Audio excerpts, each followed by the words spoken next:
Então, bom dia, pessoal. É um prazer ver vocês aqui de novo, mais uma vez. Eu só queria fazer alguns comentários, a abertura aqui da reunião. Então, começar, porque a gente sempre corre o risco de esquecer no meio do caminho, agradecer as pessoas que ajudaram a gente a fazer esse evento, que já tem ajudado outras vezes, né? A principal é a Sônia, e está por trás de toda essa infraestrutura de montagem de pôster, arranjo de coffee break, negociação com o espaço, com a instituição. Ela é realmente uma pessoa fundamental, tem ajudado muito, ela está lá fora, lá no coffee break. A Thaísa, que trabalha com ela, e o pessoal aqui do audiovisual, Rogério e Anderson, que tem sempre sido muito importante para nós. E nas últimas 3 edições, a gente tem contado com o apoio do NCT-FNA, e o Jesus, o Lubian, tem sido a pessoa que eu tenho tido contato e tenho negociado com ele, todo o apoio, e agradeço muito ao INCT-FNA, e infelizmente ele vai se encerrar esse ano, a gente não sabe o que vai acontecer depois, espero que dê tudo certo e que ele seja renovado. Então, essa versão está agora com em torno de 75 participantes contra 80 da última, da tinha 30. O número de estudantes e pós-docs continua igual, né? O número de pesquisadores e professores diminuiu um pouco, e o número de seminários aumentou, porque a gente não tem uma sessão agora de, né, homenagem, então agora são 45 seminários e um pouco menos posters. Isso se explica também porque as 2 edições anteriores elas eram homenagem, uma foi homenagem para Mariana Nielsen, a outra para o Kodama, então teve esse apelo extra e teve gente a mais vindo, principalmente professores, né? Inclusive o pessoal andou me escrevendo e perguntando, olhando o programa, perguntando assim, cadê o coquetel? Assim, não é sempre que tem coquetel, é só quando a gente faz homenagem para alguém. Mas a física, a composição que é o eixo dessa reunião, ela continua coesa, consistente. A gente teve, dessa vez, comparado com a última, um pouco menos de estrelas compactas, né? Essa divisão é um pouquinho arbitrária, eu faço meio olhando os títulos e as pessoas, mas tem uma interpenetração aqui dos temas. De qualquer forma, estrelas compactas a gente tem um pouco menos, porque não teve a militância da Débora e do pessoal do ITA, que, em geral, sempre traz gente para cá. Agora, do ponto de vista de política científica, eu acho que essa é uma área que tem muito a dizer agora, tem aumentado muito a importância por causa dos dados novos do LIGO e do NICER. Então, eu acho que é uma flutuação e isso tende a crescer de novo, né? Teoria de campos para matéria quente e densa sempre teve, tem, é a parte ampla que às vezes tem mais fenomenologia, outras vezes tem menos aplicação, mas sempre tem assunto interessante, tem bastante gente trabalhando isso em vários lugares. Uma delas acabou de entrar. Aliás, tem que agradecer a Letícia, a última inscrita na retinha, sexta-feira à noite.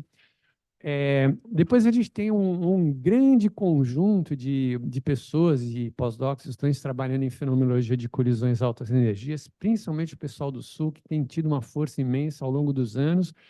E logo embaixo, hidrodinâmica e simulações de heavy ions collisions, e tem uma superposição entre essas coisas, e elas estão no leito, na história da retinha, né? A gente começou fazendo isso, depois abriu, e tem a parte que veio crescendo, principalmente dos anos 2000 para cá, que é o que a gente chama de estrutura e reações de hadrons, que antigamente era a física de hadrons de baixas energias, né? Onde o baixas tinha até uma colocação meio pejorativa, então, mas na verdade isso tem ganho muita importância com hadrons exóticos, o renascimento da espectroscopia hadrônica, e a gente tem tido sempre um número bom, e dessa vez, especialmente, o que eu atribuo um pouco ao esforço do Diogo e da Paty, e pessoas novas entrando agora, pessoas que foram empregadas, tiveram uma posição há não muito tempo. E, infelizmente, resultados experimentais a gente não tem ninguém agora, para tristeza do Inácio, mas eu considero isso uma flutuação. O Marcelo Munhoz, que também é parte do comitê organizador, ele já disse que na próxima retinha isso vai começar a mudar. Então, é uma prestação de contas que eu faço para vocês, porque eu também não tenho para quem fazer, né? Então, eu faço para vocês. Então, assim, a gente ganhou 35 mil do INCT dessa vez. Foi menos do que outras vezes. A gente, no ano passado, ganhou 45 mil, e antes disso, 40. Eles sempre começam com 35 mil, parece o número de partida. Eu fiz um pedido extra que dessa vez foi recusado. E a gente gastou 34.731. Essa sobrinha que está aí não é de verdade uma sobra, porque a gente tem ainda 5 passagens de ônibus para pagar, que ainda não tinham sido compradas e vão ser pagas. Então, na verdade, o gasto final vai ser um pouco mais e está dentro da flutuação, então tudo bem. Né? Com os coffee breaks, a gente começou na base de 6 mil, depois o número de pessoas aumentou um pouco, então foi para 6.300, e o apoio que a gente dá para a secretaria, despesa de crachá, pôster, não sei o quê, isso, aquilo, e são 4 pessoas trabalhando, isso são 1.500, e aí o total dá 7.850, é o que a gente precisa, e o que a gente arrecadou com a contribuição da Letícia aos 45 minutos do segundo tempo, 7.900, a gente fechou. Né? Tem uma outra pessoa que ainda não pagou, mas é porque teve problemas, então provavelmente essas pessoas vão ser dispensadas. Né? Teve gente que escreveu dizendo que não dá para pagar, e tudo bem. Ok, aqui só para mostrar, essa é a planilha de gastos, só para mostrar que a gente seguiu a prioridade que é dessa reunião. Quer dizer, a reunião é para favorecer estudante e pós-doc, para mostrar o trabalho. A gente dá prioridade total para eles e, desde a entrada do INCT, a nacionalização, a gente dá prioridade para quem não é do eixo Rio-São Paulo. Então, lá em cima, a pessoa mais prioritária nesse encontro é o Edgar Roaira, que veio da Universidade de Santa Catarina, é pós-doc. Opa! E ele... Eita! Foi para o lado errado, né? E agora... Ok, vamos lá. Tá? Mas, como eu disse, a gente dá prioridade para quem vem de fora, para pós-doc, depois os doutorandos, então são os azuis que têm prioridade, fora do eixo Rio-São Paulo, aqui tudo que eles receberam. Depois tem os nomes em preto, que são do eixo Rio-São Paulo. Eventualmente, a gente também dá ajuda para paulistas e cariocas em dificuldade, ou trabalhando em instituições privadas, como o Guilherme e o Samuel. Depois os mestrandos, né? Aqui a Luana consta como tendo pago a inscrição, mas não recebido nada, e o Bruno também, porque eles conseguiram dinheiro de Santa Catarina. E a gente agradece muito. E aqui tem os outros mestrandos que estão aqui, né? A iniciação científica e os professores. E aqui você vê que os professores do eixo de São Paulo não receberam nada, com exceção da Patrícia, que está se instalando ainda, e o Tobias, porque é o Tobias, assim, que... Então, no fim, a conta fechou. Agradeço a todo mundo e, bom, é isso. A pedido do Bruno Albeniche, eu tenho que fazer o anúncio desse encontro, que promete ser muito interessante. É um encontro financiado totalmente pela Alemanha, e esse dinheiro que vem da Alemanha vai ajudar participantes brasileiros, principalmente estudantes, que vai ser em Paraty, e é mais focado naquela parte de espectroscopia hadrônica e reações que a gente poderia chamar de baixas energias, estudos de decaimentos, assim, mas com muita precisão e talvez até física além do modelo padrão. E, claro, a nossa tradicional reunião, que finalmente voltou para os anos pares, e agora a gente quer que ela seja de 2 em 2 anos, que vai ser lá no Sul. O Vitor Gonçalves é o coordenador da comissão, e tem essas pessoas convidadas, e vai ser no fim do ano em Porto Alegre. Então, dito isso, eu dou boas-vindas a todo mundo e passo a bola para o Gabriel.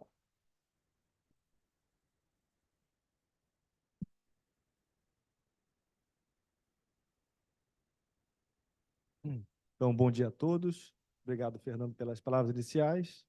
E acho que eu tenho que dizer que essa reunião não seria possível sem o Fernando Navarro organizando. Foi a grande força por trás de mais uma retina sobre EPF. E vamos ver ano que vem como é que vai ser, né, sem o NCT. Então, vamos começar a parte científica com o primeiro seminário do João Pichetti. Pode vir aqui para frente, por favor, João.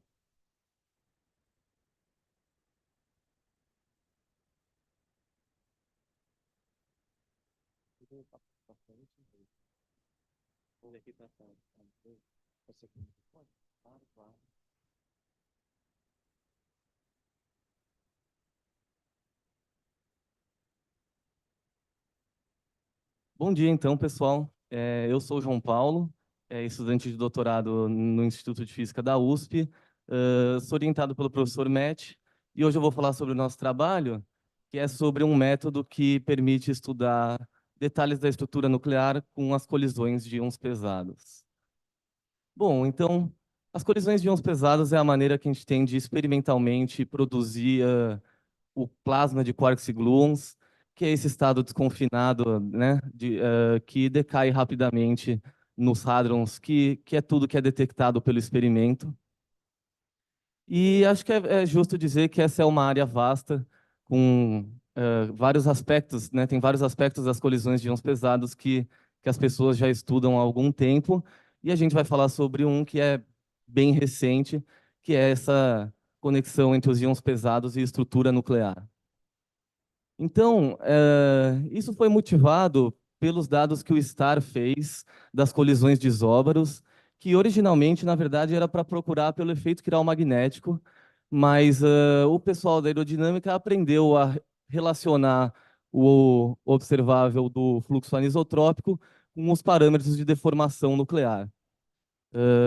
A gente hoje vai estudar outro aspecto da estrutura nuclear, que são as correlações de curto alcance no núcleo.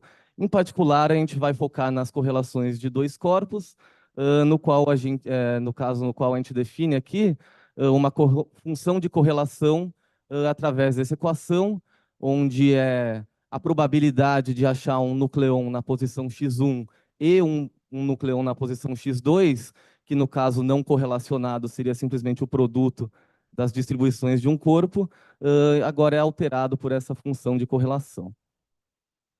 Então, o problema que a gente quer atacar provém do fato de que, hoje em dia, a maneira moderna de simular uma colisão é fazendo, né, todas as etapas dela, e a etapa da aerodinâmica, em particular, é muito computacionalmente custosa.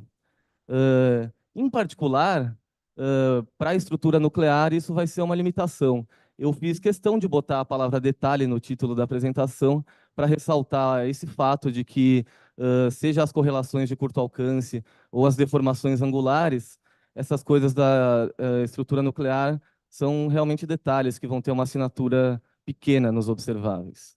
Então, o nosso objetivo hoje é apresentar um método que vai permitir contornar essa limitação e mostrar algumas aplicações à inferência bayesiana.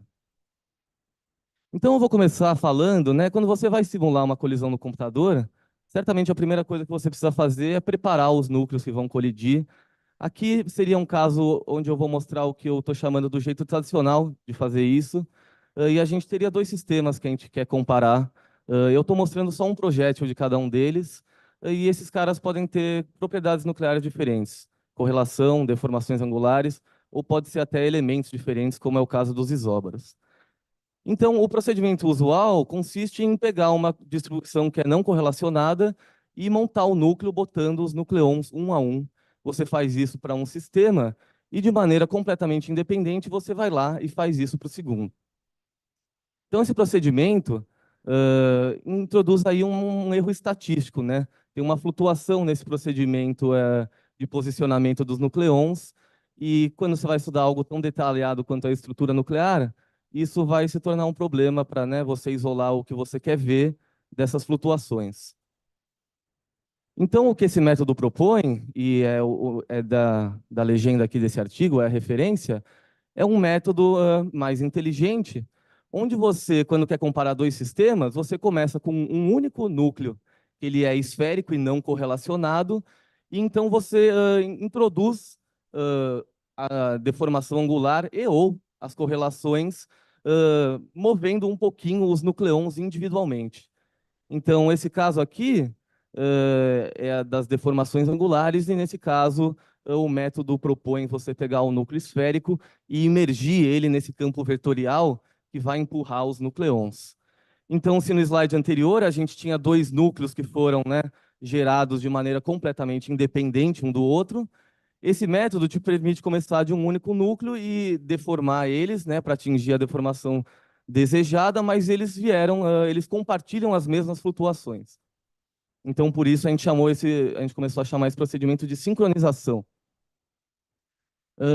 Fora isso, tem outras coisas dentro do programa que flutuam estocasticamente, em particular, a orientação 3D dos núcleos, que é parametrizada pelos ângulos de Euler, e dentro do Trento, o gerador de condições iniciais, tem aquela flutuação que vai multiplicando a função de espessura dos nucleons.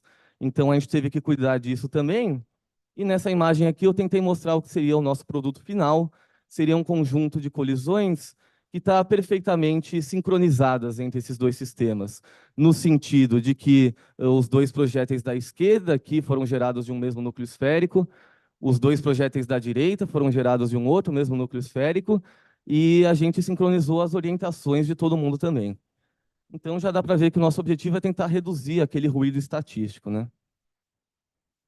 Agora a gente vai aplicar isso à análise bayesiana, que é essa forma moderna hoje em dia de comparar modelo com dados e em busca de um conjunto de parâmetros que seja o mais provável de ter gerado aqueles dados, esse procedimento que é conhecido hoje como calibração do modelo.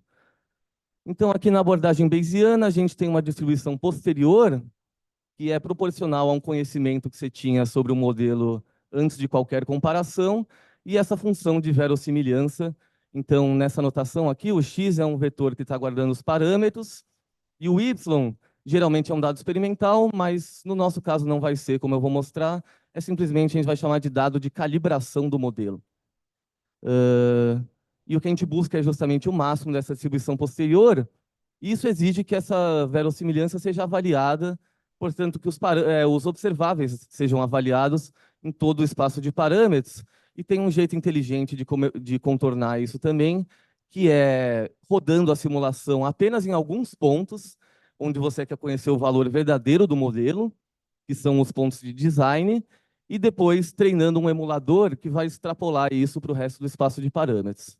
Então, quem a gente vai querer sincronizar no caso da análise bayesiana, no estilo do que eu mostrei agora há pouco, vão ser os pontos de design, né? Esses pontos onde você deseja saber o valor verdadeiro do modelo. Então, o modelo que a gente vai usar para a função de correlação vai ser uma função que é do tipo degrau. E ela tem dois parâmetros variáveis, tem um comprimento de correlação, que diz onde esse degrau começa, e tem aí uma intensidade de correlação, que é a profundidade desse degrau. E essa, né, quando a gente está no caso igual esse do desenho, pela equação ali primeira do slide, a gente vê que ter uma intensidade de correlação negativa faz os nucleons querendo ficar um pouco mais longe um dos outros, né?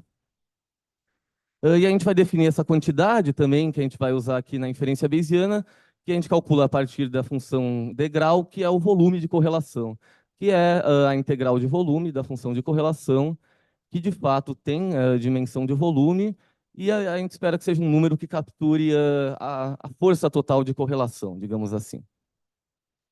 Então, aqui, a gente vai fazer primeiro uma análise 1D, só usando dados de condição inicial, e ela é 1D porque a gente vai fixar aquela intensidade de correlação para -1.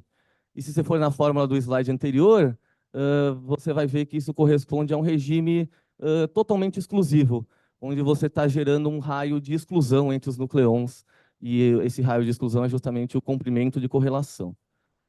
Então, a gente vai usar como parâmetro da nossa análise 1D. Ora eu vou usar o comprimento de correlação, ora o volume, espero que não confunda vocês. Para trocar de um para o outro é só elevar o cubo e multiplicar por esse fator na frente. O sistema que a gente vai usar vai ser um do star, rutênio-rutênio, 200 GeV, energia, e só B igual a 0 nesse. E os observáveis vão ser as excentricidades que a gente calcula, né, com a saída do Trento. Então, aqui eu vou fazer primeiro do jeito tradicional. Os pontos de design, a gente começa com um monte de evento. Quando é só a condição inicial, você consegue fazer isso. Aqui eu estou mostrando um dos observáveis em função, né, do comprimento de correlação. E com 1 milhão de eventos, a coisa fica boa. Mas se você começa a diminuir o número de eventos, rapidamente você perde essa dependência entre os pontos de design.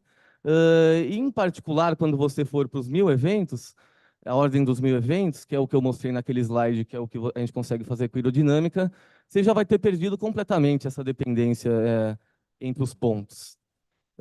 Em particular, isso vai afetar o treinamento dos emuladores e isso vai se fazer presente na distribuição posterior. Então, antes de fazer uma inferência bayesiana com dados de calibração, geralmente a gente faz o que é o teste de fechamento. O teste de fechamento é quando você roda uma análise bayesiana, usando como dados de calibração, dados que você mesmo gerou com um modelo num ponto do espaço de parâmetros que você conhece. Então, nesse caso aqui, eu já até botei a linha de valor verdadeiro, querendo dizer que eu rodei uma simulação com um volume de correlação igual a -2 Fermi cúbico, e agora a gente vai checar se a análise é capaz de reconhecer isso. Então, com 1 milhão de eventos, fica bacana, igual estava antes, igual o slide anterior sugeria, mas conforme a gente vai diminuindo o número de eventos, a distribuição posterior vai se alargando, embora de fato ela fique centrada ainda no ponto de valor verdadeiro do modelo. Então, eu queria chamar a atenção para a curva vermelha, que é essa que eu falei que a gente está na ordem de grandeza do mundo de onde você consegue fazer simulação hidrodinâmica. Já não daria mais para fazer a moda antiga, né? Esse jeito tradicional, eu estou chamando. Então, agora, a gente vai fazer, vou mostrar nesse jeito que a gente falou, né, sincronizando os pontos de design. E agora eu já começo com 10 mil eventos, que foi onde o outro já estava bem ruim. E a gente vê que eles ficam, né, a gente tem uma dependência perfeita. De fato, até melhor do que a gente tinha com 1 milhão, naquele jeito não sincronizado. A gente pode reduzir até mais o número de eventos, e daí a gente vê que a dependência relativa entre os pontos se mantém, mas eles vão começando a se distanciar do valor verdadeiro do modelo. De fato, ali os 100 eventos já ficou um pouco ruim, mas é impressionante como segura quase até 100 eventos. Então, para corrigir isso, eu peguei a curva laranja, que era de 1000 eventos do slide anterior, que a dependência está boa, mas se distanciou do valor verdadeiro do modelo, e a gente corrige isso usando um único ponto, onde de fato você rodou muito, né, com muita estatística o modelo. E daí a gente usa esse ponto, a razão entre eles, né, para jogar para cima esses pontos. E então, esse aqui seria um primeiro slide de conclusão do trabalho, seria a comparação entre o jeito tradicional e esse jeito que eu mostrei, sincronizando os pontos de design e usando um único ponto de referência. Então, a gente vê que fica tão bom usando 1 milhão de eventos no jeito ruim, né, no jeito antigo, você consegue a mesma precisão e acurácia com só 1000 eventos por ponto de design e um de referência do jeito novo.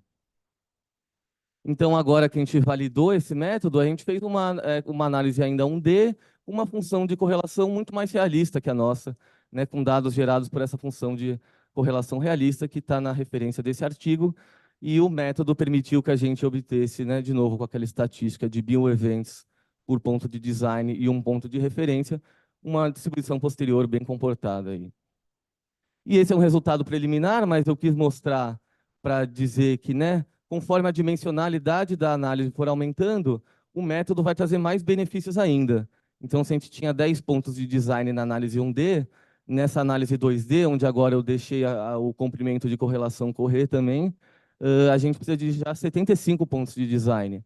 E a gente conseguiu, de novo, reduzir para, né, 1000 o número de eventos em cada um e um ponto de referência. Então, como conclusões do trabalho, retomando só a motivação, né, de que estudar a estrutura nuclear com hidrodinâmica da maneira tradicional é limitado, mas que eu espero ter convencido vocês que com esse método a gente consegue contornar esse problema e, de fato, reduzir a estatística necessária para estudar esse tipo de coisa em 3 ordens de magnitude. Obrigado.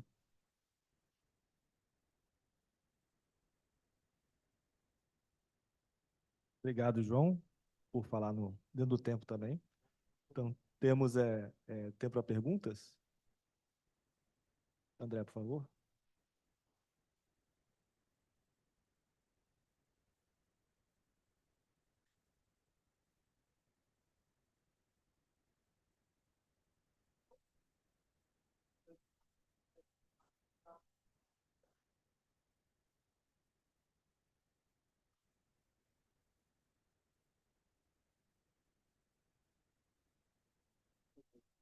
Certo.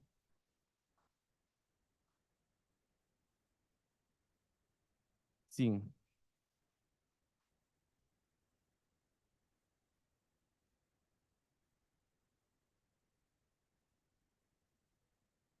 Uhum.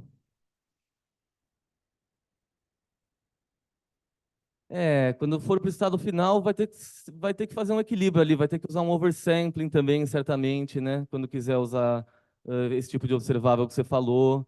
mas, né, naquele espírito das excentricidades como preditores do flow, né, esse pessoal, por exemplo, de dois cumulantes, a gente ficou, não trouxe aqui, mas o Epsilon 2,4, por exemplo, também o método está trazendo um ganho.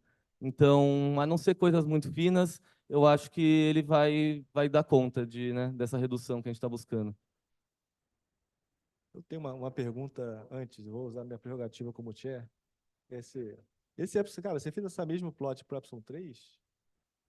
Eu não trouxe hoje, mas com certeza ele era um dos observáveis da análise, né? Aqui, cadê? A gente usou o Epsilon 2, 3, 4 e 5, né? Eu queria saber se ele cai tão rápido quanto o Epsilon 2. Posso te responder depois, se mandar. Eu tenho, mas não trouxe. Obrigado. Então, perguntas. Primeiro, depois da Frederic. Tem tempo. You can ask in English. There's No problem.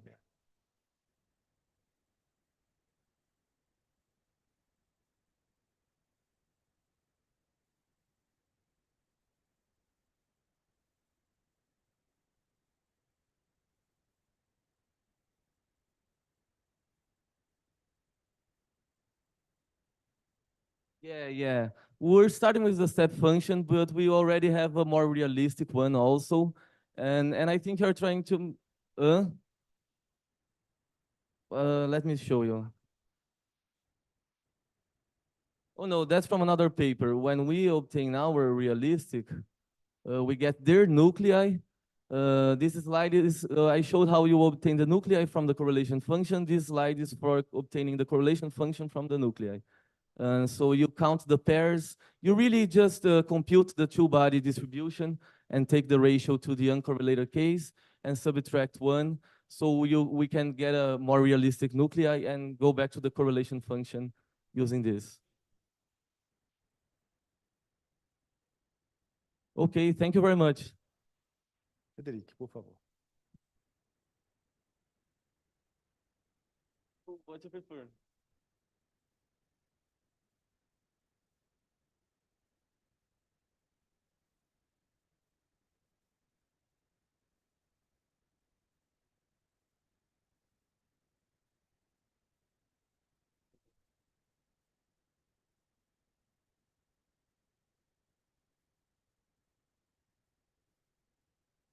Ele vai, porque... Então, mas uma vez que as suas condições iniciais estão sincronizadas... Perdão, deixa eu voltar um pouquinho mais. Uma vez que as suas condições iniciais estão com essa cara e você rodar, por exemplo, um pré-equilíbrio que é determinístico, tipo um free streaming, você está garantido que a condição inicial que vai entrar na hidrodinâmica é exatamente a mesma. Sim, mas a evolução hidrodinâmica também é determinística, então, né, vai estar sincronizada até o final, na minha impressão.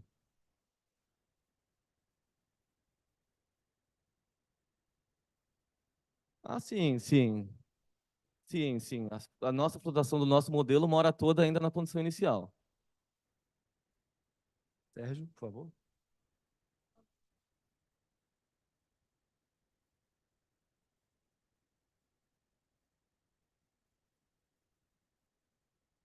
Uhum.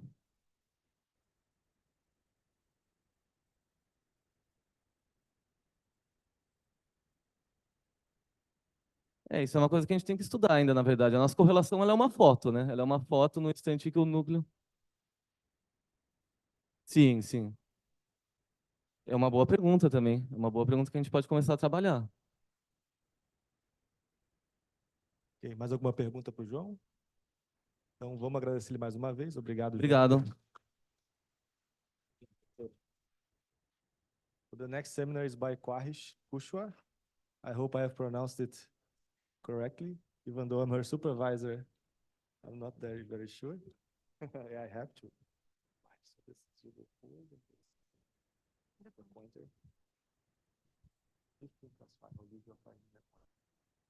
Okay, Quarish, go ahead. Thank you very much.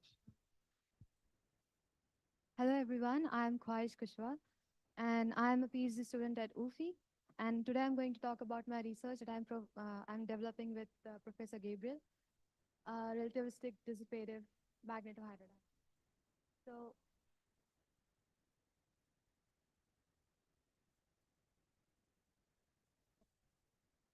So this is the outline of my talk, where I'll first begin with the motivation of my research. Okay. And then I'll provide a brief introduction to relativistic hydrodynamics. And then I'll talk about the framework of relativistic magnetohydrodynamics. Then I'll discuss the equations, the second order equation of motion in the linear regime. And then we'll put the theory in test in Bjorken flow. And that's how I'll conclude my talk. So, as many of us are already aware that there are extreme magnetic fields existing in the known universe. For example, on the surface of magnetars, where the magnetic field is of the order of 10 to the power 15 Gauss, and also during the initial stages of heavy ion collision, where the magnetic field can range till 10 to the power 19 Gauss.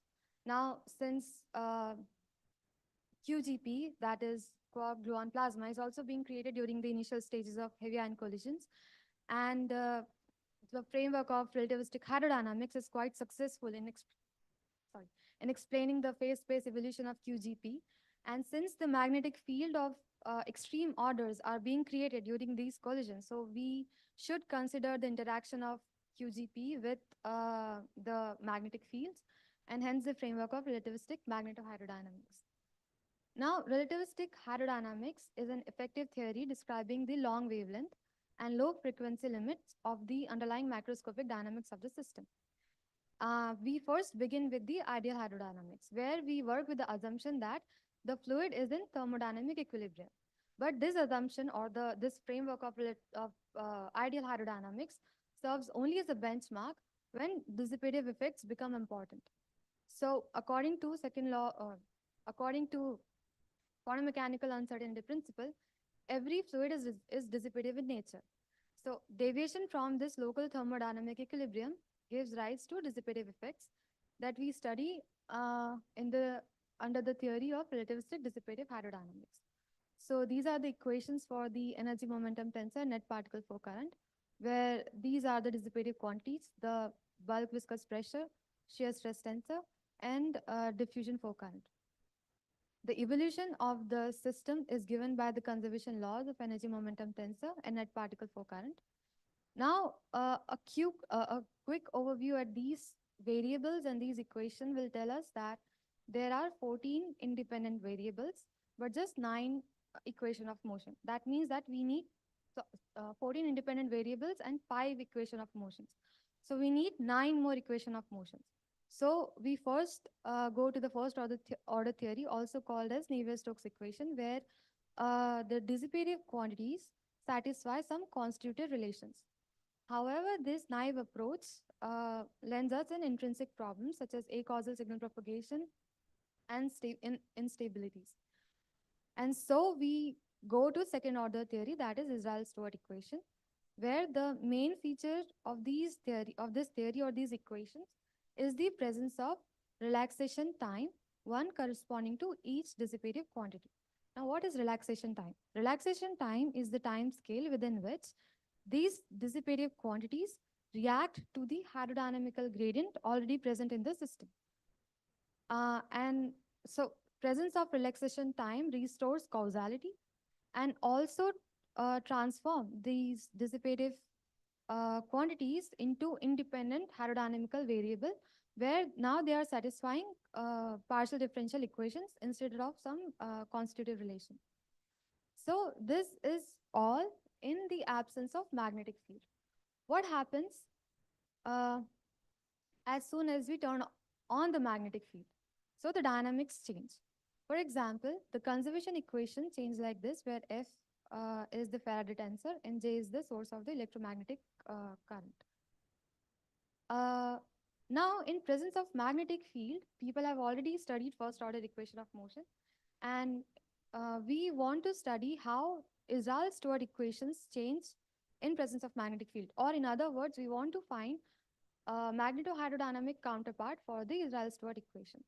So in this literature, authors have derived second order equation of motion for resistive dissipative magnetohydrodynamics for single component system. That is, they considered that the system is consisting of single type of point-like particles, and they derived second order equation of motion using Boltzmann-Vlasov equation. So they derived the equation for all the dissipative quantities, but for now we will just focus on the shear stress tensor. The authors derive Israel-Stewart counterpart, magnetohydrodynamic counterpart for the Israel-Stewart equation. Means that these equations are also relaxation type equations. However, there is one main difference, and that is now there in presence of magnetic field. Now there are certain terms that explicitly depend on the magnetic field. That means as soon as we turn on the magnetic field, the dissipative quantities couple to the magnetic field. So this is one important result that authors had in this literature. However, this was a very simple system consisting of just single type of particle. It means that this system will never attain equilibrium. And therefore, this system fails to even offer qualitative analysis. So we need a more robust system that gives us at least qualitative analysis of a realistic system. So that's where the current research kicks in, where in framework of the relativistic magnetohydrodynamics, we are considering a system of two particle species fluid, that is a system containing of two types of particles. We make the following assumption in the research, that is the particles are massless and they are carrying the opposite charges.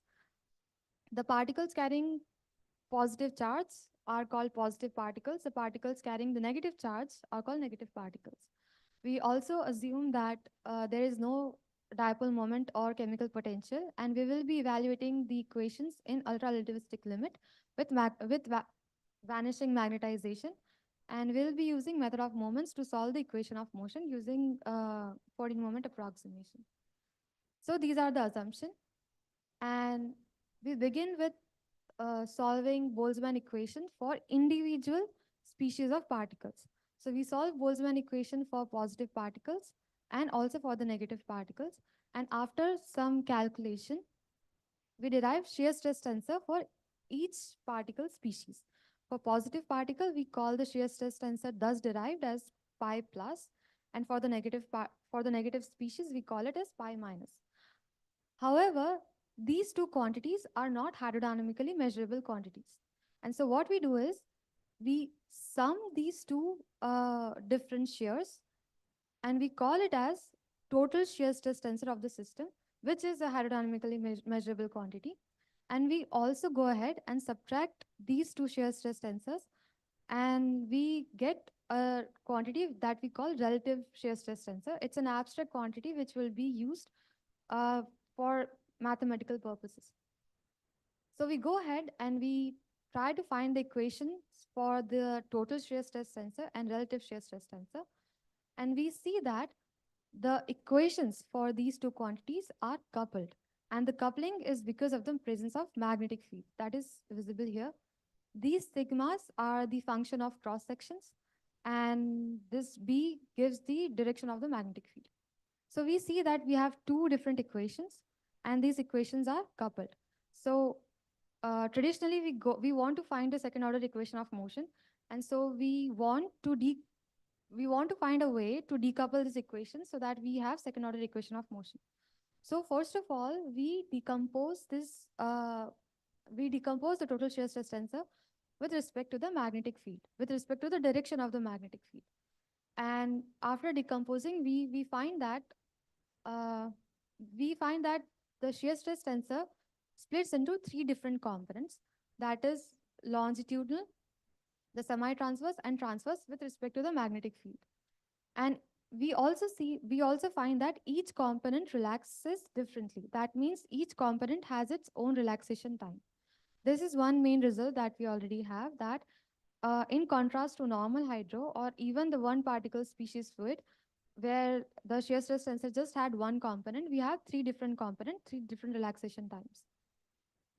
We also work with the new basis that we call as L basis, which is described like this. So it's basically in the transverse direction of the magnetic field.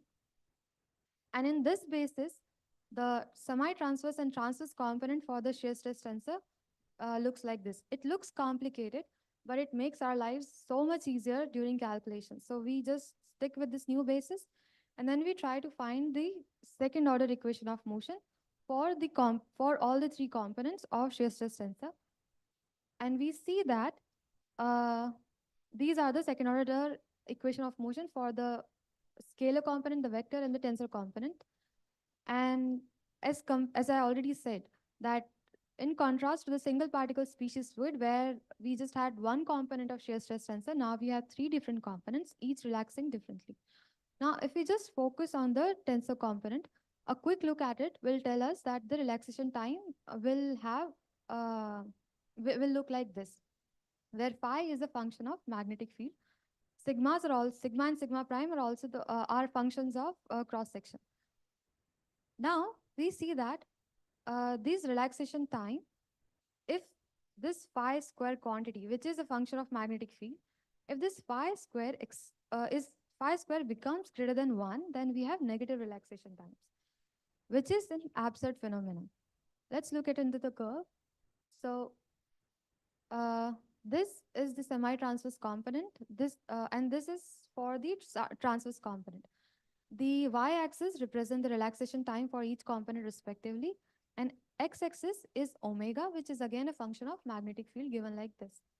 Here R are the ratio of the cross sections. Sigma plus minus is the cross section, is the interaction between the positive and negative particles, and sigma plus plus is the interaction between plus positive particles or negative particles. So we see that for any value of R, first of all, the main observation is that these two times are relaxing differently, as I said, that different components are relaxing differently. Now, for any value of R, we see that at least for, if we focus on the semi-transverse component, we see that the relaxation times start becoming negative at a particular value of omega. Similarly, for the transverse component, the relaxation times start becoming negative for a particular value of omega here. Now, this value of omega is that value where the phi square is becoming greater than 1. So as soon as phi square is breaking some limit, we have negative relaxation time, which is absurd because we are trying to solve a relaxation type equation with negative relaxation time. So there is something wrong. And to investigate that, we go in the linear regime, where we linearize the equation of motion for the semi-transverse and transverse component around equilibrium and in constant magnetic field. Now we see that these equations depict simple harmonic oscillator. Now if we just focus on the tensor component and we find the mode for the transverse or tensor component. So we find the mode for the transverse component and we see that everything depends on this inequality that B satisfied. B is the magnetic field that satisfies. So we see that if B satisfy this inequality here, then the system is underdamped and we have oscillatory dynamics. And this oscillatory dynamics are not being captured by the usual Israel-Stewart theory, and that is why we have the negative relaxation time. So, yeah, that is the problem, that there is an oscillatory dynamics which are not being captured by the usual Israel-Stewart theory. Now, let's put this theory into a test in the Bjorken flow. So, these are the equations that we'll be using. And first, let's see the Israel-Stewart theory. So, we see that for smaller value of magnetic field, that is 15 Fermi to the power minus 2, which is around 10 to the power 18 Gauss, the theory works okay. But as soon as we go over this limit, like as soon as we go to 10 to the power 19 Gauss, this theory breaks. And this is for the longitudinal component. Sorry, I didn't explain the curve. So this is the longitudinal component. This is the transverse component of the shear stress tensor. The y-axis and the z-axis, the x-axis is the time. So for the Israel-Stewart theory, the limit breaks for comparatively large magnetic fields. Now for our theory, we see that first of all, the theory works for even larger magnetic field that ranges till 10 to the power 19 Gauss to 10 to the power 20 Gauss. And we also see a hint of oscillations for a larger magnetic field when we are working with the smaller viscosity.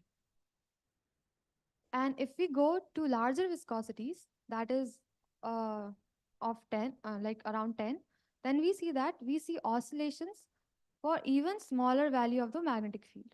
So this is the difference that using, the Israel-Stewart theory is not able to capture the oscillatory dynamics, but if we use our equations, then first of all, the theory works for even higher magnetic field, and we also see the oscillations that are there.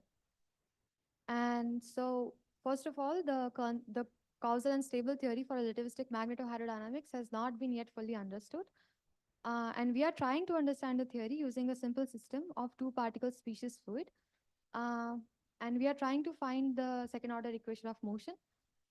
We also see that if we consider just this simple system of two-particle species fluid, then instead of one component, we have three different components for the shear stress tensor.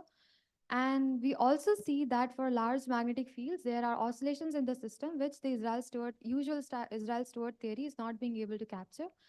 And it could be captured using our theory for at least two-component gas. Thank you.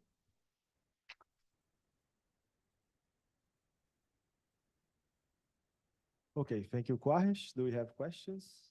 Leticia?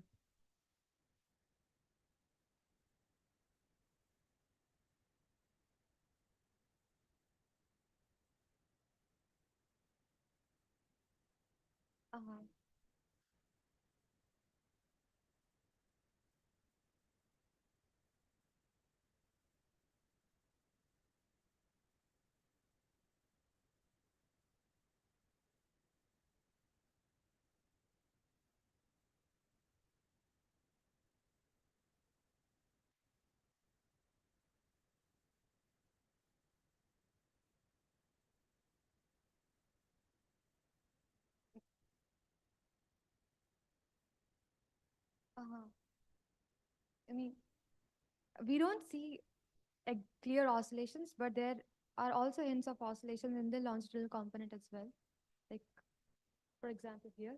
But yes, the Landau level thing, since we are not considering the annihilation and the pair production processes, so we are just working with very simple system right now. But we should consider it, and we will be considering it later. The Landau levels. Thing.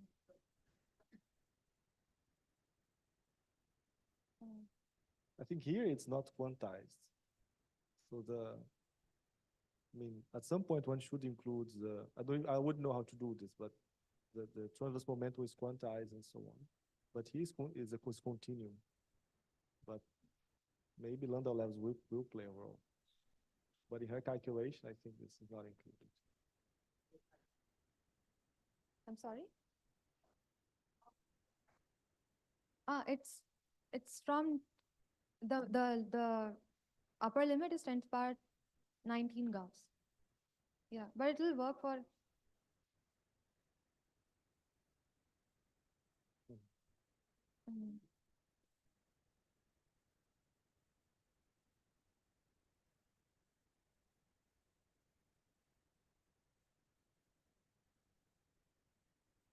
We hope so. We'll see. This has to be confirmed. So maybe one comment regarding this whole thing is that it's not clear that the magnetic field will be long-lived enough in the plasma limit. I think this is the big caveat in this whole problem. But if it is long-lived, then no. Only in her linear analysis. Yeah, only.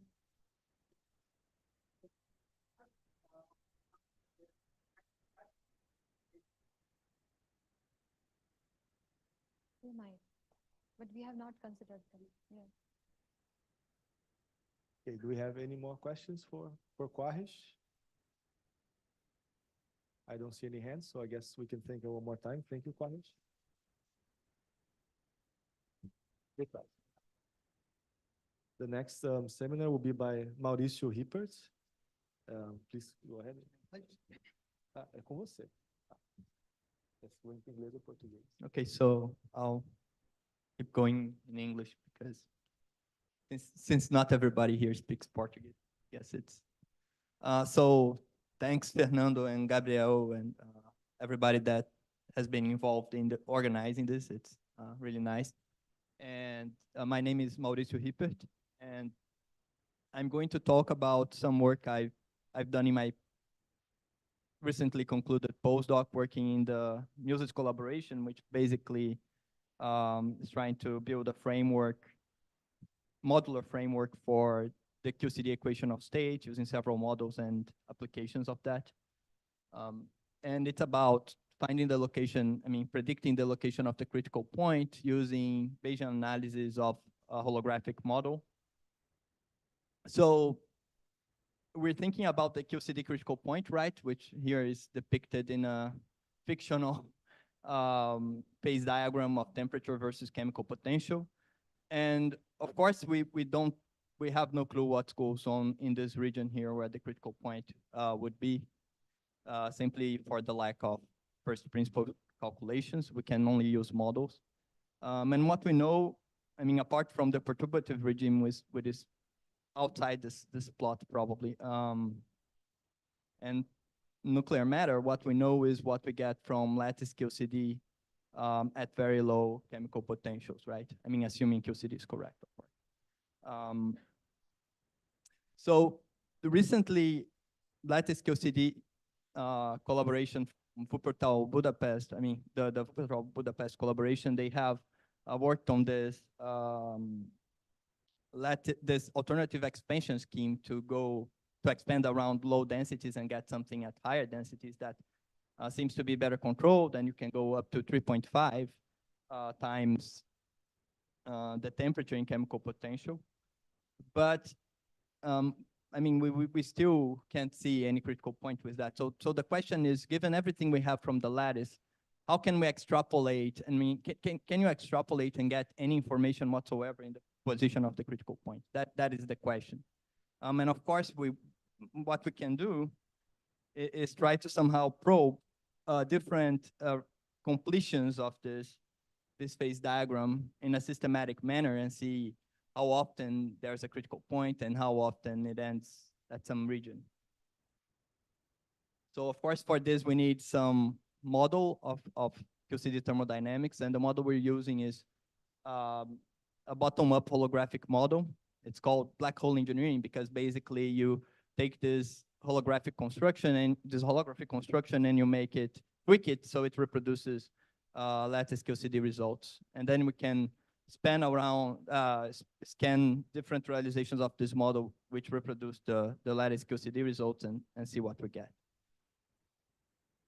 So in summary, our model seeks inspiration in the gauge gravity duality, which then allows us to model our strongly coupled plasma in a Minkowski spacetime into a classical gravity problem in 5+1 dimensional asymptotically ADS spacetime.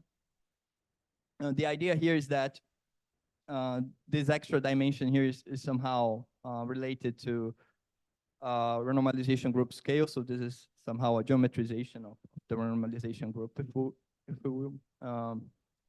And one nice thing that comes out naturally of this kind of model, of course, is that you get very low viscosity. So it's somehow compatible with heavy ion phenomenology in a sense. So, okay, of course, this kind of construction gives you conformal field theories. That's not what we want. So we need to tweak it and add a dilaton field that will tell us how the normalization group flows and break this conformal invariance in a controlled way. And we also want to have temperature and chemical potential. Temperature comes from the Hawking temperature of a black hole that we put inside this bulk spacetime. But to introduce chemical potential, what we do is we turn the global baryon mu1 symmetry in the boundary in the theory we want to solve into a local symmetry, a gauge symmetry, which is just Maxwell because it's U1 in the bulk. And what we do is we write then this Lagrangian here, this action here, which is just Einstein-Hilbert and a scalar field and a Maxwell field, but there's a potential for the scalar field that controls how this conformal symmetry breaking will happen. And there's a another function that gives you the coupling with the Maxwell field.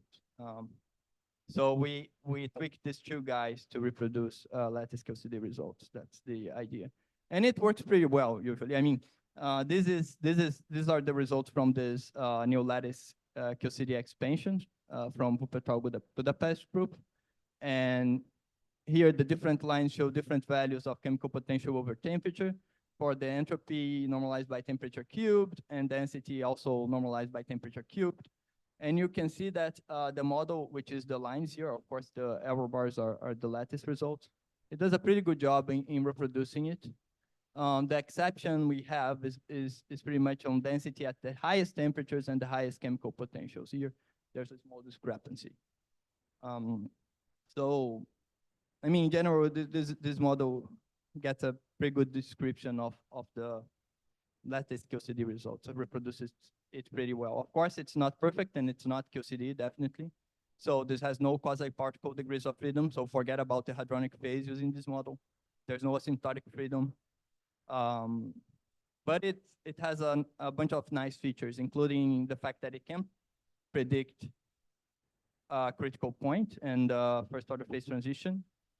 And it can give reasonable predictions for instance, bulk viscosity, and you can calculate other transport coefficients and even in principle do fully out of equilibrium stuff. Okay, so how do we look at the phase diagram? So it's not that different from main field models in a sense. What we have is that our thermodynamic state is fully characterized by two numbers.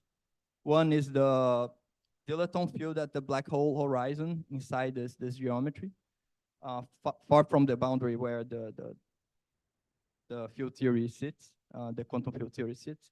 And the electric field, the Maxwell electric field strength also at the black hole horizon.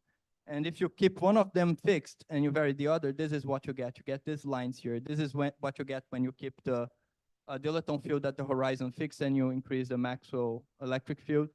And you can see that there are crossings. And what these crossings means is that there's more than one thermodynamic state for the same temperature and chemical potential in this region. Actually, there are 3 of them. And what this signals is just that there's more than one phase there. There will, in general, be a metastable, a stable, and a unstable phase that bridges between the two.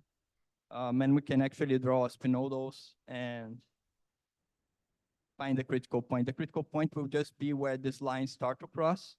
So this actually gives us a fast way to find it numerically, which will be useful for our systematic scan. So now we have to take this model and see all the different realizations that are compatible with what we know at low chemical potentials. And the natural way to do this is using Bayesian inference, about which which has been mentioned today earlier. So this is Bayes' theorem, the famous theorem. And what we want to find is the probability that some version of the model is correct, or given some lattice QCD results. So how well the lattice results, how natural they are in the model, or how well the model fits them for a given model for a given parameterization, which is given by the likelihood, and we want this posterior, which tells us what the lattice results tell us about the model, and then we can make predictions using that. So we use some Gaussian likelihood function. The twist is that lattice QCD results, the ones that we have, they are correlated. You can look at the error bars, they are definitely correlated. So include one more parameter that models this correlation in a simple way. And it's a large correlation. And we use 2 different parameterizations of these functions. So, I mean, we use flat priors, but because we're parameterizing them in different ways, and they have similar shapes, it's like we're changing our prior quite a bit. So we can test the robustness of our conclusions. And we use something called differential evolution Markov chain Monte Carlo, where you basically bootstrap, you use, well, basically you generate a bunch of samples in parameter space, and you evolve them in a Metropolis algorithm manner. But the way you compute proposed steps is basically by using the difference between points that you already have. So then you get, you can deal with correlations quite well. It's a really nice thing.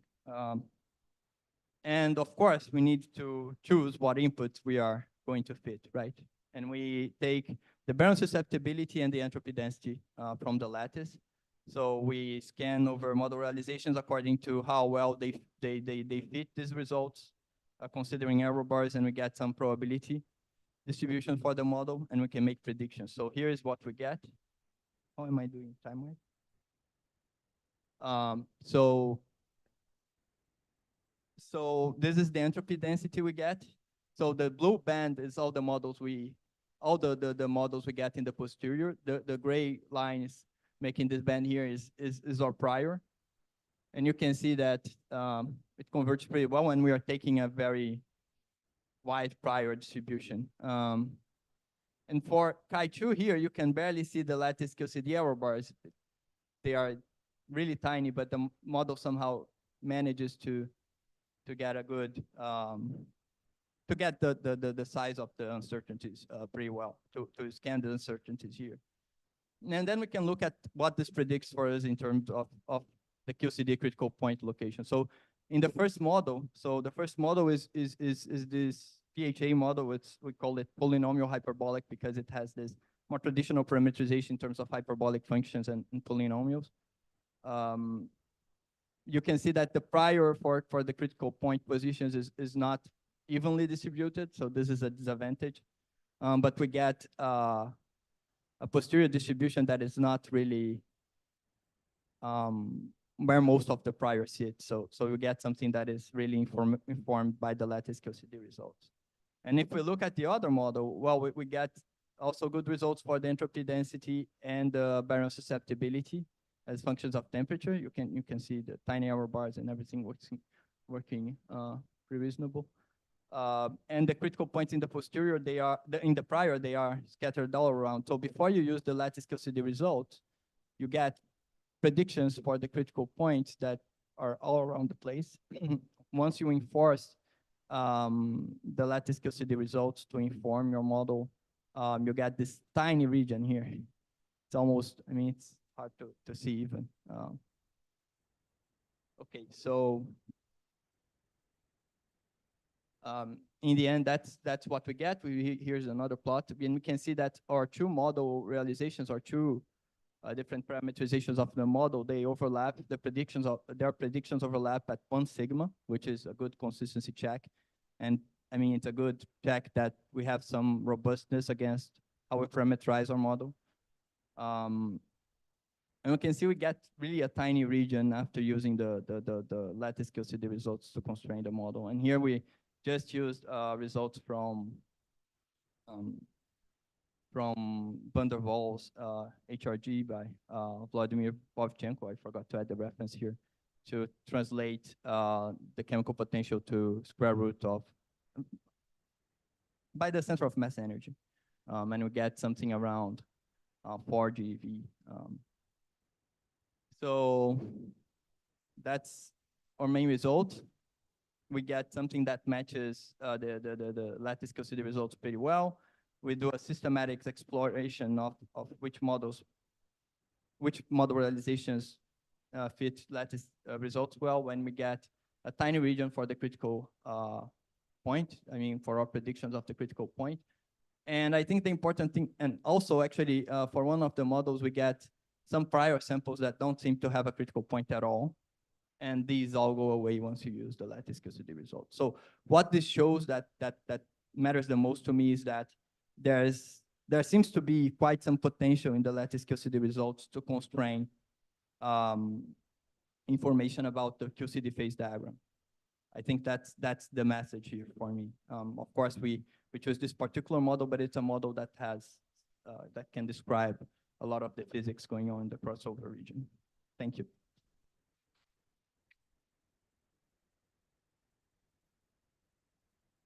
Okay, thank you, Mauricio, for the very nice talk. So, William first.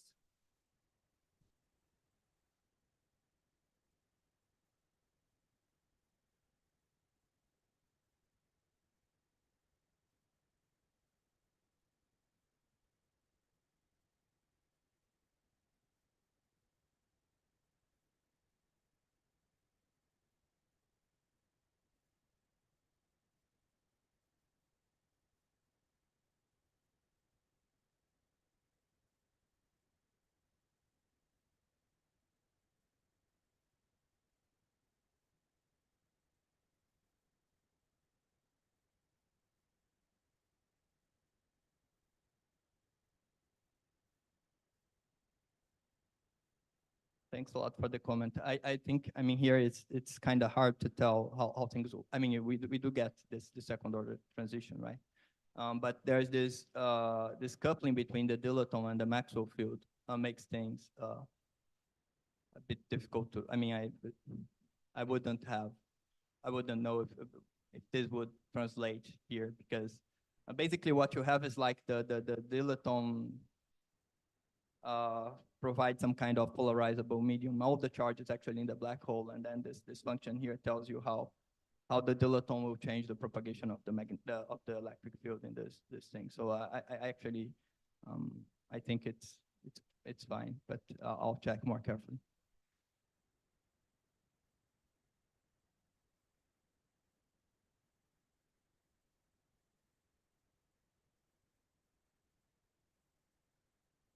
Oh, the scalar field definitely condensates. Yeah, I mean that's I mean that there's a condensate of this dilaton.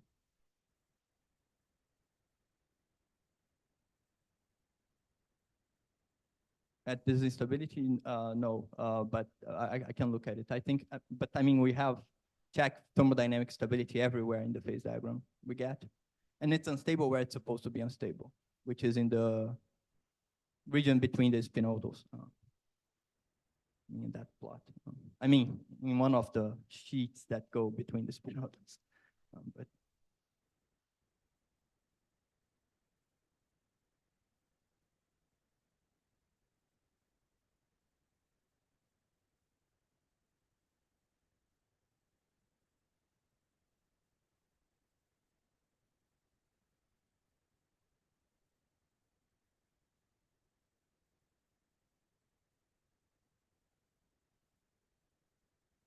oh, that's a great question, and definitely should be a follow-up paper.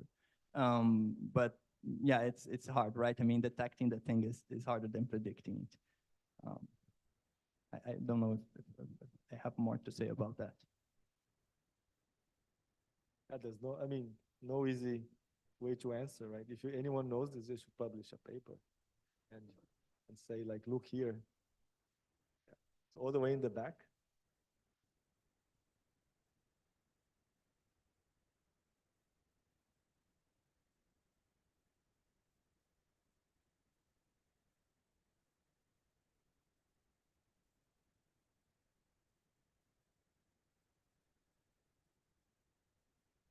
Yes, if I use the usual lingo, it's a strong, weak duality. So, I mean, this only works, you can only use classical gravity when you have strong coupling on the field theory side. So there's no way around this, I'm afraid. No. No, thanks for the question. Eduardo?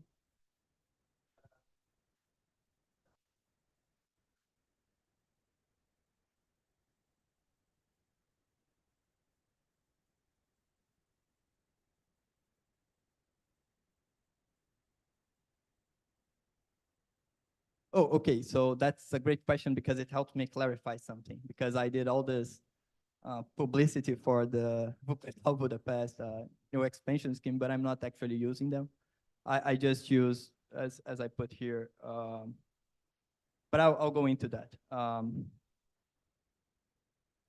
I'm using them basically just the baryon susceptibility and the entropy density at 0 chemical potential. That's all I'm using.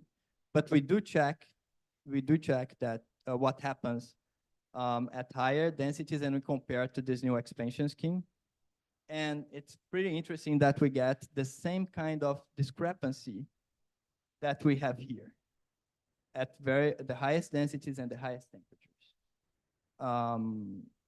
So is this something that's coming from the model being wrong? Is this something coming from the fact that there's a critical point and convergence will not always be nice? Is this an artifact of the expansion? I don't know.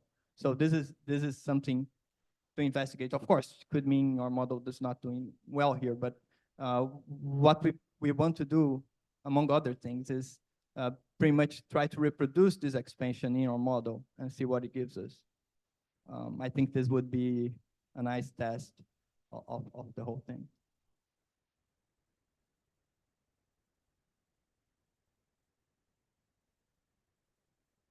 Well, these are, of course, I mean, yeah, I don't actually know, of course. I mean, but it could be, I mean, it's hard to tell for me, but this is precisely the highest chemical potentials and the highest temperature. I mean, this is the highest chemical potentials because you're varying chemical potential relative to temperature, right? So when you have the highest temperatures, you also have the highest chemical potential. So I don't know, for me, it's a big question mark.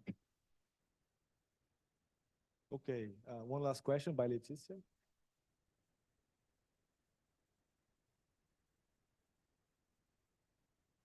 That's a good question. I'll have to think about it a bit. I have studied this expansion, and it's pretty interesting, but that's a great question, actually. I'm not sure. I'll think about it and try to come up with an answer. Okay, let's thank Mauricio one last time. Thank you, Mauricio. And now we have the last talk by Thiago Domingues. Eu faço esse grandão. E o laser em cima. Melhor fazer isso assim. Laser, grandão.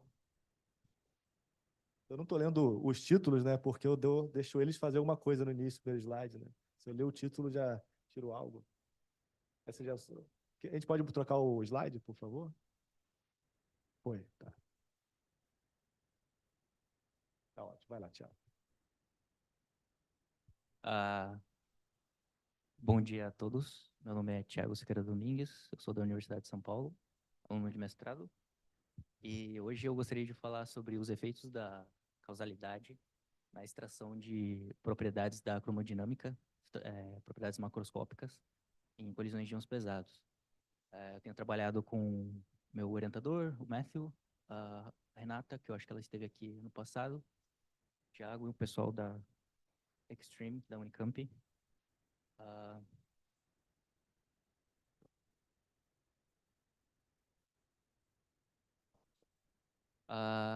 Primeiramente, eu queria motivar porque a gente estuda colisões de íons pesados. Eu acho que o Maurício fez isso um pouco. A gente olha o diagrama de fases da cromodinâmica quântica e a gente pode ver que tem várias propriedades que são meio que probed pela temperatura e o potencial químico. A gente vai estar mais interessado aqui na região do eixo Y, que é onde a gente tem basicamente o LHC produzindo nessas altas temperaturas, e a gente pode ver que tem a formação do plasma de quarks e gluons.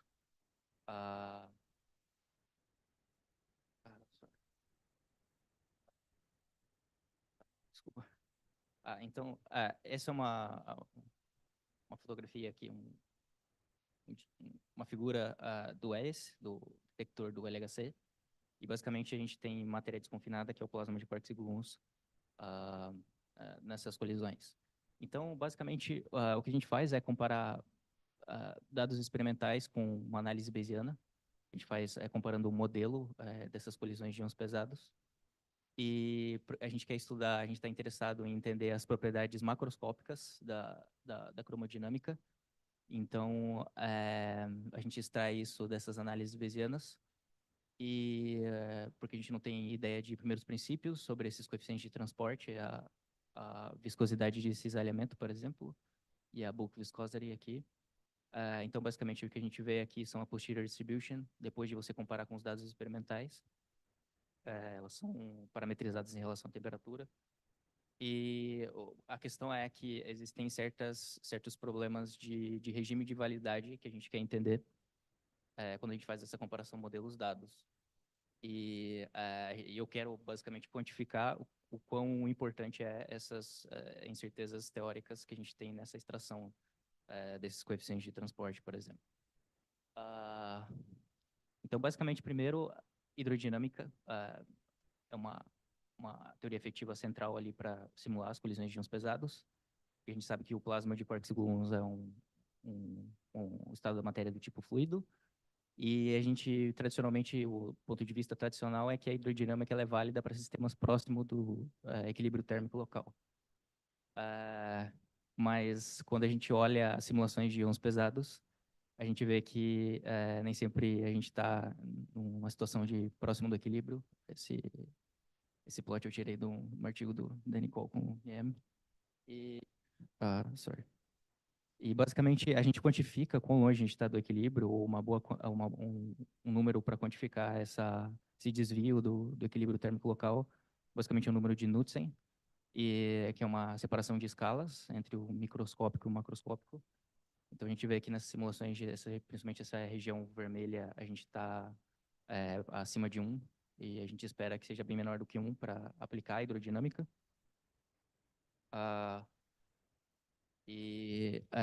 Como a gente viu, a gente tem simulações fora do equilíbrio e cálculos recentes de hidrodinâmica fora do equilíbrio. A gente pode saber que a hidrodinâmica ela é aplicável fora do equilíbrio, com cálculos mais recentes de hidrodinâmica fora do equilíbrio. Então, basicamente, a questão que emerge disso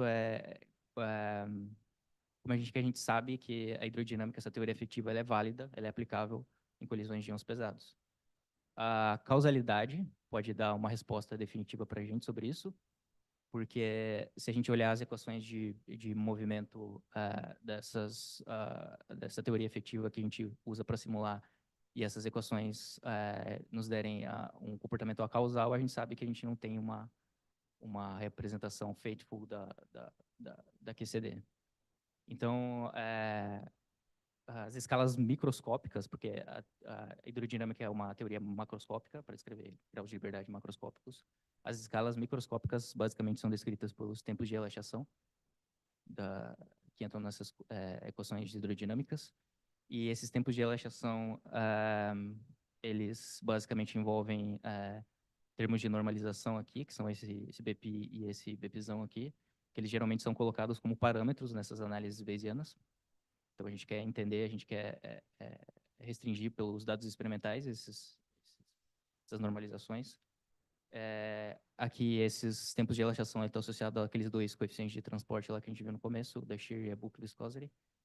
E, basicamente, existem condições de causalidade para a gente restringir esses parâmetros. Então, se a gente está num regime infinitamente próximo do equilíbrio, a gente pode usar a condição linear de causalidade e, basicamente, se ela for violada, a gente sabe que a gente está usando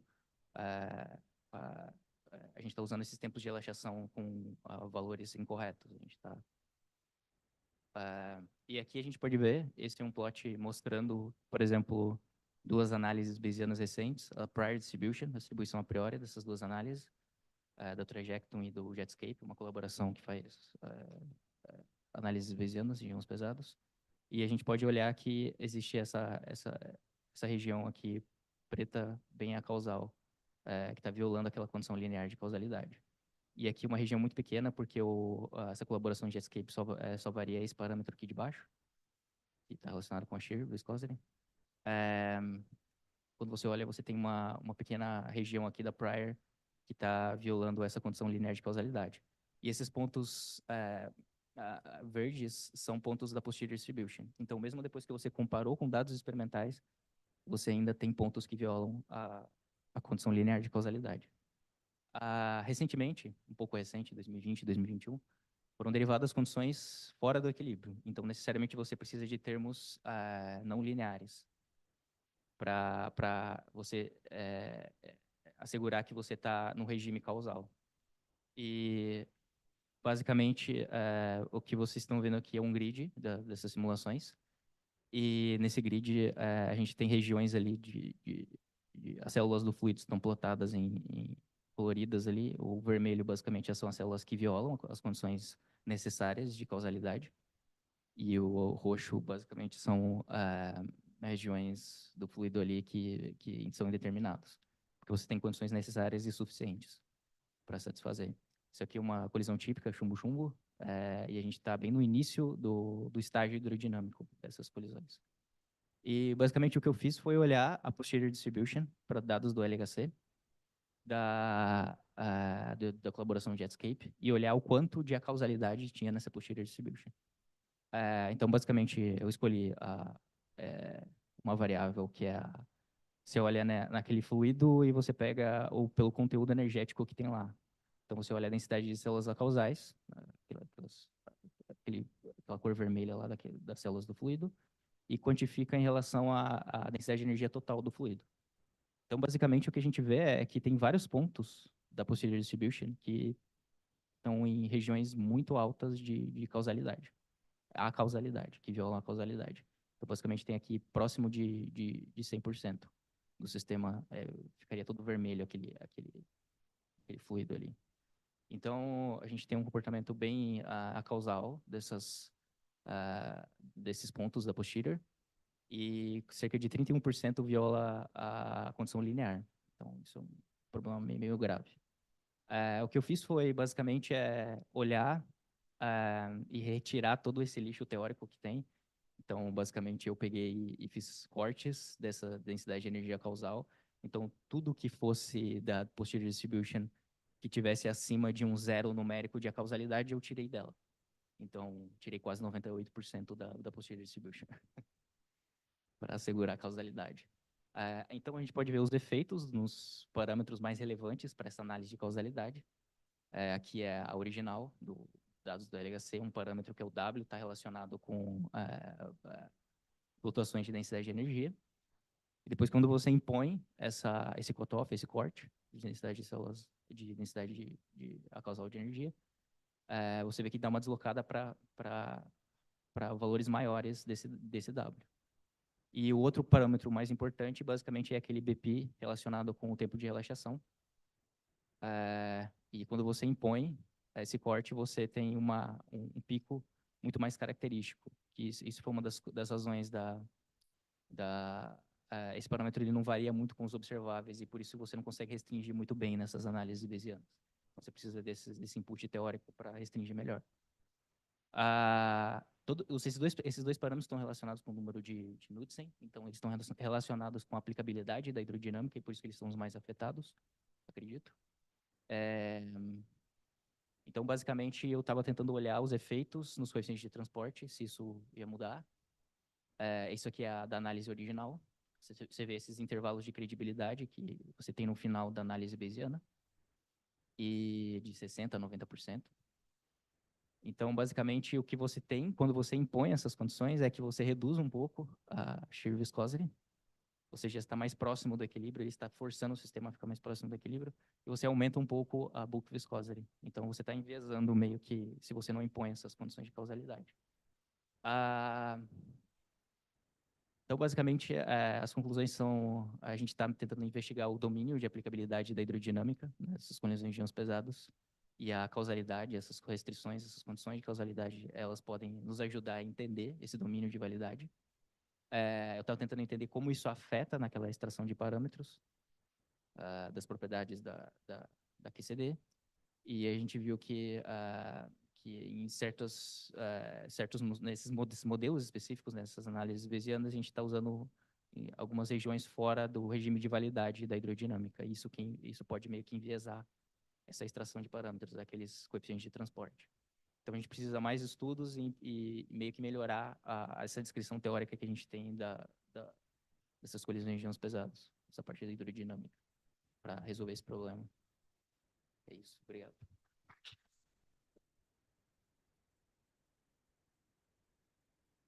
Obrigado, Tiago. Perguntas para o Tiago? Maurício. Obrigado.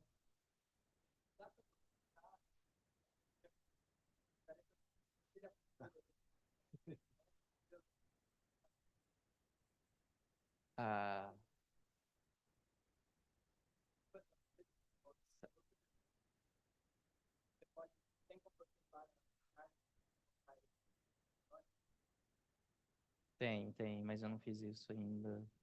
Mas teria sim. Oh, sorry. Ah, por exemplo, esse é só... Desculpa. Tá. Os observáveis, se eles não são muito impactados pelas suas condições de causalidade. Tem algumas coisas, por exemplo, o V2 cresce um pouco porque você está exigindo eta sobre S menor, e as flutuações de momento transverso aumentam um pouco porque você está exigindo bulk maiores. Então, aqui é para os map parameters, então é para o melhor fit possível. Então, mas não é tão relevante assim. André.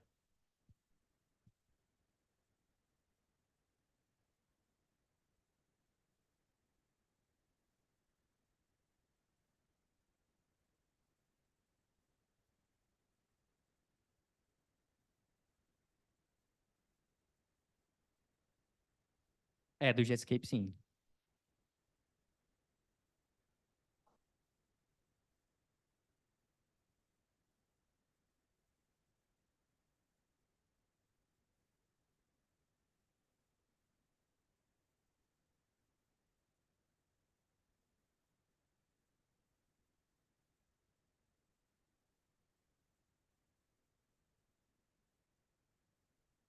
Então, quando eu variei o tempo de free streaming, que tem 2 parâmetros associados a ele, não mudava muita coisa. Então, ele não era tão relevante para essa análise. Mas o modelo em si, o free streaming, ele meio que leva o sistema para ter correntes de viscosidade maiores. Então, ele é mais problemático que, por exemplo, um compost ou outros modelos assim. Então, só como eu estou gerando a cadeia do Jetscape, eu usei só o free streaming.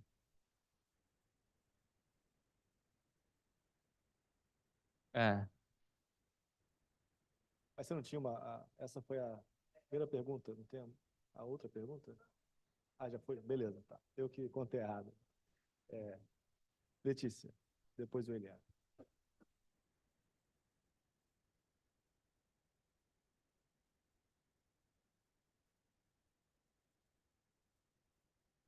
São os parâmetros que a gente utiliza para simular essas Mas condições. é hidrodinâmica. Hidrodinâmica não é causal. Isso. Fora do... Então, aqui, assim, desculpa, você responder, mas vou deixar. Eu não sei porque eu comecei a Você falar. sabe muito mais de hidrodinâmica que eu.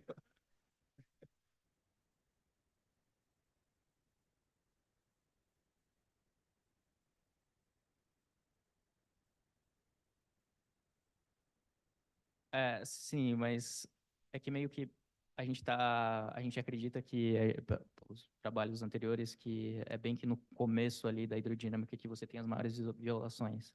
Então é ali que a gente quer focar para começar a hidrodinâmica num regime causal. Então tem sim. Pode ser isso. Mas... Eduardo, o Eliane, depois o Eduardo. Eliane.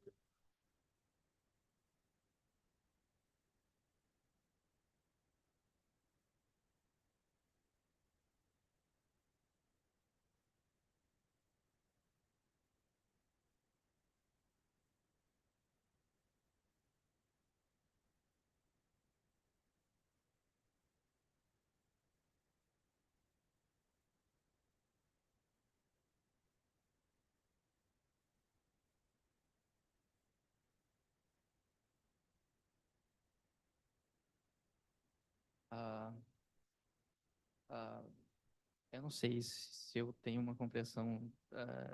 Posso fazer um comentário?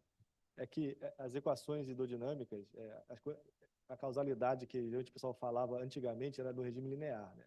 Aí, nesse caso, você pode determinar a causalidade fixando o tempo de relaxação, etc. Mas no regime não linear, depende dos próprios campos, né? Então, por isso que a condição inicial afeta isso. Se o P-mini for muito grande no início, isso por si só pode tornar a solução a causal. Por exemplo, essas são condições necessárias, então envolvem vários termos, e principalmente esses termos que são essas correntes que elas dependem ponto a ponto. Esse lambda 1, lambda 2. Esses lambdas são os valores do π-mini. Você diagonaliza o π-mini para esses lambdas. Essas são as condições necessárias. Existem condições suficientes para você se assegurar que você está no regime causal. Aqui, se você violar, você está naquele regime acausal. Qualquer uma dessas condições. Eduardo?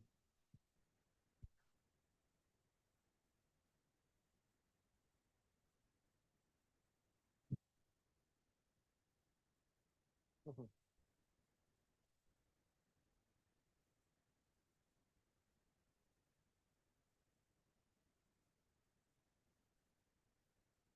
Existe. As análises, elas têm closure tests e outras coisas assim. O que eu fiz foi que eu peguei 20 mil pontos. Então, mesmo quando a gente joga fora quase 98%, você ainda tem mais de 100 pontos. Então, basicamente, você consegue construir uma posterior com mais de 100 pontos. É uma quantidade bem grande de pontos. Então, vou fazer a última pergunta. Podia voltar alguns slides, que esse é o histograma do...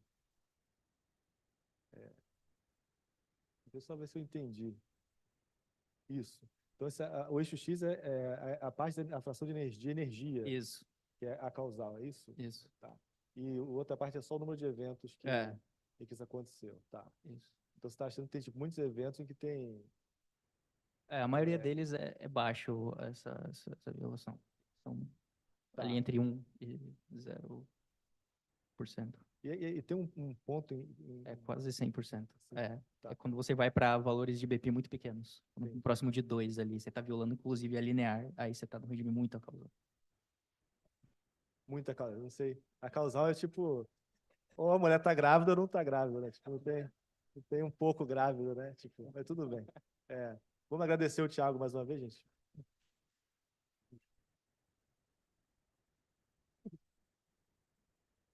Oi, gente, só lembrando uma coisa, quem tiver que acertar recibos e reembolsos, a Jaqueline está aí fora, do lado da Sônia, é a pessoa que cuida disso, secretária do NCT.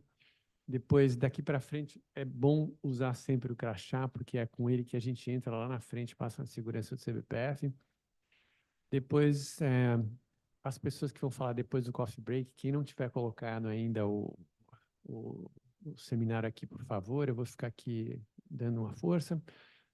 E já adiantando, de repente alguém vai rápido para o almoço, a saída para o almoço aqui é assim, quando você sai para aquele portão do CBPF, tem a Unirio do lado esquerdo, que tem várias opções, inclusive um PF por R$ 12, que é o que eu falei. Para o outro lado, que é o que me falaram, você pode ir para o FRJ, aqui saindo à esquerda, direita pelo outro portão, ou pode ir para o Rio Sul, se você tiver bem de grana. Tem várias opções lá. Então, é isso. Então, obrigado a todo mundo e até daqui a pouco, né? A gente volta de acordo com o programa às 11h.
O nosso passador aqui já para frente, aqui para volta. Esse é o... Não é um laser, é tipo um apontador, né? Você vai ver que a direção do apontador é meio estranha, não é intuitivo não. Tá vendo aqui? A mãozinha fica na onda. E já falar no microfone mesmo, tá? Agora foi, beleza. Tudo funcionando?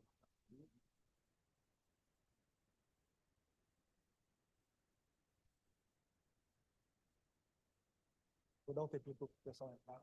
Eu estou com medo do microfone. Eu estou com medo do microfone. Uma vez eu fui falar no microfone, eu ouvi minha própria voz e eu travei. Vai dar certo. É bem de leve, você falar aqui embaixo assim. Então, gente, vamos dar início à segunda sessão da manhã.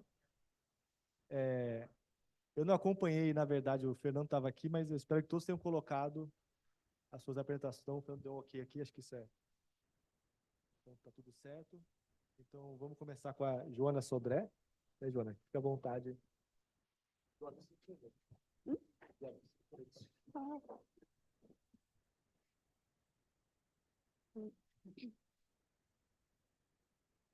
Bom dia a todos, meu nome é Joana e eu vou apresentar hoje o que foi meu trabalho de tese de doutorado, que é o estudo da matéria hadrônica magnetizada, o papel dos mesons. Então, por que a gente está interessado em estudar matéria hadrônica sob campos magnéticos fortes? Esses campos fortes, eles muito provavelmente ocorrem nessas três situações que eu estou mostrando aqui, tanto em colisões de íons pesados, não frontais, quanto em magnetários, que são estrelas de nêutrons com campos magnéticos fortes, quanto pode ter acontecido no universo primordial. Inclusive, em magnetários, no interior desses magnetários, os campos podem ser da ordem de 10 na 18 graus, enquanto no CERN e no RIC, os campos magnéticos podem chegar a 10 na 19 graus. O que eu estou interessada em calcular é a massa-polo do noneto mesônico pseudoescalar, que está representado aqui, ou seja, eu quero calcular a massa-polo dos cáons, dos pions e dos mesons zeta. Como eu estou interessada em calcular a massa deles com campo magnético, é interessante eu ver se o meu modelo está reproduzindo esse fenômeno que foi observado primeiro em cálculos da rede, mas também observado em modelos efetivos, que é a catálise magnética, que é o fenômeno de que o condensado de quarks, que é o parâmetro de ordem da transição de fase quiral, ele aumenta conforme o campo magnético também aumenta, que é esse efeito que a gente pode ver nessas duas linhas, na vermelha e na verde, nesse gráfico da direita. Então, como é que eu vou calcular o modelo, como é que eu vou calcular a massa-polo? Eu vou usar um modelo efetivo, modelo Nambu-Journal-Lazinho, e como eu estou calculando a massa de quarks, de mesons que tem 3 quarks, o up, o down e o strand, então eu vou fazer esse cálculo na SO3. A gente já começa com a lagrangiana em coordenadas euclidianas, então essa é a lagrangiana do modelo. Aqui eu deixei em destaque o termo do determinante de 't Hooft, que é a lagrangiana da interação de 6 pontos, e esse termo ele é colocado para simular uma anomalia Excel, e também para poder ter o termo de mistura dos mesons zeta e eta'. Então, esse termo é muito importante para isso. Como eu quero calcular a massa-polo dos mesons, que são bósons, então é interessante eu realizar esse procedimento de bosonização da lagrangiana, que é basicamente reescrever a minha lagrangiana apenas em termos de graus de liberdade bosônicas. Eu integro os graus de liberdade fermiônicos. Mas, ao contrário do que acontece para 2 sabores de quarks, quando a gente tem mais de 2 sabores, como no nosso caso 3 sabores, a integral não é trivial, a gente precisa de métodos de aproximação. Existem vários, mas a gente utiliza a aproximação de fase estacionária. Então, depois de realizar as integrações, nesse método da aproximação de fase estacionária, a gente precisa reduzir a parte bosônica da ação em relação a esses campos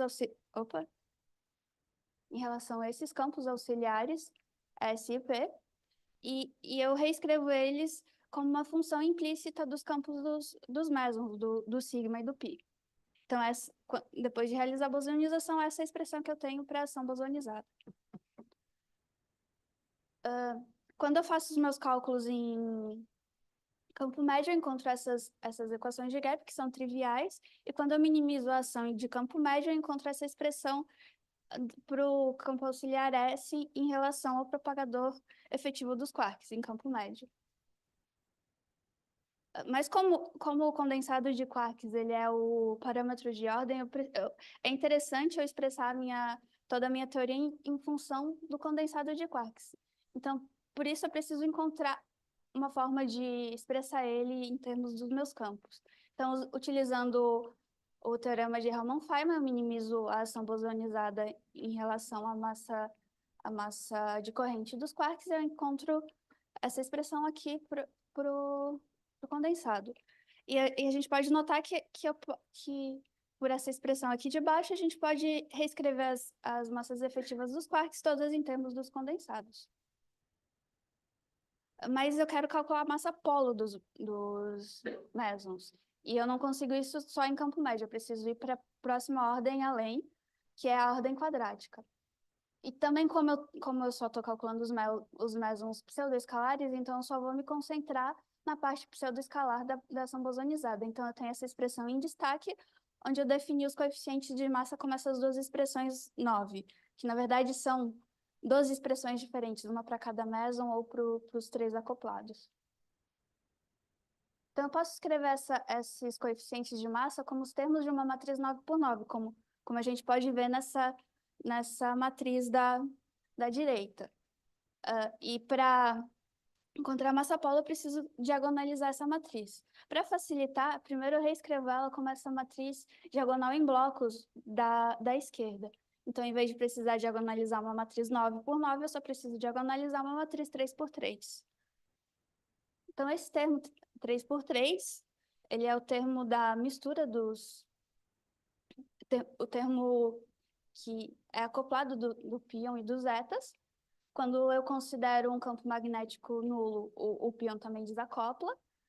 E como eu já disse, eu preciso diagonalizar ela. Ou então, pelas propriedades do determinante, das matrizes, eu posso simplesmente encontrar as raízes do determinante e resolver esse sistema dado por essas equações 11, onde eu defini que o M são os 3 mesons que eu estou calculando.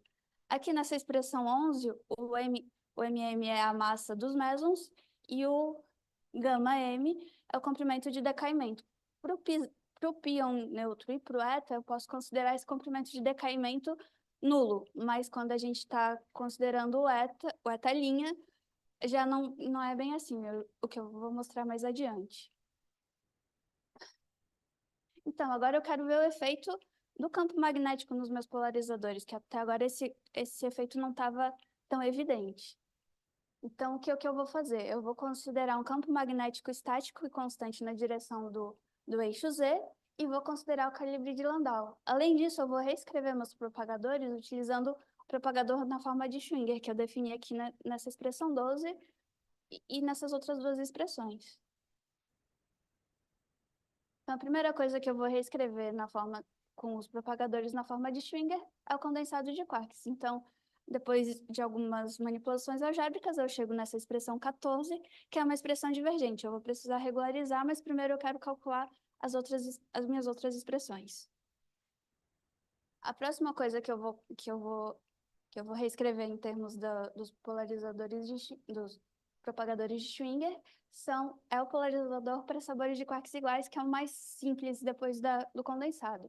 Então, eu quero calcular essas expressões como a 15, que são os polarizadores de quarks, não, os polarizadores de mesons para sabores de quarks iguais. Então, quando eu substituo o propagador de Schwinger aqui, eu encontro essa expressão e a gente pode ver que, como a gente tem sabores de quarks iguais, as fases de Schwinger se cancelam. Então, eu posso proceder ao cálculo da forma trivial. Então, eu faço uma transformada de Fourier no campo dos mesons, eu faço integração em P, e e obtenho essa expressão para o polarizador dos mesons no espaço dos momentos, que é essa expressão aqui em destaque. De novo, é uma expressão divergente que eu vou precisar regularizar mais adiante.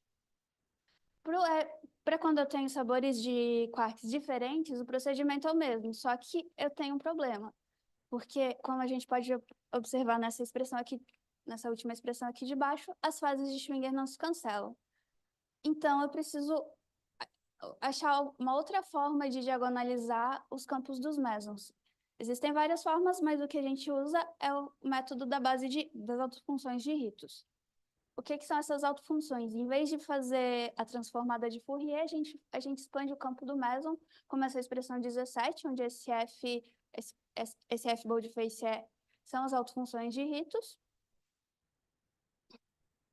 Então, eu defino as autofunções de Ritos como essa expressão 18, onde o dk são as funções parabólicas cilíndricas e o hk são os polinômios de Hermite.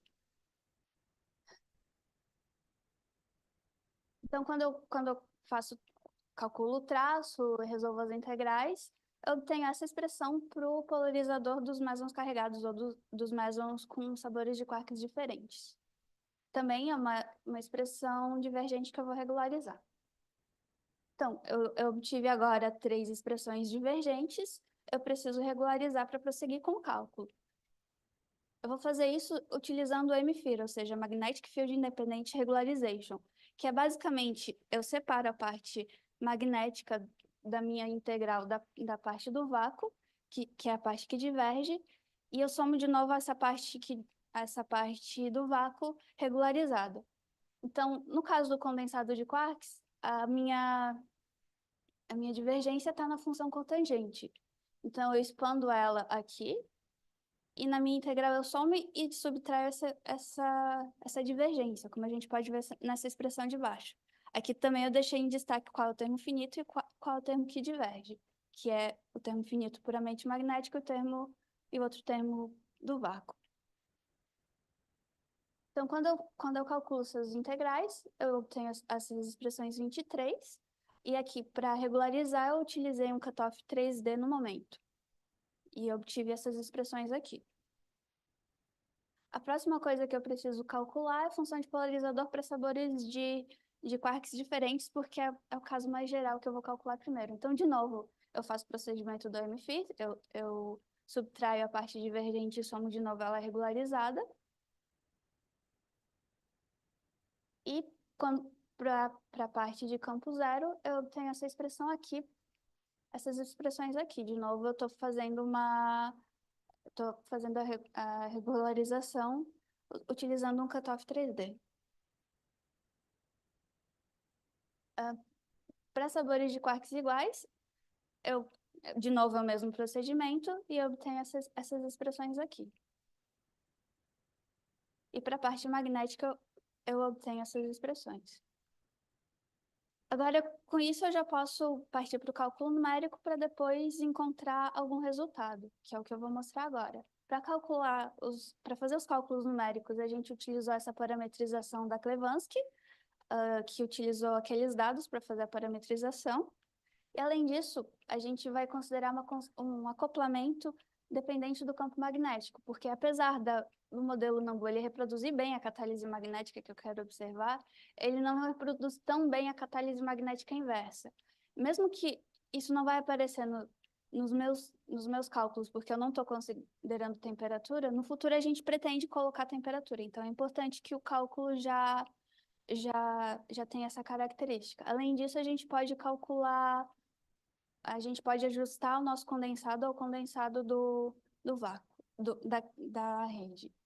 Então, a gente utiliza esse acoplamento que a gente retira dessa referência B. E é isso. Então, o primeiro resultado que a gente tem é o da massa efetiva dos quarks. A gente pode observar que quando a gente considera um acoplamento constante, a massa efetiva dos quarks tem um comportamento monótono e crescente, mas quando a gente considera um acoplamento dependente do campo magnético, a massa efetiva dos quarks passa a ter um comportamento não monótono.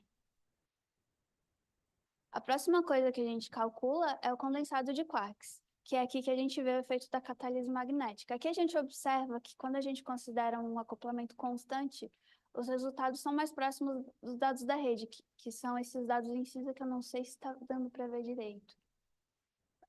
Mas mesmo assim, quando os valores para um acoplamento dependente do campo magnético são bem próximos da rede. Além disso, a gente observa esse comportamento crescente, que é justamente o comportamento da catálise magnética.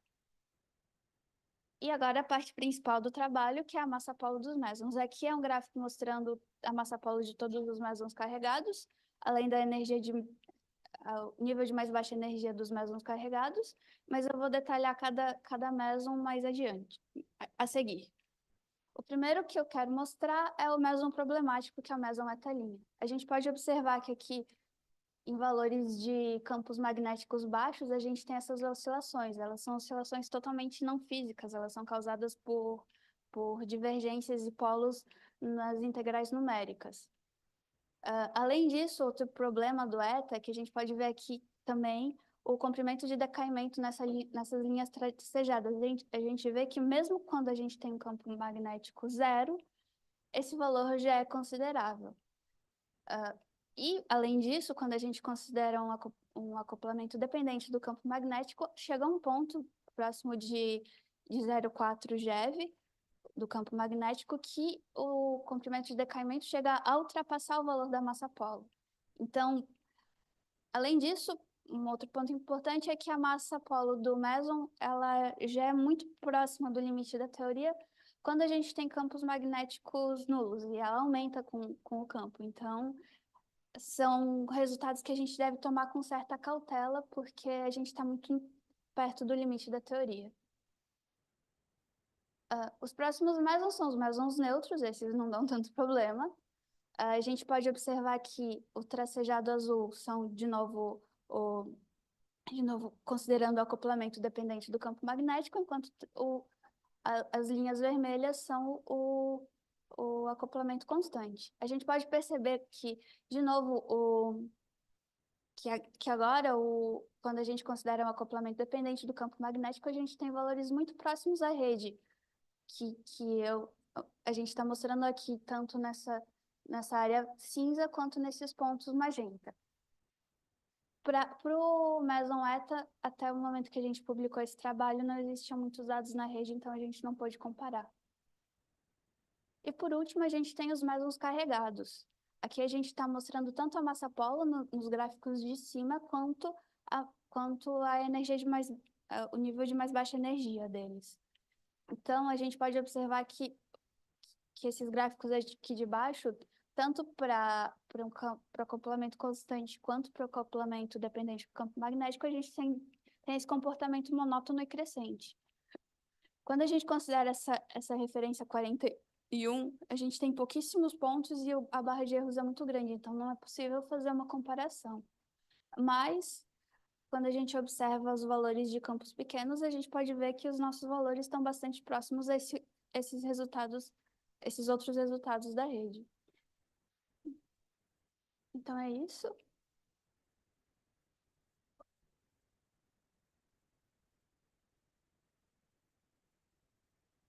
Obrigado. Joana, perguntas? Letícia.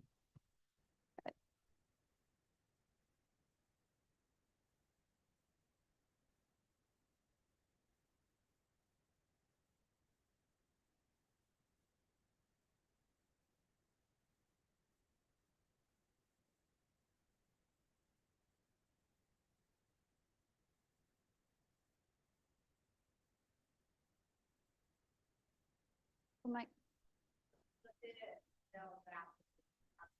Uhum.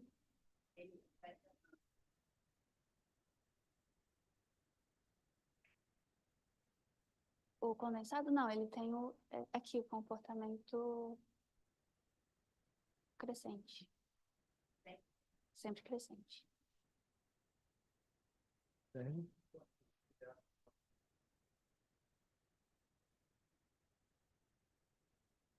Sim.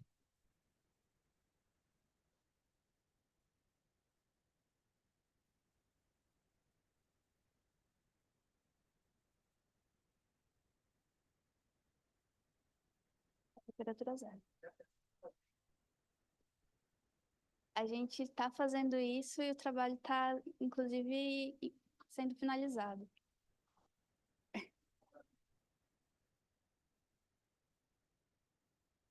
Eduardo.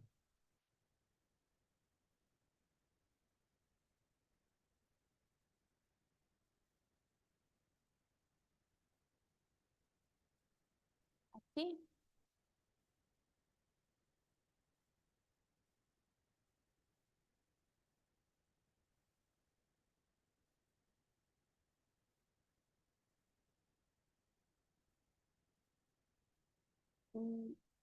Eu não tenho certeza, eu preciso pensar mais um pouco, mas eu imagino que tem a ver com o acoplamento, a forma do acoplamento dependente do campo magnético.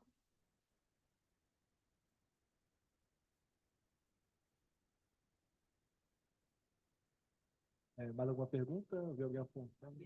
Opa, sim, vai lá. Eu estava olhando lá atrás.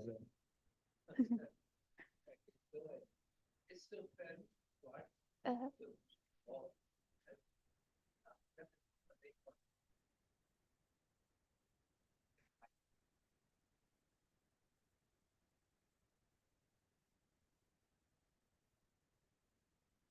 Uhum. Uhum.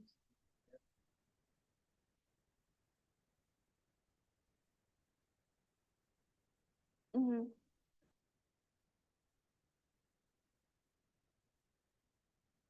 Sim, eu gosto de trabalhar com modelos efetivos.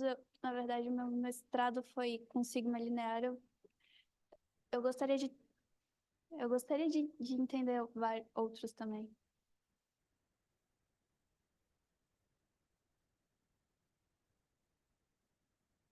Uhum. Sim. Uhum. Uhum. Na fase hadrônica ainda. Ah, sim. Aham. Uhum. Tá, vamos encerrar agora. Vamos agradecer mais uma vez a Joana. Obrigado, Joana.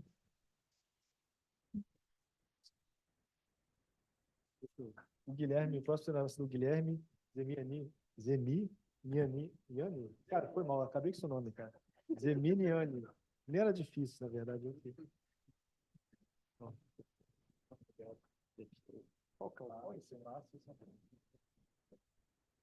Vamos lá, Guilherme. Ok, muito obrigado aí. Eu vou fazer essa apresentação em inglês porque eu fico mais confortável com os termos assim, tudo bem? So I'll be talking about the two flavor heavy meson bound states with nuclei. And honestly, I was expecting my partner Samuel to give a talk earlier about the mesons he works with, but I will be talking about the same mesons here since the time is limited. Then I'll be focused on just the BC meson and just a couple of light nuclei. So I will start with some brief motivation and a short introduction. And then I'll look at the case of the BC meson bound to a nucleus, considering just the potential that arises due to the strong interaction. And then I will plug also the Coulomb potential to that case and see how that affects the results. Then I will close with some remarks. Okay, for the motivation, we know that due to the partial restoration of chiral symmetry inside the nuclear medium, hadrons are expected to change their properties. And let's take the case, for example, of the finite nuclear matter, that is a hadron interacting inside a atomic nucleus. That interaction can be either attractive or repulsive, or a sum of the two, and we are looking specific at the case where the overall interaction is attractive. That is because we are interested in the systems where the hadron and the nucleus are bound. We look at this possibility of exotic hadronic nucleus. And we want to solve the bound state equations for such system and finding the binding energies and wave functions. And as I said, I focus on the case of the BC helium-4 and BC carbon-12 for the no Coulomb case. And plugging the Coulomb interaction, I'm looking at just the BC carbon-12. Okay, so we want to solve this Klein-Gordon equation in momentum space, where this Vs and Vv are scalar and vector potentials that arise due to the interaction of the hadron with the nucleus. Examples of these potentials can be, as I mentioned, the Coulomb potential as a vector, and the strong nuclear potential that has scalar and vector parts. These parts we get from the nuclear mean field potentials felt by the hadron when it's inside the nucleus. And now I jump right at the first case scenario. So the model that we use to model the mean field potentials is the quark-meson coupling model. And in this model, only the scalar part exists for a meson because the vector parts cancel each other. Samuel will be showing you later the self-energies of this meson, and they cancel inside that. And since I'm looking first at the case of no Coulomb interaction, my Klein-Gordon equation reduces to this form. And since I'm solving this numerically, I find it important to show you the square term for this scalar potential. And I do so because the potential that effectively enters in my numerical calculation is actually the partial angular momentum decomposition of my nuclear potential that originally is calculated in coordinate space. These are being the distance of the hadron inside the nucleus from the center of the nucleus. And we do this decomposition pretty simply by applying the double spherical Bessel transform to my coordinate space potential, where these J's here are the spherical Bessel functions with index angular momentum. Okay, so we get the potential in coordinate space using a local density approximation on the mass shifts of these mesons, where these rho b are they are the nuclear density distributions for these two nuclei. So that's the part where I was expecting Samuel to give a talk earlier, because as he will demonstrate, the calculations of this mass shift involves an divergent integral in the self-energy, and this integral is regularized with a cutoff, this cutoff lambda b, and that makes my potentials also dependent on the same cutoffs. But the good news is this cutoff does not make so much of a difference at the end results, because they change very little here, my potential. And later, when I showed you the wave functions, you'll see that these cutoffs doesn't matter so much. And solving the Klein-Gordon equation for each energy level of the system, I can get the binding energies by just the difference of the total energy of the system and its reduced mass. And we can see that even for the smallest of cutoffs, my meson is still bound to these two light nuclei. So for heavier nuclei, we can expect naturally that this binding energy to be even deeper. It has obviously way more energy levels than this, but I wanted my table to fit the frame. So I just go up to 1p. And also, the dependence of the cutoff on the energy is not so great. So even for the highest of cutoffs compared to the smallest one, the difference is not so much. So the wave functions, how do I find them? Well, the way I solve this Klein-Gordon equation is treating it as an eigenvalue equation. And therefore, my resulting eigenvector will be my momentum space wave function, which I can then normalize and then apply a spherical Bessel transform to get it back to coordinate space, like this. And the wave functions that I get for the BC helium systems are this, and they are very smooth and convergent up to the limit of the nucleus. That means that the binding energies that we found are pretty trustable. And as we can see, it doesn't depend almost at all to the cutoff lambda. It changes just a little bit the amplitudes of the wave functions, and it doesn't mess up with the shapes whatsoever. So here are the wave functions that I got for the BC carbon 12. And again, very little dependence on the cutoff. And now I want to plug my Coulomb potential in my bound state equation and see how that affects the result.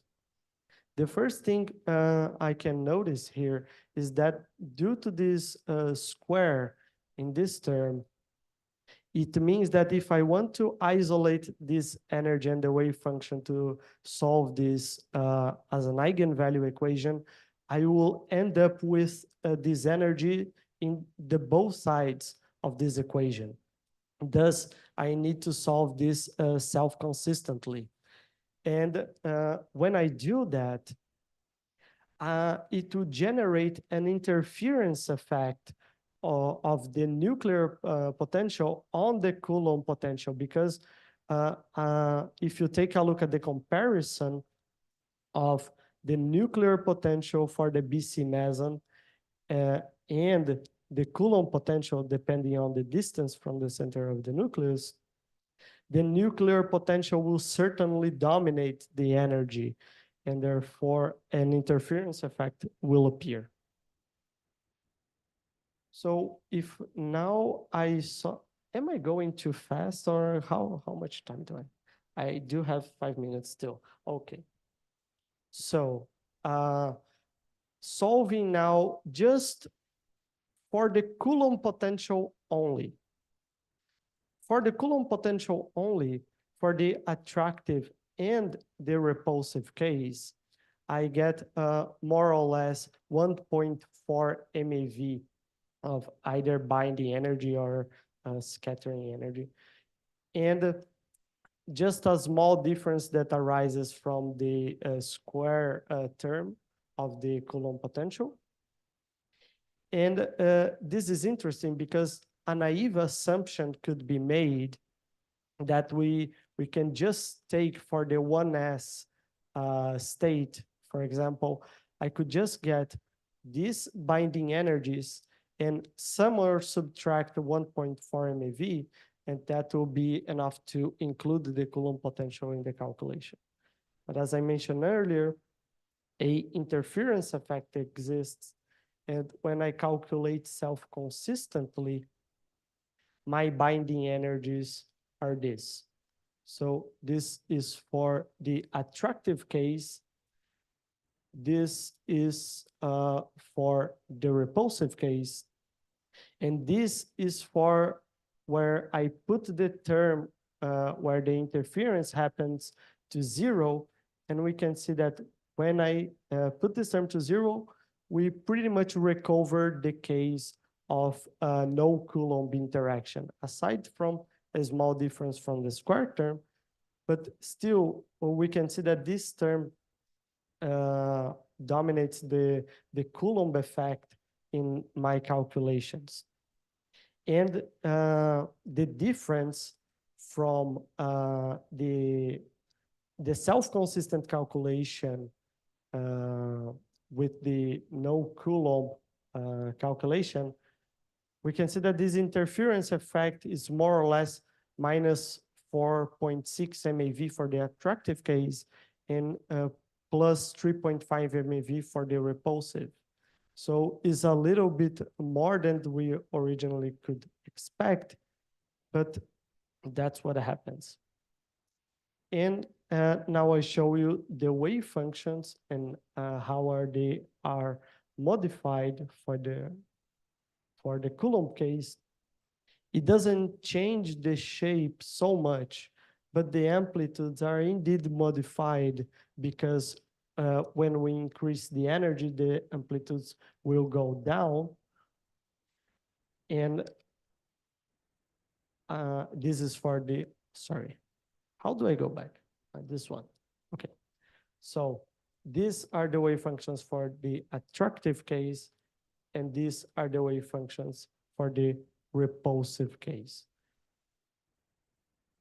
All right, I think I'm pretty much done, and that's it.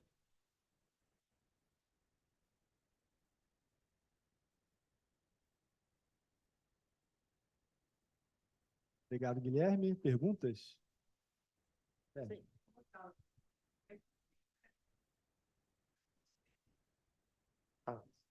Okay, so the reduced mass will enter the effective mass of my meson, which is the BC meson. And Samuel will be showing the actual effective mass of the meson in his presentation. But I didn't take a look at the effective mass of the system. Yes, particularly, but yeah.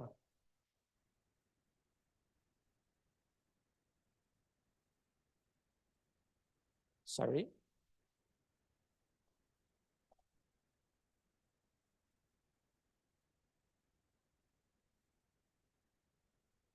No, but the mass of the hadron is effective.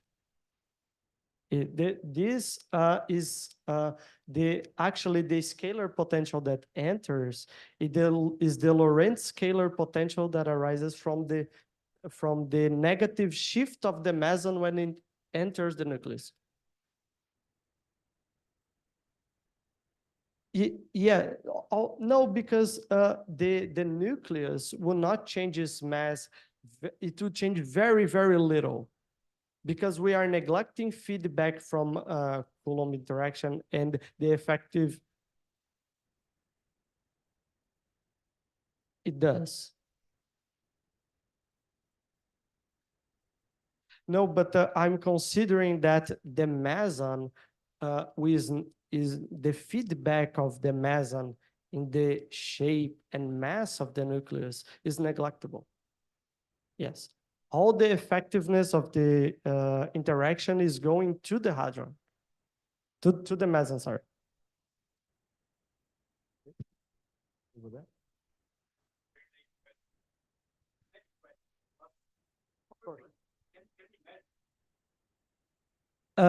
Now we cannot, because I hope they build a better accelerator for that, because we need to produce this particle near the threshold of momentum, and that takes a lot of energy, and right now we cannot measure that. But in the future, we hope that we can actually produce this particle inside a heavy nucleus, for example, lead, and we can try to find these energies. But to be fair, I have not considered in the mass shift calculation the imaginary part of their self-energies, which are the width of these mesons. And that plays an important role in experimentally finding these energies. Yeah, go ahead.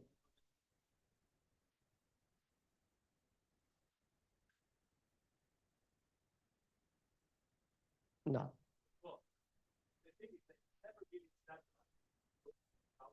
It does at some point. Yes.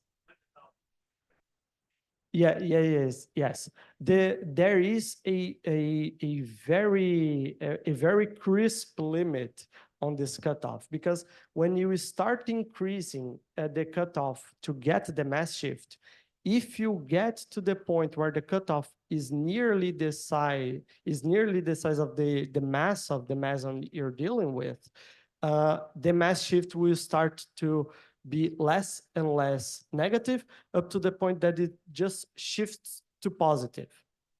And that cannot be, because when this cutoff is there to, because we use a form factor, right? And the form factor is there to reflect the finite size of this particle.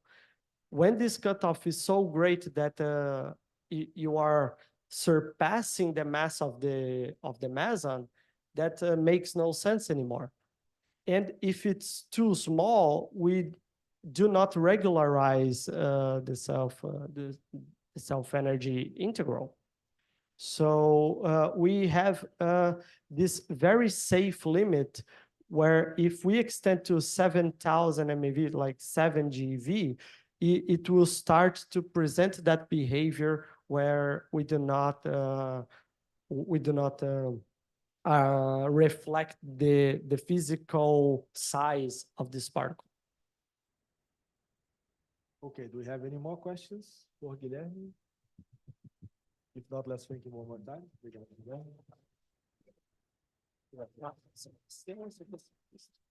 So the next talk will be by Samuel Beres. Please.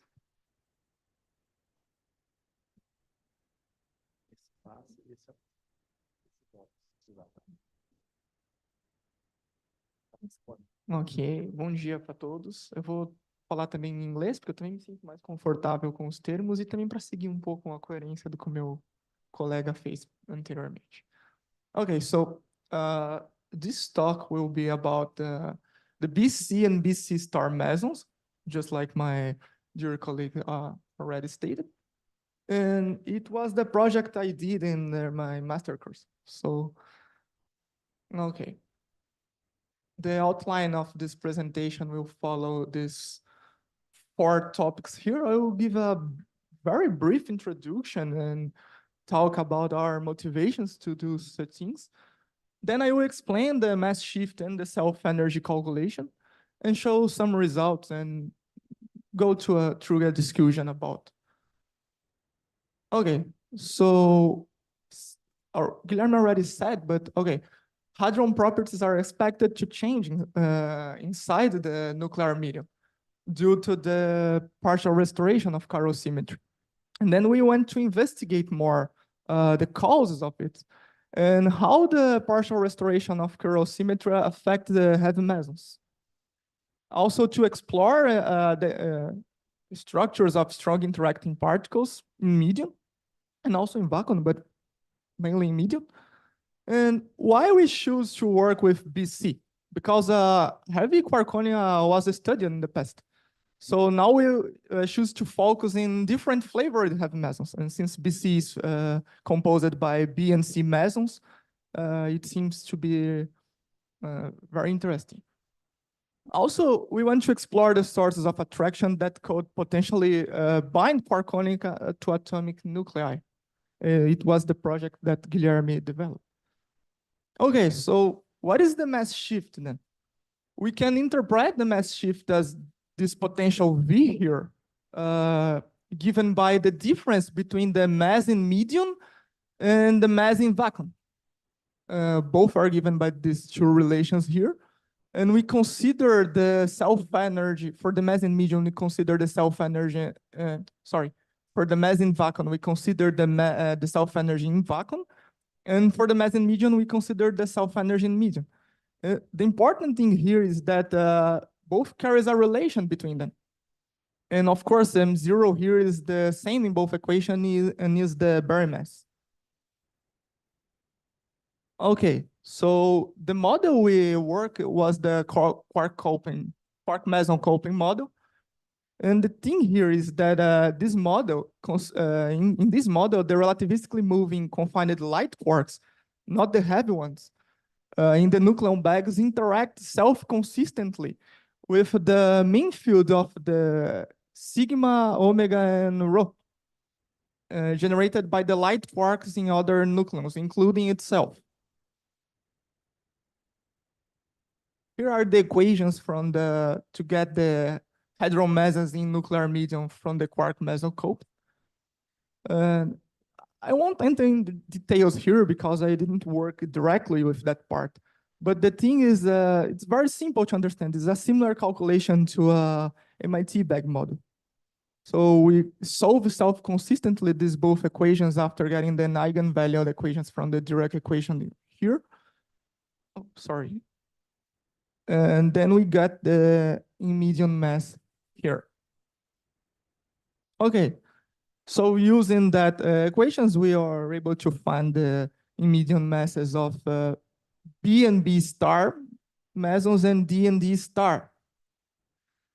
Okay, so you may be thinking now, okay, but you said from the beginning that this talk will be mainly about the BC mesons, but you found the mass of B and D.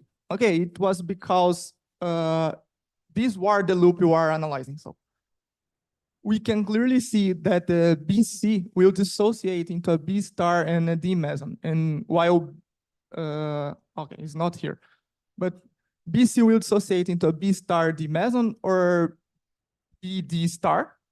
We also studied these other mesons here in my project, but I won't enter in any details here. And for the vector meson BC star, it dissociates into a B and a D meson. Of course, it's important to say that this is the lowest order loop, okay? Okay. So first, we are interested in understand better this part, this part here.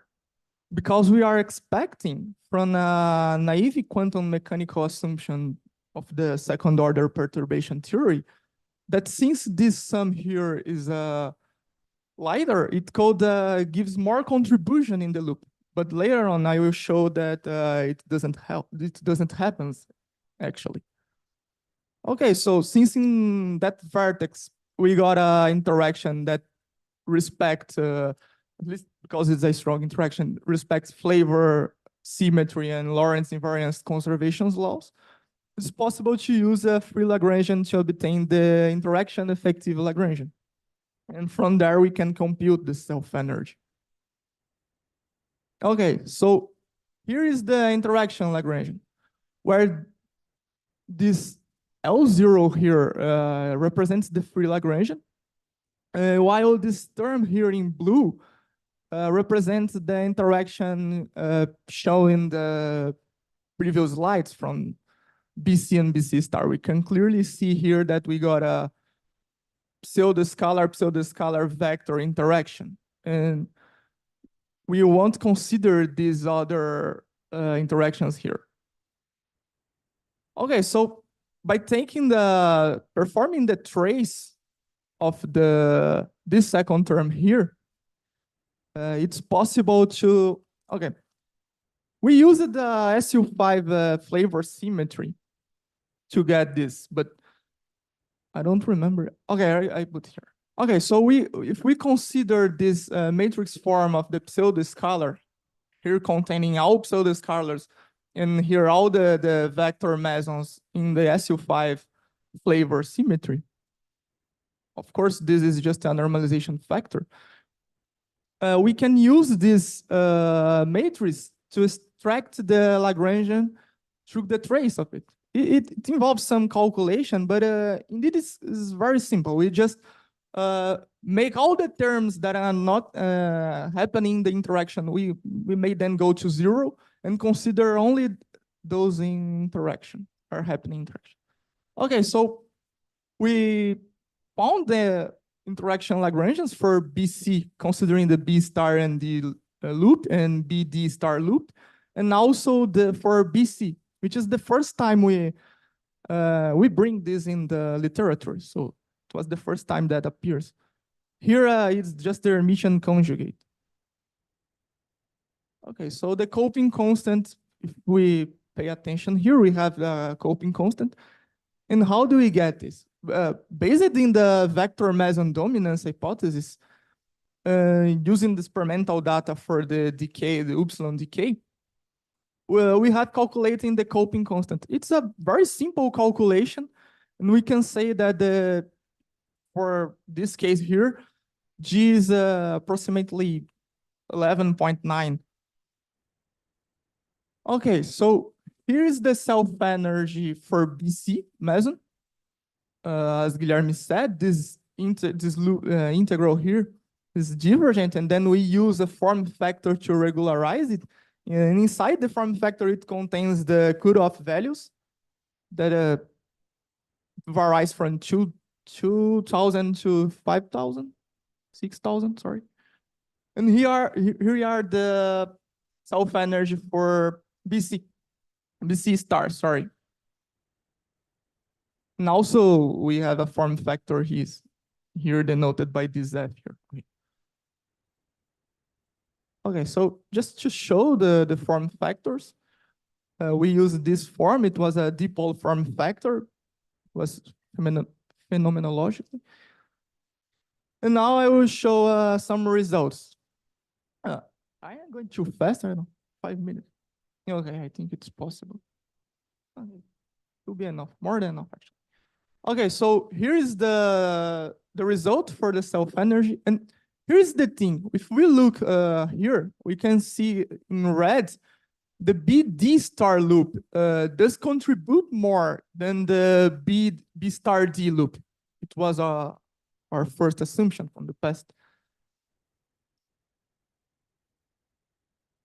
Okay, here I got the mass in median considering a total loop, because okay, the mass shift is given by the total loop contribution, so it's why I sum both contributions from each loop here. Here on the left-hand side, I have the mass of BC, and here the mass shift. Here I got the result for the BC star. Of course, we only have one loop happen here, so it doesn't necessary to do any sum. And here the mass of BC star and the mass shift of BC star in median as well. Oh, okay, now just to a very, very quick discussion, because I don't think I will have enough time to go deeper in that. Okay, so I commented from the beginning that Heavy Quarkonia was a student in the past. Indeed, my friend Guilherme studied at Meson Zeta and Nuplo. And we were expecting that the mass shift of BC would lies between these two mesons, because it makes sense, right? Since we have B and B bar C meson, it was reasonable to think about, okay, it will be between the B bar and C bar. But indeed, it don't happen, because we show here that, this is weird, sorry. We show here that the mass shift of BC meson is indeed larger than both of them. And the same does not occur to the BC star, because for BC star, it is in the median of its properties, lies in median for this epsilon and J psi here, okay. Okay, so just to give a summary of what we did in this project, we obtained the BC star Lagrangian for the first time. We estimated the BC star mass shift, even its existence is only suggested yet. And our study also brings the first predictions for the mass shift of all these mesons here in nuclear medium. We calculated all these mesons mass shift in nuclear matter by an effective Lagrangian approach, presented more detailed results, including the total self-energies, for all these mesons, show more detailed behavior of the self-energies for each cutoff value, which, okay, we don't have time to go deep in here, but if you have any questions, just ask me. Show that the D star loop self-energy give a larger contribution than B star D.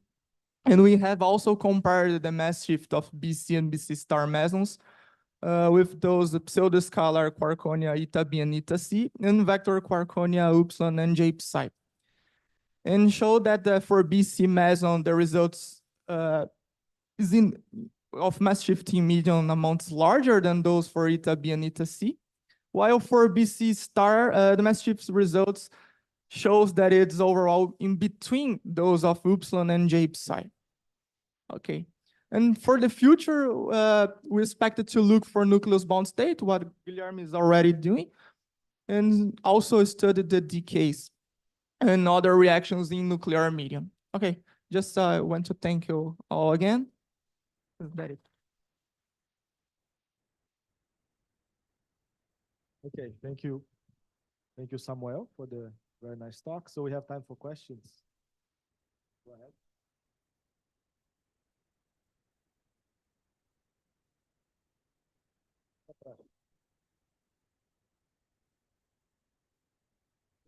How did you find or build the initial interaction used for in studying this decay? I'm not sure if I understood your question. Let me see if I got it. Okay, you are asking why we choose to, why we think that this interaction is more relevant than the other ones, something like this. Usually, you resort to some symmetry to build an interaction in this level. I mean, did you extract this from any symmetry argument? Yeah, from previous works and also previous articles, we used this same approach.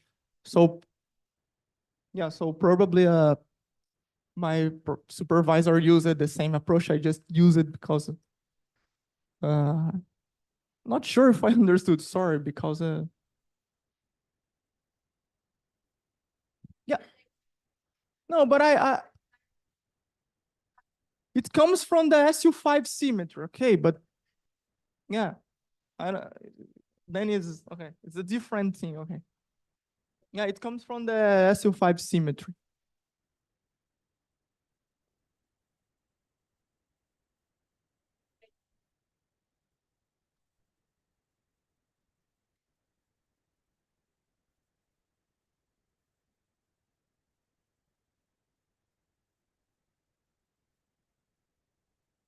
Okay, we imagined from the light quark condensates that this partial restoration of chiral symmetry occurs in medium.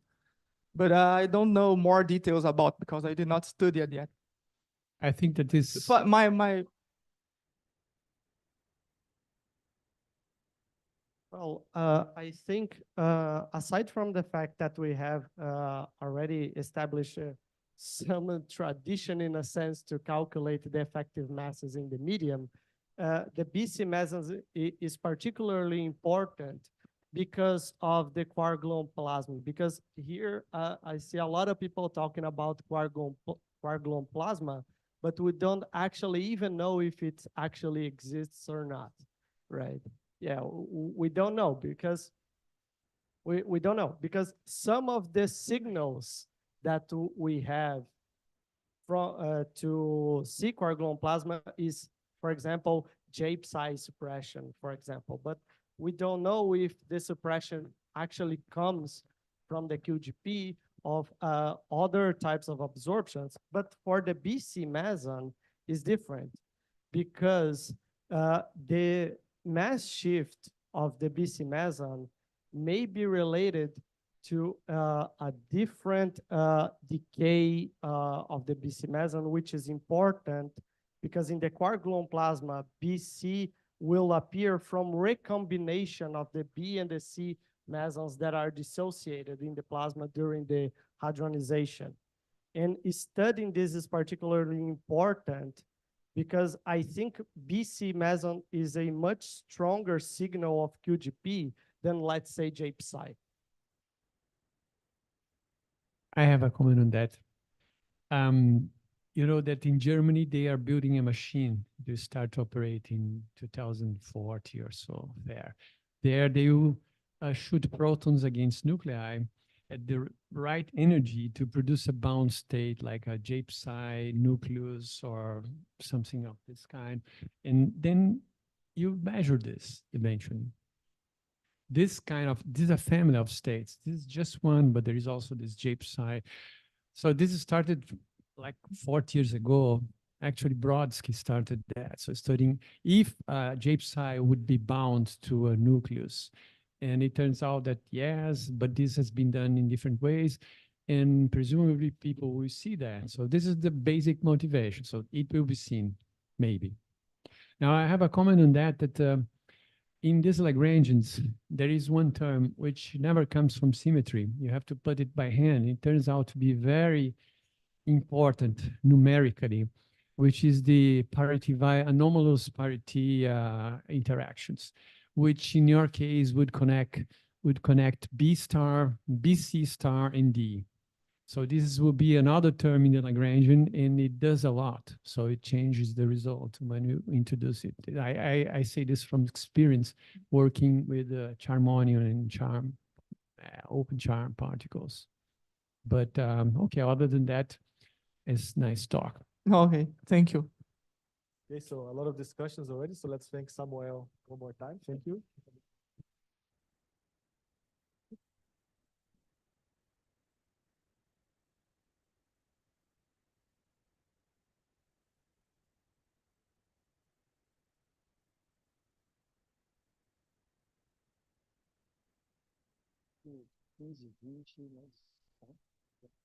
Então, the last seminar of this morning session by Osvaldo Ferreira. Osvaldo, please go ahead. So, thank you, Gabriel. So, as Gabriel anticipated, my name is Osvaldo. I'm a PhD student at Rio de Janeiro at UFRJ. So, I'm speaking in English because there are some friends who do not speak Portuguese here. So, I'm going to talk about electric field effects on hot and dense media. So we already saw this picture many times in this presentation. It's just the first morning. So we know that our main interest here is to study the QCD phase diagram. And in particular, maybe one of the first possible ways of extending our interests in this phase diagram is to ask what will happen if we apply some external field to hot or dense matter, and we can then ask what happens to the QCD phase diagram then. And the reason for that is first because there are a lot of systems in which magnetic and electric fields play a role. For example, neutron stars, heavy ion collisions, and so on. And so in this presentation, I'm gonna probably ask the most simple question you can make regarding this effect, which is if I apply an external electric and magnetic field, what will be the first linear response to this applied field? And the idea behind that is, and notice that in the title, I just talk about electric field effects. I'm calculated magnetic effects too, but those are known, you have expressions for that. And so it will be a cross-check here. But electric fields are harder somehow because they can mess up with equilibrium, right? So if you apply an external magnetic field, it will produce orbits and will not take the system out of equilibrium. But the electric fields can take the system out of equilibrium. So it just accelerates the charges and make them run forever if you don't have a finite volume, for example. So this is why it is actually pretty hard to simulate this on lattice, and why you have more results on lattice for magnetic fields than for electric fields. But recently, actually in 2022, Androdi and Marco proposed a way to calculate the electric susceptibility on the lattice. And the basic idea is that to simulate on lattice, you need equilibrium, or you will run onto infinities and you won't be able to simulate it. So they actually, by hand, require that you have equilibrium and then ask what kind of expression you would get if you impose this equilibrium from the beginning, right? So this is just a picture, but the idea is that at the end of the day, you will work with constant electric fields, but you can, for example, apply an external field that can oscillate in the beginning, and then you take the limit when the wavelength is very high, and then you get to the limit where the field is constant, right?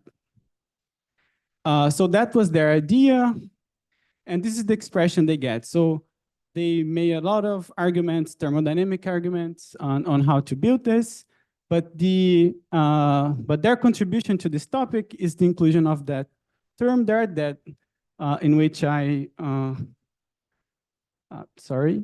Well, I wrote that, right? It's equilibrium distribution. So that term is what assures you have equilibrium here. And one thing that I want to call some attention is that they removed from the beginning, from their definition, the vacuum term. So they just relate somehow the susceptibilities to the photon polarization tensor of the medium to actually this k-squared contributions to the photon polarization tensor.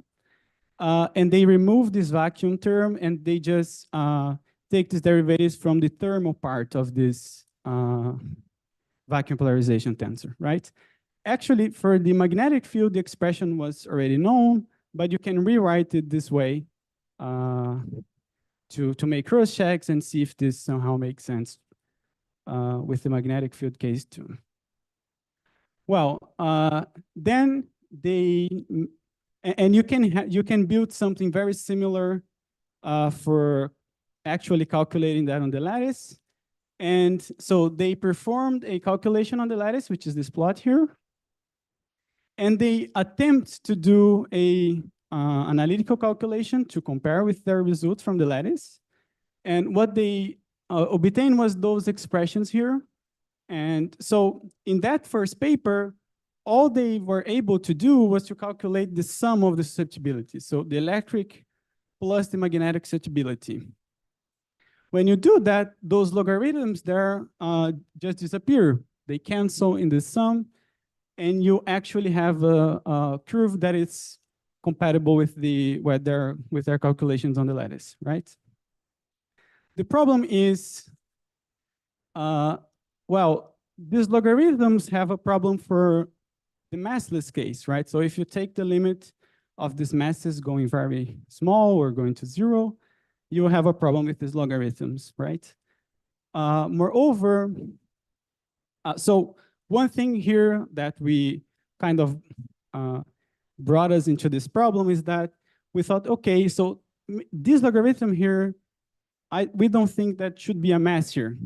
Okay, so we thought that this expression wasn't really consistent, but somehow the other terms were agreeing with their results from the lattice, so there was something which was working, which we wanted to preserve.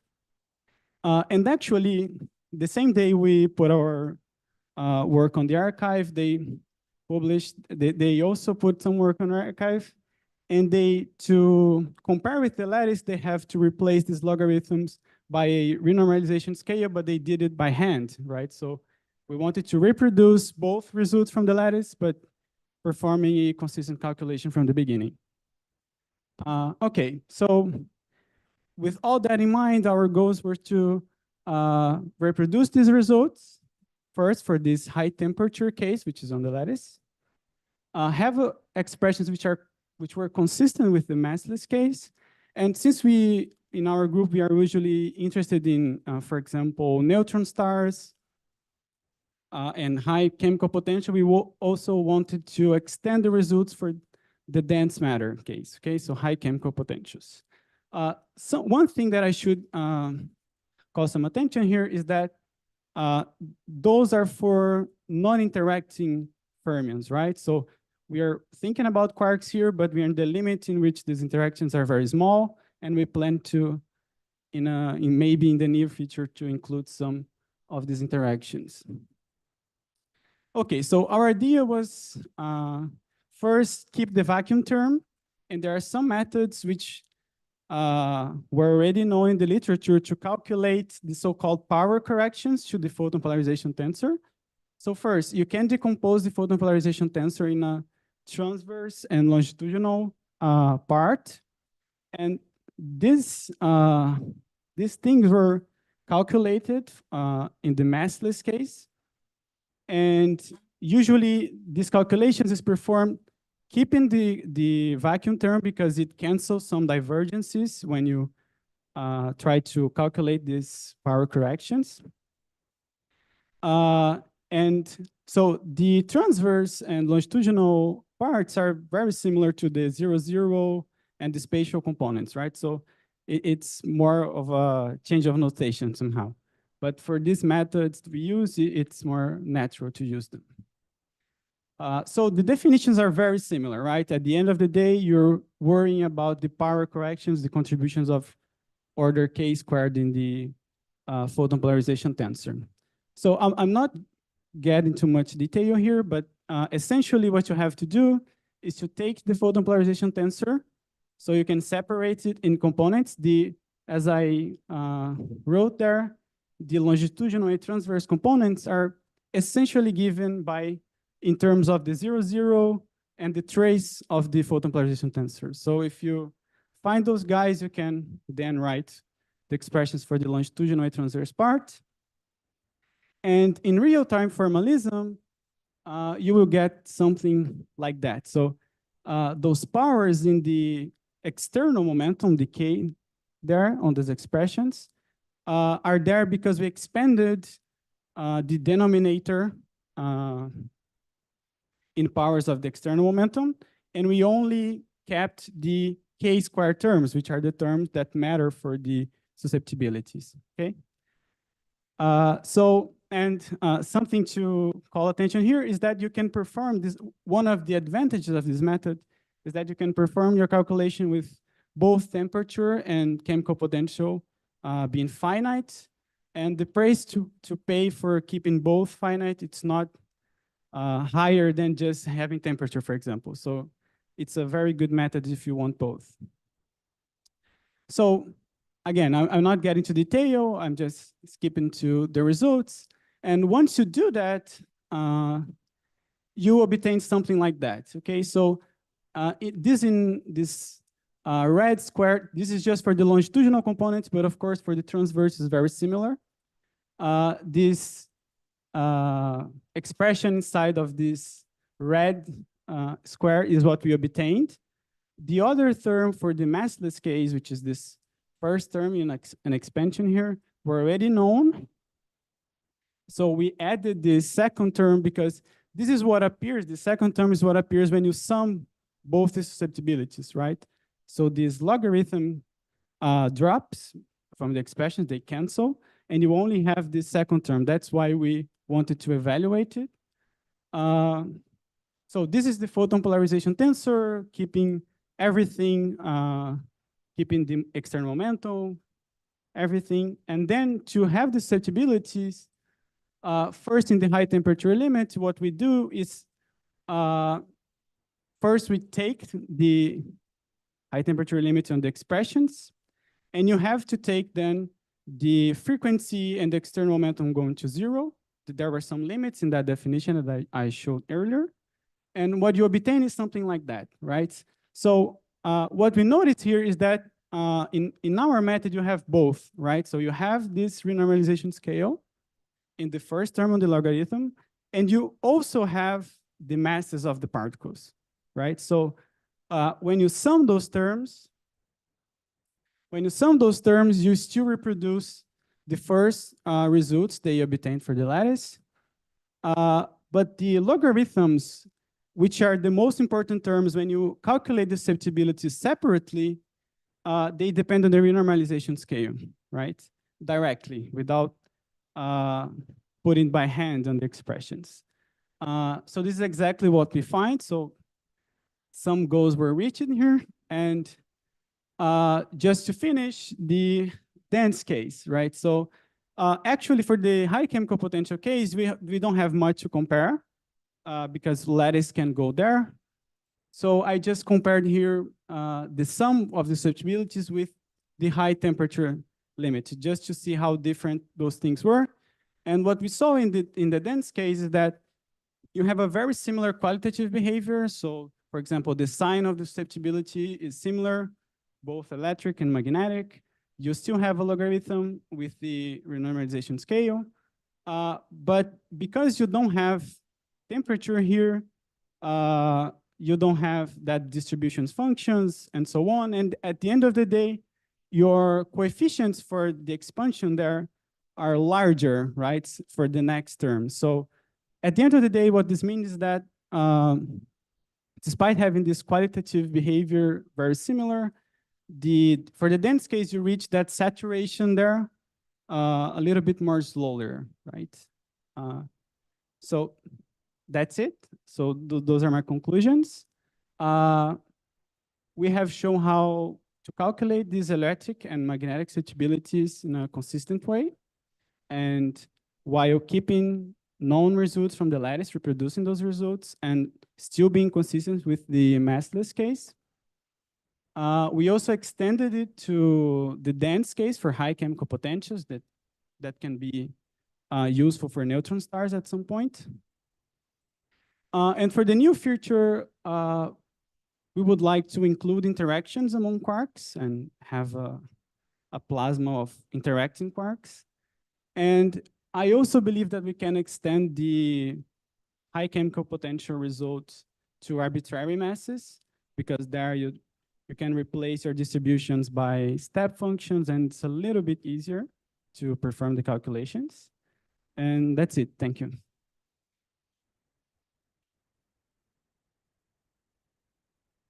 Okay, thank you, Osvaldo, for being on time and for the very nice talk. So actually, all the seminars were on time today. This is the first time I have ever seen this my whole life. So questions for Osvaldo?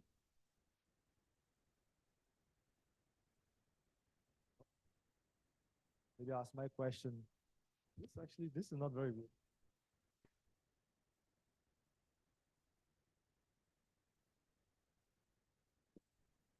Okay. So this configuration, you said at the very beginning of your talk, you talk about this configuration to get a equilibrium. Yes. So how does it work exactly? So you just assume this kind of sinusoid. I mean, was that an example? Yeah, or yeah, that was just an example from Andrade's and Marco's paper. Because at the end of the day, you will take they were just trying to prove a point. So their point is that when you apply this electric, or actually electric fields, because magnetic fields, you don't have to worry about that. So when you apply these electric fields, you will make the medium change somehow, and this can, so the idea is that this susceptibility is useful if this distribution induced by the electric field can cancel somehow the effect of the electric field.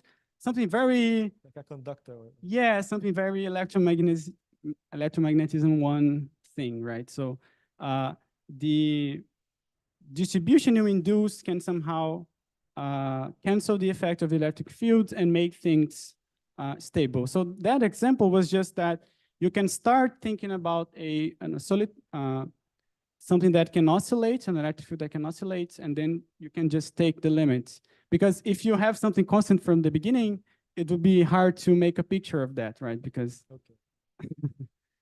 No, but actually, if I continue because what I don't know is, like, is this required? I mean, so for example, usually the strong, like say the proton, there's electric field there, like it's charged, but the strong force just wins over.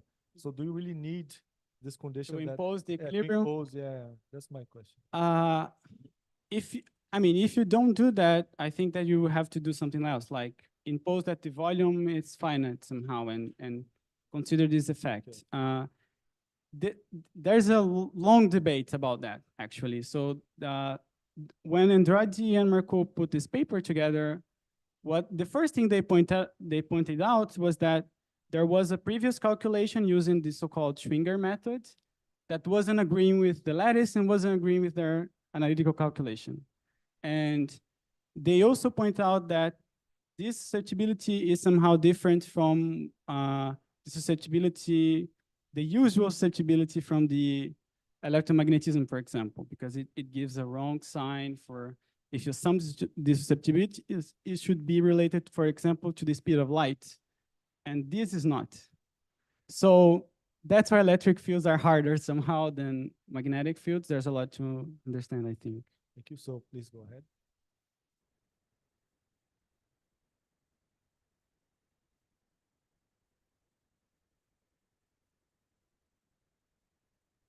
Yeah.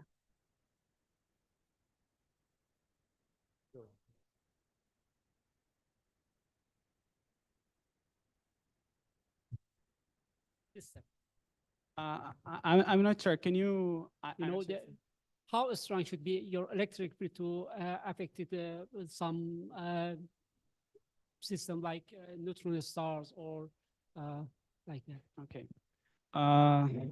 Yeah, that's a hard question because I haven't gotten to many applied questions. Well, I mean, one thing is that we don't actually know how much the electric field can affect because we know very little how it can affect.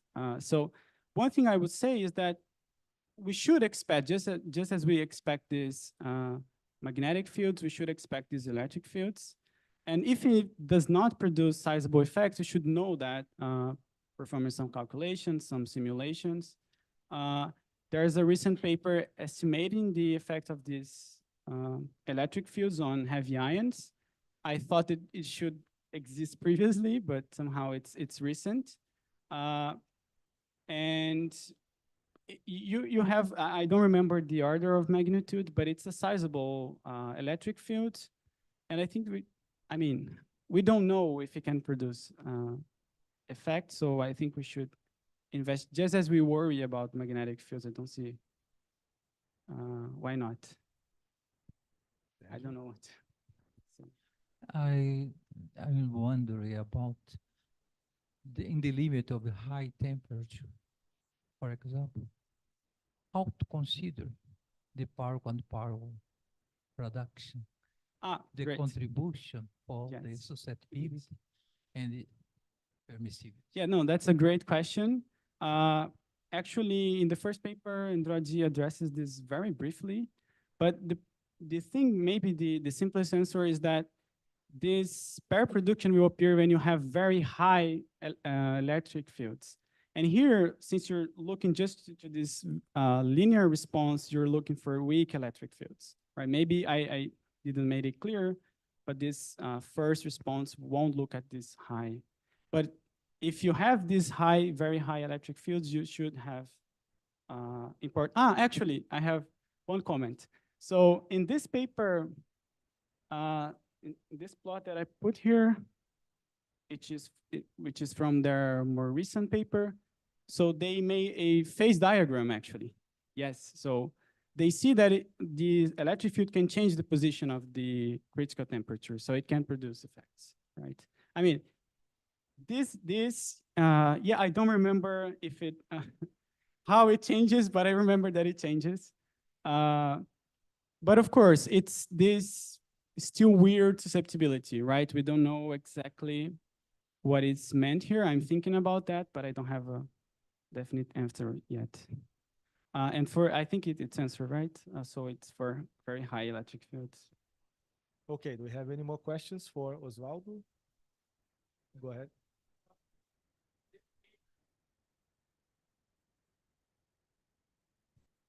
The behavior of your theory is paramagnetic. I don't know. Yeah, I actually always forgot about this terminology of paramagnetic and ferromagnetic, but you can see here, because it depends on the sign, so I'll just say about the sign, right? So here the sign is correct, although the renormalization scale isn't there. So this result for the magnetic case were known, right? So you have this positive sign here in front of the log. Although, actually, yeah, sorry. You see that the log is here, but actually the first contribution comes from this term here, which is first order, right? So you have minus 1 over, so it's negative susceptibility, right? That's why in the plots here, no, I'm probably messing things up here. Yeah. Yeah, no, sorry. The susceptibility is positive. It's very clear here, right? For And the electric case, it's negative. Sorry. it's negative. Yeah. Okay. And I think I don't understand the problem with the scale by hand that you said, Okay. because it looks like to me like a MS bar. So yeah, I can answer with a question. So Okay. why should I replace the mass in the first term and not on the second term, for example, right? So what they do there is that They only do in the first term? because there they have two plots, right? Yeah. So the first plot completely agrees with you have a mass there. Yeah. They put masses for the quarks to make this. The second one, they do not. They just compare with the first, because this is a full calculation. So you have interactions for the smaller temperatures. And the log is just a limit. So they just compare with this limit there. And to make this comparison, they have to put by hand the renormalization scale. So for me, it's not well defined to just, okay, so to make this comparison, I'll take the mass and put a renormalization scale. But if I don't have the log, I'll just let the masses there. And okay, so. I understand. All right, so let's finish now. Thank you, Osvaldo, one more time. Thank you, Osvaldo. And now we have a break for lunch. Fala aí. Agora, se a gente pode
Então, vamos começar com a palestra de Magno, por favor. São 15 minutos mais 5. Ok, obrigado. 5 para perguntas. Não sei. Ok, super rápido.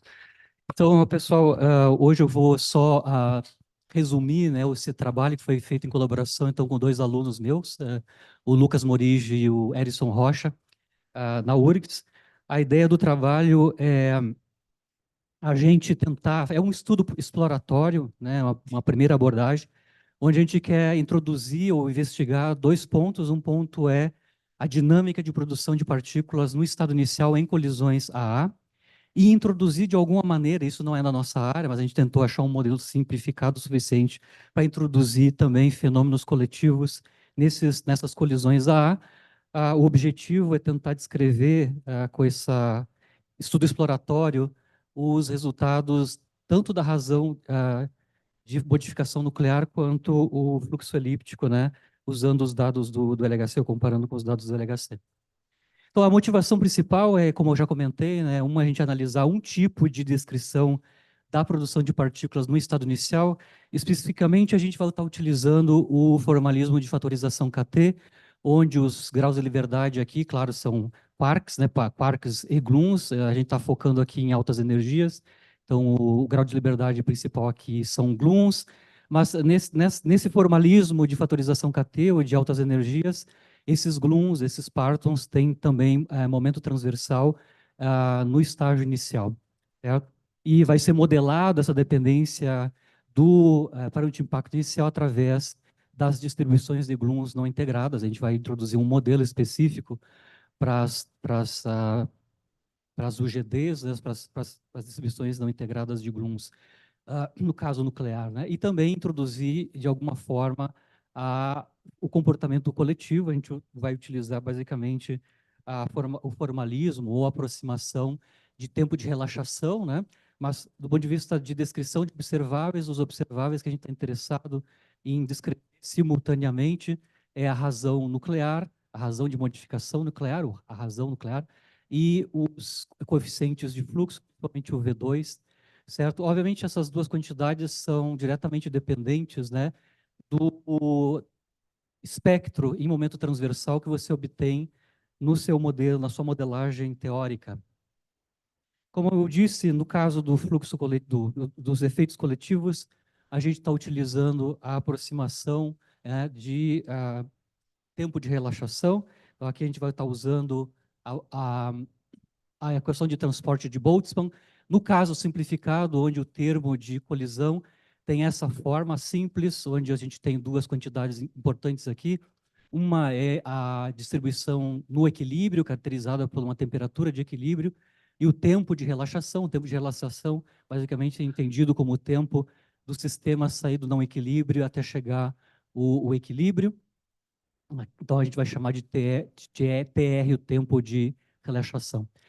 Nesse caso simplificado do termo colisional, obviamente a gente está usando aqui isotropia espacial, sem forças externas, etc., usando as condições, essas 2 condições para o tempo, né? Em tempo inicial, a nossa distribuição vai ser definida como uma distribuição inicial, que vai ser modelada via QCD perturbativo, usando fatorização KT, e a distribuição em tempo de freeze-out vai ser denominada de F final, certo?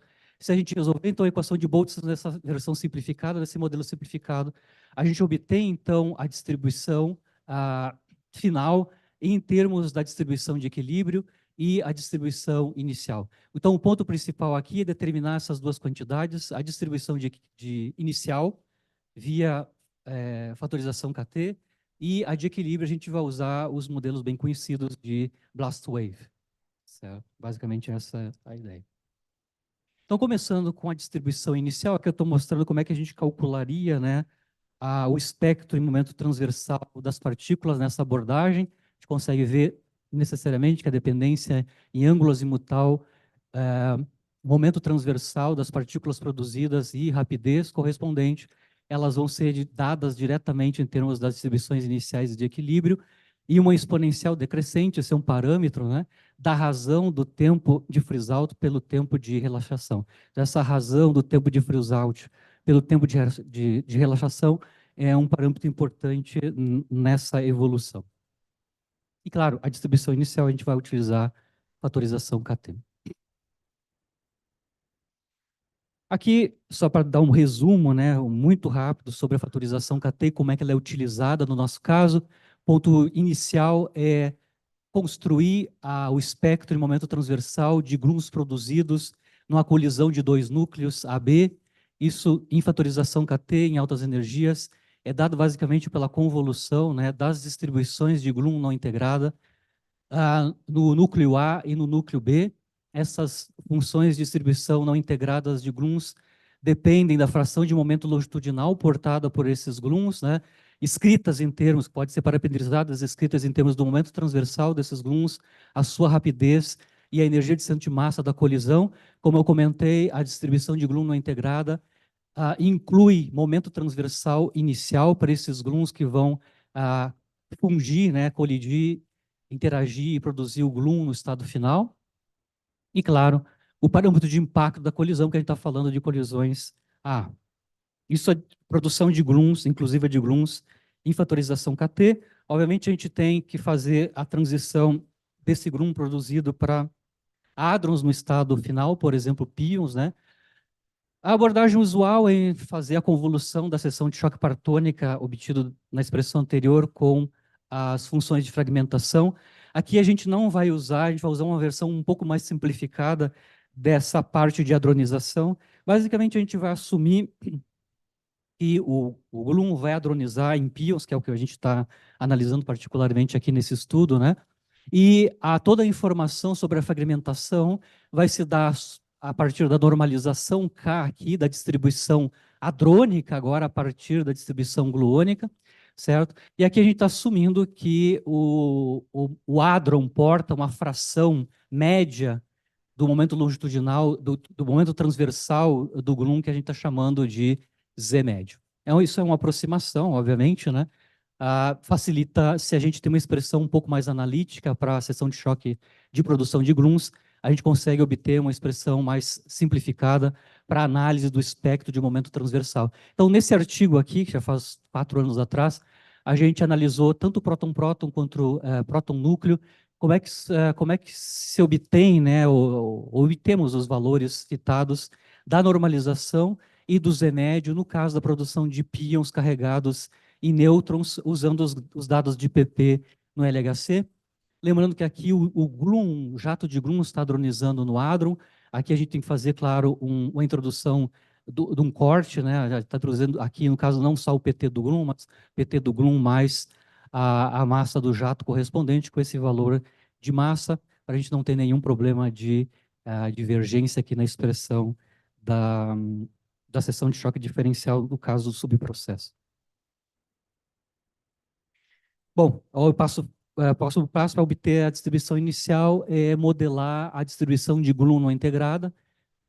Naquele trabalho que eu acabei de mencionar agora, a gente vai obter a distribuição de Glum não integrada a partir da matriz S de dipolos. Bom, aí é uma fenomenologia enorme dessa área, que a gente não tem tempo aqui de revisar, mas a princípio, no caso nuclear, a gente pode construir a matriz S de dipolo, a amplitude de espalhamento de dipolo, a partir da função perfil nuclear e a seção de choque de dipolo, que existem várias parametrizações na literatura, com parâmetros ajustados a partir dos dados de espalhamento profundamente inelástico, por exemplo, em Hera, certo? Então, o ponto de partida para a obtenção da função de Glum não integrada é a matriz S de dipolo, que tem dependência em X, a fração de momento longitudinal dos Glums, o tamanho transversal dos dipolos e o parâmetro de impacto, certo? Se a gente tem, então, uma expressão ou um modelo para a amplitude de dipolo, a gente consegue obter, então, a função de Glum não integrada. Essa é a nossa receita para obter a função de Glum não integrada a partir da matriz S de dipolo, certo? Aqui, claro, eu estou tomando, então, o laplaciano em momento transversal da transformada de Fourier-Bessel, dessa quantidade aqui que envolve a matriz SD de polo. Essa é uma maneira de calcular.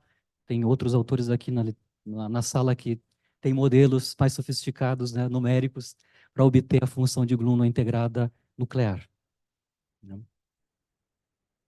Aqui eu só estou apresentando o modelo que a gente vai utilizar para calcular a amplitude ou matriz S de dipolos, né? No caso do próton, a gente construiu um modelo, uma parametrização para a distribuição de gluon integrada no próton, baseada basicamente em dois argumentos. Um é o escalamento geométrico, que deve aparecer aqui na distribuição de gluon integrada. O que é escalamento geométrico? Basicamente, vocês olhem que, a princípio, a função de gluon integrada dependeria da fração de momento longitudinal e do momento transversal dos gluons, mas se a gente invocar escalamento geométrico, que é justificado nas abordagens de QCD, nas equações de evolução não lineares da QCD, a gente pode combinar a dependência em momento transversal e em X havia a escala de saturação.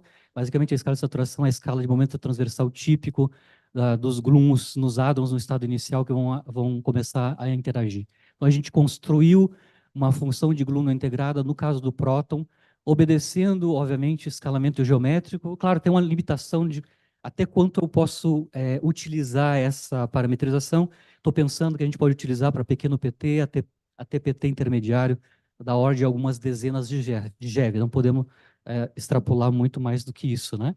E, claro, a escala de saturação, que é modelada em termos de X, ou parametrizada em termos de X, da maneira usual, modelo GPW, certo? Obviamente, a partir da distribuição de gluon integrada no próton, a gente pode reconstruir qual seria a seção de choque de dipolo, no caso do próton, né? Via essa função de gluon integrada já modelado em momento transversal. Aqui a gente está introduzindo um efeito novo na fenologia, do ponto de vista da seção de choque de dipolo, da amplitude de dipolo, é introduzir alguma assimetria azimutal já na amplitude de dipolo. Então, tem algumas abordagens na literatura que entendem que a gente pode introduzir uma certa assimetria na distribuição inicial, introduzindo uma dependência do ângulo entre o tamanho do dipolo e o parâmetro de impacto B através do ângulo azimutal φRB, que é o ângulo entre o tamanho transversal do dipolo e o parâmetro de impacto correspondente. Então, alguns autores analisam a introdução dessa dependência para introduzir alguma assimetria no estágio inicial. Aqui a gente só introduziu fenomenologicamente, não há necessidade de fazer isso, tá? Mas a gente introduziu uma dependência inicial no ângulo entre RB na amplitude de dipolo que a gente está utilizando. Obviamente vai aparecer um parâmetro a mais que é o AR aqui. Pode ou não ser colocada essa introdução de alguma simetria no estado inicial dessa forma. Aqui a gente colocou. Aqui está a expressão final, né, de como é que fica a função de distribuição inicial em termos do momento transversal do gluon e do ângulo azimutal associado ao momento transversal.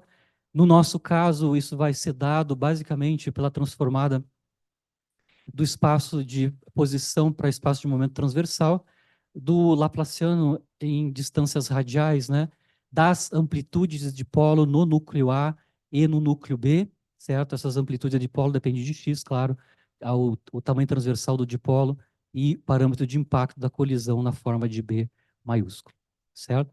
Lembrando que aqui é a distribuição inicial obtida a partir da produção de gluons, lembrando que a gente tem que corrigir, então, a hadronização via o fator de normalização, que é a normalização K, e o momento e a fração de momento do gluon que o hadron vai portar, que é o Z médio. Obviamente, quando a gente vai analisar em detalhes a dependência angular, né, dessa expressão para distribuição inicial, a gente pode analisar isso em termos do ângulo, né, ou dos ângulos, né, φR e φP, e assim por diante. A gente pode expandir, então, a expressão original para a distribuição inicial.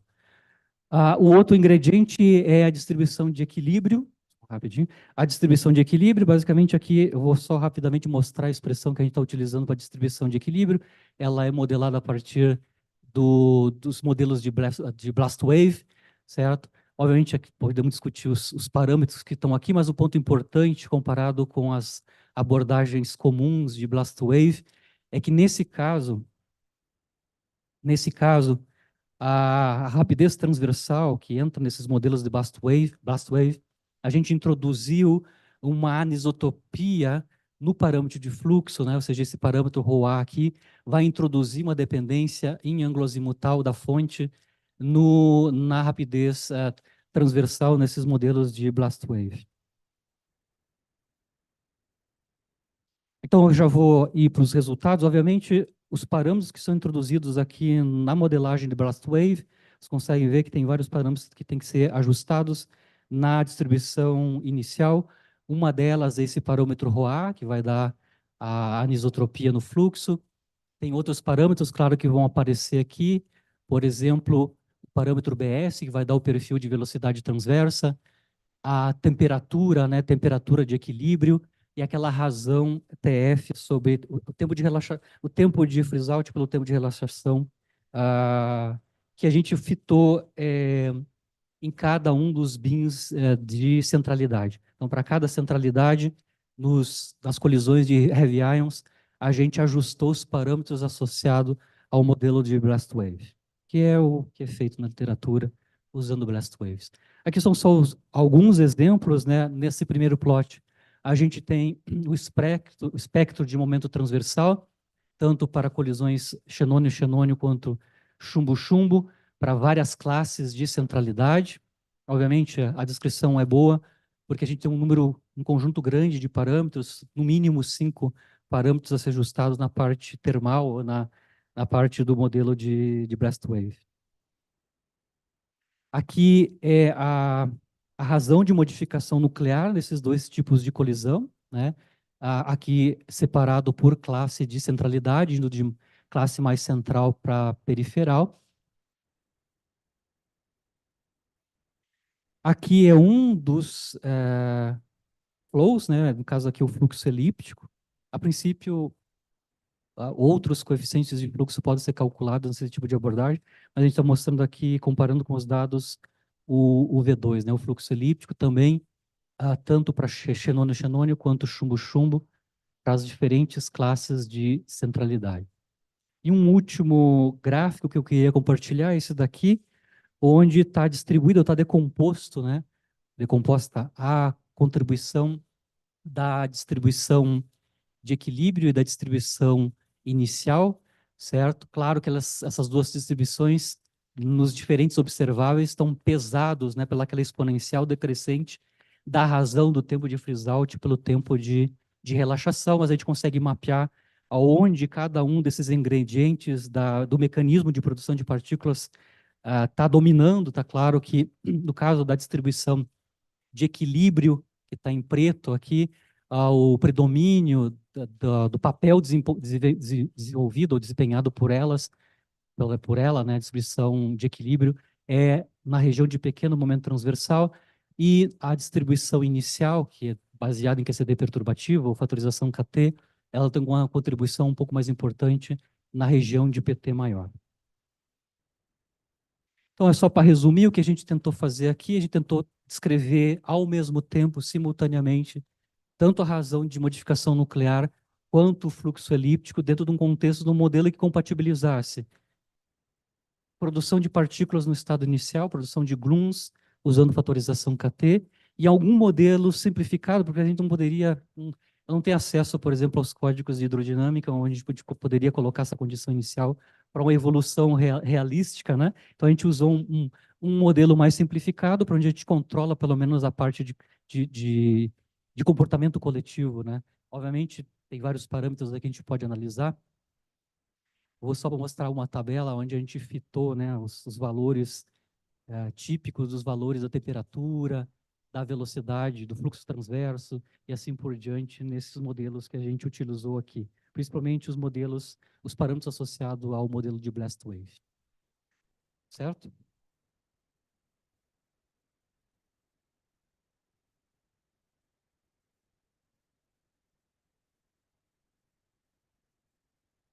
perguntas para...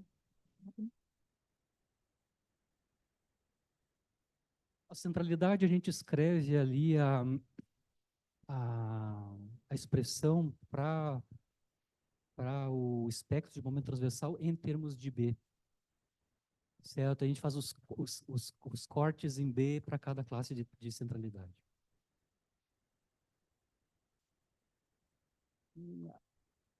Exato. A gente, em geral, usa o modelo de Glauber, né? Glauber e determina os limites de integração.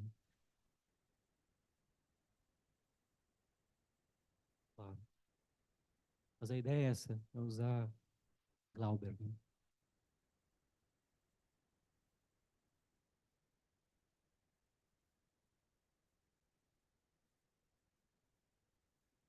Uhum. O que eu estou chamando de freeze-out aqui é o cinético, né? Isso, exatamente.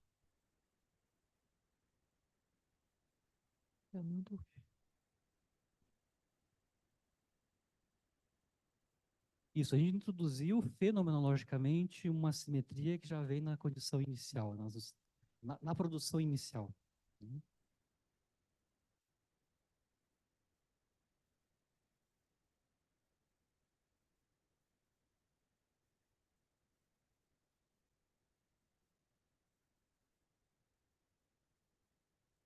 Aqui a gente mapeou pelo menos a dependência em centralidade desse parâmetro, né? Deixa eu só colocar aqui, a gente consegue mostrar que, onde é que tá? Aqui não está mostrada a tabela do A, mas ele cresce com a centralidade. A gente pode mostrar lá no artigo, tem a tabela. Ou seja, a importância, no caso dessa contribuição de assimetria inicial, ela é mais importante nas colisões periferais do que nas centrais. Isso no artigo original, que a gente se baseou para colocar, introduzir essa informação nova, é consistente com o que eles estavam imaginando, né? O maior efeito na simetria é em colisões mais periféricas, não mais centrais. Temos que parar aqui, peço desculpa para Gabriel. Só quero mencionar que se você quer um código, a gente dá um para você. Sim, eu vou só aprender como utilizar essa condição inicial aí. Celcina, acho que é a próxima palestrante.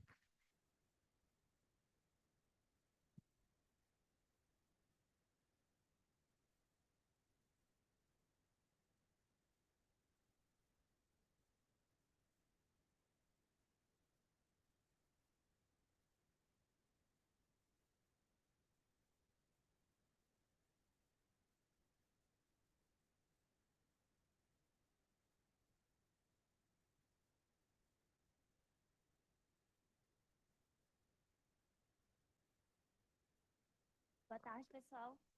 Meu nome é Celcina e hoje eu vou falar da produção associada de partículas em colisões periféricas chumbo-chumbo. Constam dos trabalhos realizados junto com o professor Vitor, lá da UFPEL, e o professor Bruno, da UDESC. E a apresentação está dividida nos seguintes tópicos. Primeiro, eu vou fazer uma breve introdução. Em seguida, eu vou apresentar alguns conceitos básicos, né, fundamentais para o processo que a gente vai estar tratando aqui. Então, eu vou falar da produção dupla de mesons vetoriais em gama-pômero, e depois a produção de partículas em interações gama-pômero e gama-gama, e apresentar nossas conclusões. Bom, a gente está interessado aqui na produção simultânea de partículas via processos que sejam induzidos por fótons. E a gente pode estudar esses processos nos grandes colisores hadrônicos, como o LHC, por exemplo, através de colisões ultraperiféricas. Então, aqui a gente tem na figura 1, uma vista de cima de onde está localizado o LHC. Ele tem cerca de 27 quilômetros de circunferência. Logo aqui ao lado, a gente tem onde está prevista a construção do FCC, né, que terá cerca de 100 quilômetros de circunferência. Então, a gente vai estudar esses grandes colisores hadrônicos como o colisor fóton-fóton e fóton-hadron. Né? Então, aqui a gente vai explorar a produção dupla de mesons. A gente é principalmente motivados para poder compreender como é que é tratada a produção desses mesons em altas energias. E a gente vai tratar também da produção associada de mesons e estados ligados. Outra motivação também é entender como é que é o formalismo para tratar a produção dupla. Partículas. Bom, conceitos básicos. Vou falar um pouquinho da produção via gama-gama e gama-hadron. do DSM e apresentar o fluxo de fótons equivalentes. Bom, como eu disse, a gente está interessadas nas colisões ultraperiféricas, né? E essas colisões elas podem ser descritas em termos da aproximação de fótons equivalentes, que é um método que permite a gente calcular as seções de choque para vários tipos de processos devido à interação eletromagnética a partir do cálculo do fluxo de fótons e da seção de choque de fotoprodução. Essa figurinha aqui, ela ilustra bem a ideia central do método, onde a gente tem uma partícula carregada, e daí, quando essa partícula ela se torna ultrarrelativística, ou seja, ela começa a se mover com a velocidade muito próxima da luz, o campo eletromagnético ele se torna transverso à velocidade, como o campo eletromagnético associado à luz. Então, na aproximação de fótons equivalentes, a gente pode substituir o efeito desse campo transverso pelo conceito de um fluxo de fótons, né, N de ômega associado à carga. Então, nessa figurinha 3 aqui, ela ilustra uma colisão ultraperiférica, né, entre dois núcleos ultrarrelativísticos. E como a gente tem um fluxo de fótons, esses fótons vão poder interagir entre si ou com o outro núcleo, né, e essa interação ela pode ser descrita em termos do fluxo de fótons associado a cada um dos núcleos. Bom, então, a gente está interessado apenas em processos que sejam exclusivos, ou seja, processos que são mediados por objetos singleto de cor, como o fóton ou o pômero. E aqui a gente tem nas figuras 4 e 5 os dois processos fundamentais de interesse, que seria à esquerda a produção do estado X via gama-gama e a produção de um estado genérico Y via gama-pômero. Além disso, a gente quer que esses estados finais produzidos eles sejam estados ligados. Né, a gente tem aqui, a Q dela prediz a formação de estados ligados, né, onde a gente tem nessa figura 6 os níveis de energia do positrônio. Né? Esses estados ligados eles podem existir na configuração singleta, né, chamado de parapositrônio, ou na configuração tripleta, chamado de ortopositrônio. Bem, e além do positrônio, a Q dela também prediz a formação de estados ligados de outros leptons. Nesse caso aqui, a gente está interessado na produção do trimuônio, né, que é formado pelo par muon-antimuon. A QCD ela também prediz a formação de estados ligados. Aqui a gente está interessado no CC barra, que é o chamado charmônio. E na figura 7 a gente tem o espectro do charmônio. A gente está aqui interessado, então, no estado singleto de mais baixa energia, que é o eta-C, e é um estado que pode ser produzido por fóton-fóton. E também no estado tripleto, que é o J-psi, que pode ser produzido por fóton-pômero ou por 3 fótons. Mas a gente quer a produção dupla desses estados ligados, então a gente vai tratar esse processo de produção dupla via mecanismo de espalhamento duplo. Né? Esse formalismo ele permite a gente escrever a seção de choque para produção dupla em termos do produto das probabilidades simples. Então, aqui, né? Probabilidade de produzir um estado vezes o outro. Então, a gente vai investigar dois cenários possíveis. O primeiro é ilustrado na figura 8, onde a gente tem a produção dos estados Y e Y' via duas colisões fóton-pômero.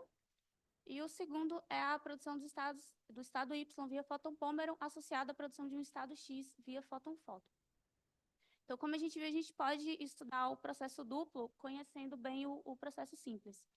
Então, retomando aqui aos diagramas, a seção de choque para esse processo, para os dois processos, né, pode ser fatorizada em termos da seção de choque de fotoprodução indo a X, gama-gama indo a X, ou gama-hadro via gama-pômero indo a Y, e em termos do fluxo de fótons, que é esse N de ômega e de B. Bom, no caso do fluxo de fótons, a gente tem aqui a expressão que a gente usa para ele, que é dada pela equação 5, né, e ele depende desse F aqui, que é o fator de forma nuclear. Tem diferentes modelos para tratar esse fator de forma, né, tem um pontual, o monopolo e o realístico. Aqui a gente usa o realístico e uma forma para ele que a gente usa é essa dada pela equação 6, né, uma expressão analítica para estimar esse fator de forma. Bom, com isso eu fecho os conceitos básicos. Eu vou apresentar agora um pouquinho da produção dupla de mesons em gama-pômero. A gente está interessado na produção associada do Φ com J-psi, né? E um dos processos que contribuem para esse processo que a gente está interessado está representado na figura 10, onde a gente tem a produção do J-psi via gama-pômero em associação com o Φ também via gama-pômero. A gente vai tratar esse processo usando o DSM e o formalismo de polo de cor. Então, a seção de choque diferencial dupla é dada pela equação 7, como a gente vê pela probabilidade de produzir cada um dos mesons. Né? Então, a seção de choque para produzir um único meson é dada pela equação 8. Aqui a gente tem a soma das duas contribuições, né? E ele é fatorizado em termos do fluxo, que a gente já apresentou, e da seção de choque de fotoprodução, né? Que é o subprocesso gama-núcleo indo ao meson vetorial. Esse subprocesso a gente vai usar o formalismo de polo de cor. Nesse formalismo, a gente tem aqui um fóton altamente energético. Ele pode ser apresentado como um dipolo e produzir o meson vetorial no estado final. Aqui na figura 11, a gente tem a amplitude de espalhamento desse processo, seria um gama-hadron indo ao meson vetorial, onde o hadron, nesse caso o próton, ele permanece intacto. E esse processo ele é fatorizado da seguinte forma. O fóton ele flutua num par quark-antiquark, que é chamado de dipolo de cor. E essa flutuação ela é descrita pela função de onda do fóton. Depois, esse dipolo ele interage com o hadron pela troca de um pômero. E daí essa interação é descrita pela amplitude de espalhamento de polos, que é esse N. Então, esse par QQ barra vai se converter no meson vetorial no estado final. Então, essa transição do par no meson, ela é descrita pela função de onda do meson, que é esse termo aqui. Então, no caso que a gente está investigando, seria uma colisão núcleo-núcleo, né, chumbo-chumbo. Então, a seção de choque desse subprocesso é dada pela equação 9, onde esse termo em vermelho é a amplitude de espalhamento do processo. Ela é dada pela equação 10. Ela expressa em termos da função overlap, que é a sobreposição entre as funções de onda transversas do fóton e do meson, né? A gente vai usar o modelo Gauss-Lightcone. E também em termos da amplitude de espalhamento de dipolos. Aí a gente vai tratar ele usando o modelo Glauber-Gribov mais o modelo BCGC. Bom, aqui a gente apresenta nossos resultados para a dependência energética da seção de choque, né? Para a produção do feed APSI, seria esse da curva sólida em azul. E para comparação também a gente apresenta para outras combinações de mesons. Só que aqui a gente focou no feed APSI pela perspectiva de medida experimental desse estado final. Bem, aqui a gente tem as distribuições de rapidez. Na figura 13, seria considerando a faixa de rapidez coberta pelo hélice. E na figura 14, pelo LHCb. As curvas em preto e azul são para as energias do LHC e essa curva em vermelho é para a energia do FCC. Além disso, esses painéis superiores, né, esses dois, a gente fixou a rapidez do JPSI e analisou a dependência na rapidez do Φ. E os painéis inferiores, a gente fixou a do Φ e analisou a dependência na rapidez do JPSI. Bom, aqui na tabela 1, a gente tem nossos valores para seções de choque para a produção do Φ JPSI. Essas seções de choque elas estão em microbar. E a gente também considerou toda a faixa de rapidez, que é a linha em cima. Uma faixa de rapidez geralmente coberta por um detector central, como o Alice, e a faixa de rapidez geralmente coberta por um detector frontal, que seria o LHCb. A gente também estimou o número de eventos previsto por ano para as energias do LHC, considerando a faixa central, vai ser cerca de 10 a quinta, e para uma rapidez frontal seria 10 a quarta. A gente usou essa mesma luminosidade aqui para estimar o número de eventos para as energias do FCC, e aí esse número de eventos ele aumenta em uma ordem de grandeza. Então, assim, em princípio, a produção do feed APSI nas energias do LHC e em futuros runs é um processo viável. Bom, aqui eu vou falar um pouquinho da produção de partículas em gama-pômero e gama-gama, comentar um pouco sobre a produção simples do trumuone e apresentar nossos resultados para a produção dupla. Bom, aí o processo que a gente vai estudar aqui seria o misto, né? Seria um meson vetorial sendo produzido via gama-pômero. A gente vai considerar que pode ser o JPSI ou Φ, em associação com um estado que pode ser produzido por gama-gama. E nesse caso, esse estado ele pode ser um par de muons livres ou um estado pseudo-escalar. No caso do pseudo-escalar, a gente vai considerar que pode ser o eta-C ou o trumuônio. Então, a seção de choque é dada pela equação 11, onde, no caso, o X é um estado que pode ser produzido por gama-pômero e o Y é um estado que pode ser produzido por gama-gama. No caso do X sendo mais um vetorial, a seção de choque diferencial é calculada pela 12 e a gente calcula da mesma forma que a gente mostrou na seção anterior. Já para o estado que pode ser produzido por gama-gama, aí a seção de choque é dada pela 13. Como a gente vai considerar 3 diferentes possibilidades, né? No caso de um par de muons livres, gama-gama indo ao de muons, a gente vai usar a fórmula de Breit-Wheeler, né, que é um processo conhecido da QED, né, ela é dada pela essa equação abaixo. No caso do eta-C, então, o processo gama-gama indo ao eta-C, ela é dada pela fórmula de Low, né, que ela depende do spin, da largura de decaimento dos slots e da massa do ETC. E no caso do trumuônio, a gente fez um estudo, fez um estudo separado dele, já estou fechando. O trumuônio seria um estado ligado, muon anti-muon, né? E a gente vai investigar aqui o estado para-trumuônio, porque pode ser produzido por 2 fótons. A seção de choque para o menor estado dele é dado pelo SC18. E aqui a gente tem nossos resultados para distribuição de rapidez, né, do para-trumuônio, considerando diferentes faixas de energia. Aqui a gente tem nossos resultados para a seção de choque. Esses resultados também estão em microbar, né? Então, é para a produção do estado ligado do muon anti-muon. A gente estimou que o número de eventos associados para o LHC e os seus futuros RANs, ele é mais que 10 na nona. Então, esses resultados, eles, em princípio, apontam que a medida desse estado final ele é viável no LHC em futuros RANs. Bom, aqui tem os resultados para produção dupla, né? No caso, para o ETC com Meson vetorial, JPSI e ali o Phi. Aqui, para a produção do trumuônio, a distribuição de rapidez é bem menor. E um comportamento semelhante a gente tem para a produção do par de muons livres com Meson, né, vetorial, aqui considerando o JPSI e aqui considerando o Phi. Aqui nossos resultados para seções de choque totais, esses valores estão em nanobar.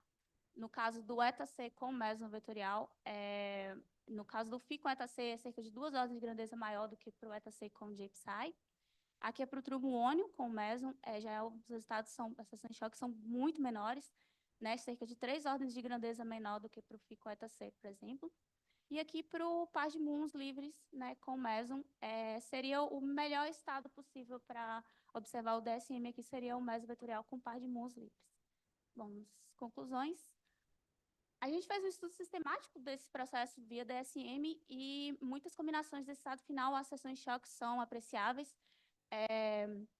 Em princípio, o Phi com JPSI, o Phi com ETC e o par de muons com Meson vetorial são estados que, em princípio, podem ser mensuráveis. Isso motiva uma análise mais detalhada desse processo, da produção desses estados. Obrigada.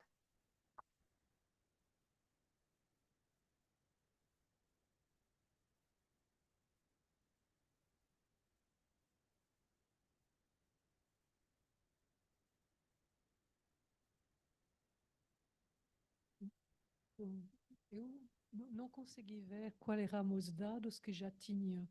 Já tem detecção de FIPSI, colisões ultraperiféricas? Para chumbo, até o momento que a gente fez, não tinha dados para a gente comparar para a produção. Então, o que você disse é que dá para fazer. Assim, os valores deram os valores bons, mas isso aí a gente precisa melhorar o formalismo. Okay.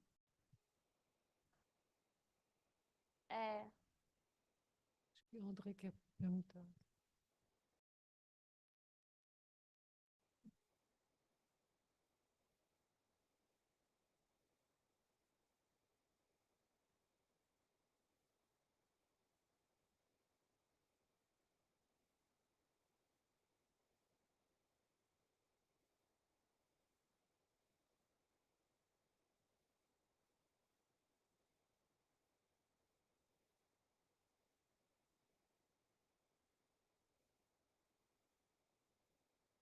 Para poder medir, eu acho que tipo assim, o JPSI, ele é mais limpo, né? Ele decai em muons, mais fácil de... A gente usou o Phi, que decai em caos. Não,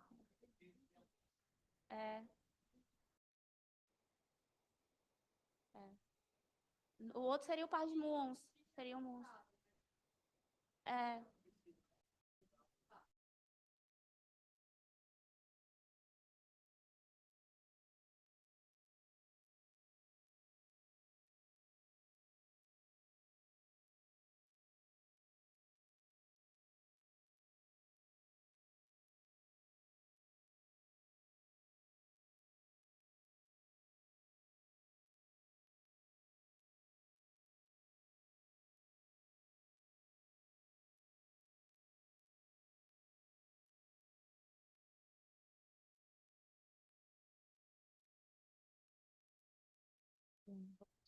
Mais uma pergunta.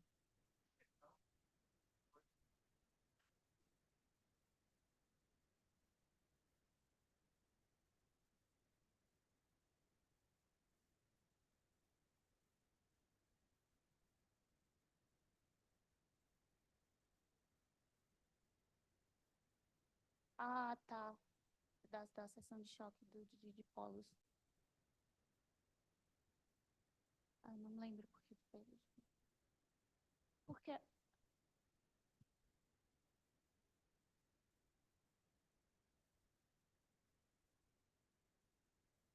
ela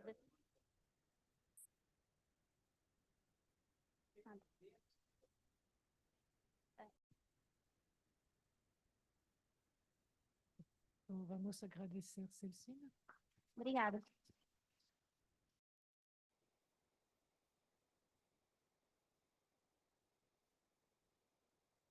Agora é Richard.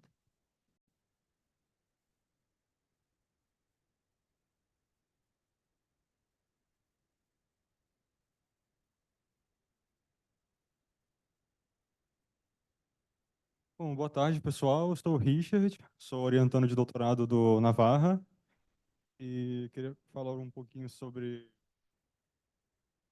Tá funcionando? Sobre os efeitos da junção bariônica na produção de charmônio em colisões PP e PPB. Foi nosso trabalho de mestrado. E, enfim, nos últimos anos, o LHC tem liberado, através da Alice, dados de produção de JPSI em função da densidade carregada, a medida de rapidez, né? E isso em colisões PP e PA. E tem um comportamento em comum nos dois casos, né? Onde na região aqui de menor multiplicidade ou região mais periférica da colisão tem um crescimento linear, aproximadamente. E na região de alta multiplicidade, esse crescimento acelera, fica bem acima dessa região linear aqui, né? Isso nos dois casos. E tem algumas formas de tentar entender o que está acontecendo. Pode estar ocorrendo multiple parton scattering. O pessoal do Color Glass Condensate consegue também trazer algumas curvas naquele gráfico. E pode ser que a estrutura interna do próton também diga alguma coisa sobre o que está acontecendo e é nela que vamos investir, né? No último ano, saíram algumas medidas importantes relacionadas à estrutura interna do próton, especialmente em termos de gluons, né? A estrutura pode ser acessada através de um fóton que vai abrir no par CC barra e trocar gluons com o próton, né? E depois de cair em JBC e elétron-positron, a partir daí a gente consegue acessar as funções, a estrutura, no caso, fatores de forma gravitacionais, e a conclusão dessa medida foi o seguinte, né? A gente tem no próton uma camada interna de 0,7 fermis aproximadamente de gluons, uma camada mais externa de 1 fermi, e entre essas duas camadas a gente tem uma fina camada de quarks no próton, né? E até aqui a gente sabe onde os gluons estão, mas não sabemos exatamente o formato dessa distribuição. E um modelo que tem ganhado força assim, nos últimos anos é a junção bariônica, né? Nessa visão, os quarks de valência estão aqui na extremidade de linhas de gluons em Y, certo? O pessoal da rede também chega nessa configuração, posicionando essas cargas num ponto e vendo o que acontece em termos de campos nessa região central. E tem sido usado também em geradores de eventos e tal. E uma característica forte da junção, né, é para tentar explicar o que acontece em termos de excesso bariônico na região de limite de rapidez, que é mais ou menos o seguinte: o próton, quando vai colidir com um certo alvo, ele pode ter seus gluons excitados aqui, né, formando pares QQ barra. Um desses componentes do QQ barra pode se juntar aos quarks de valência, gerando mesons aqui com alto momento longitudinal, e bários na região central com baixo momento, né, longitudinal, porque os gluons vão carregar pouco momento nesse caso. E, enfim, esse modelo tem sido usado para explicar esse excesso de bários que aparece na região central por conta desse mecanismo de transferência do número bariônico durante a colisão. E tudo isso para dizer que a gente vai utilizar esse modelo de função através do input de densidade de matéria, né? E para isso vamos usar o modelo de Glauber, que foi inicialmente definido para colisões AA, onde temos um projétil e um alvo separados pelo parâmetro de impacto B. Nós vamos dar um input de distribuição espacial de partons ρ, que vai ser uma junção.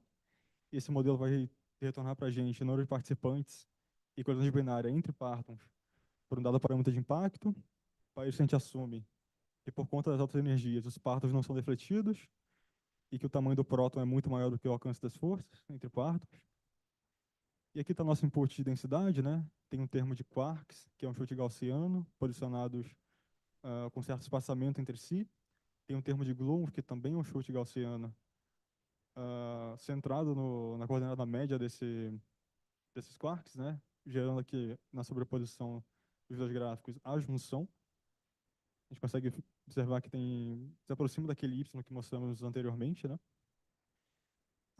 Isso já foi utilizado para explicar fluxo elíptico, né? Aqui tem uma versão 3D da junção, aqui tem o confronto dos dados com os dados teóricos, né? E fazendo os cálculos, a gente calcula a probabilidade por área de encontrar um Parton, basicamente integrando essa densidade em Z.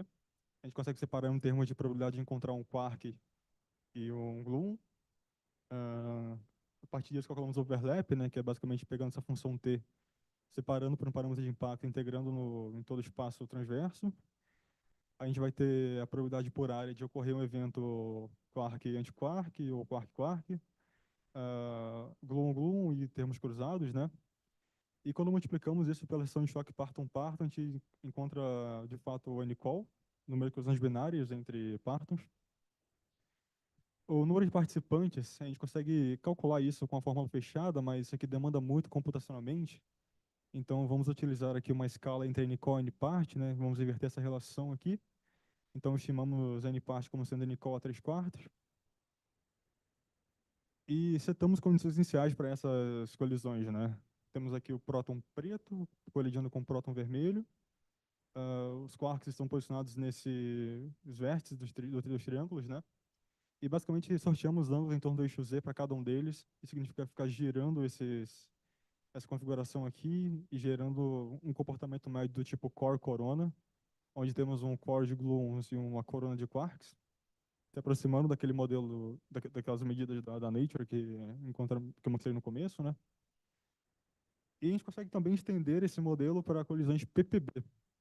Basicamente, assumindo que a distribuição de Parton no nêutron é igual ao do próton e posicionando 208 nucleões dentro do raio do chumbo, né, que é 6,6 fermis aproximadamente.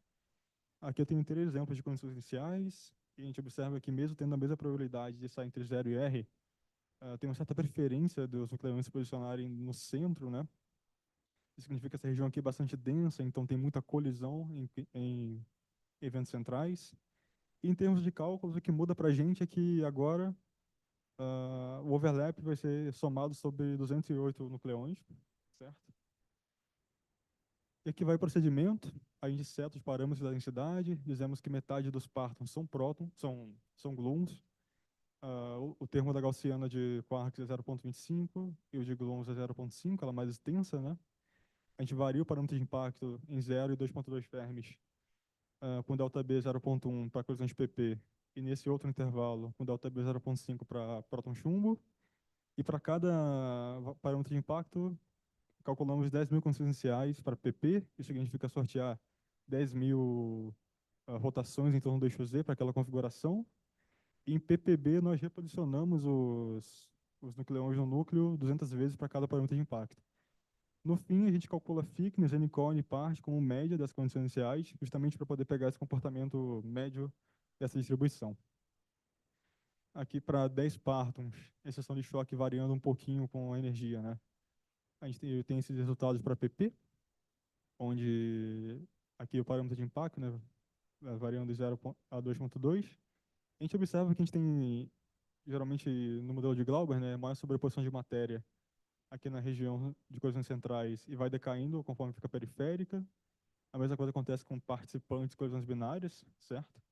O que muda de uma energia para outra é que o número de colisões binárias é um pouco maior com o aumento da energia, né? E para próton chumbo também temos algo parecido, maior número de colisões aqui na região de B igual a 0 e decai com parâmetro de impacto. Só que a diferença é que aqui o número de colisões binárias na região central é muito maior porque tem muita matéria, como eu mostrei anteriormente. E outra característica é que, assim, a interação entre gluons é mais ou menos parecida com a interação entre quarks, que é mais ou menos parecida com os termos cruzados, né? Porque tem uma certa aleatoriedade nessa distribuição e uniformidade. Como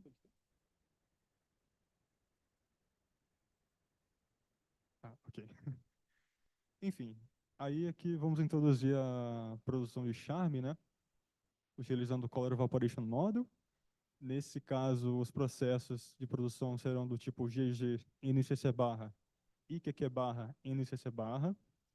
Nós fatorizamos essa seção de choque, nessa produção, em termos da distribuição de Parton, a seção de choque Parton-Parton, um termo F, que é basicamente a porcentagem de CC barra que vira JPC, um cutoff de massa, que é raiz de S para OpenCharm, e duas massas D para JPC.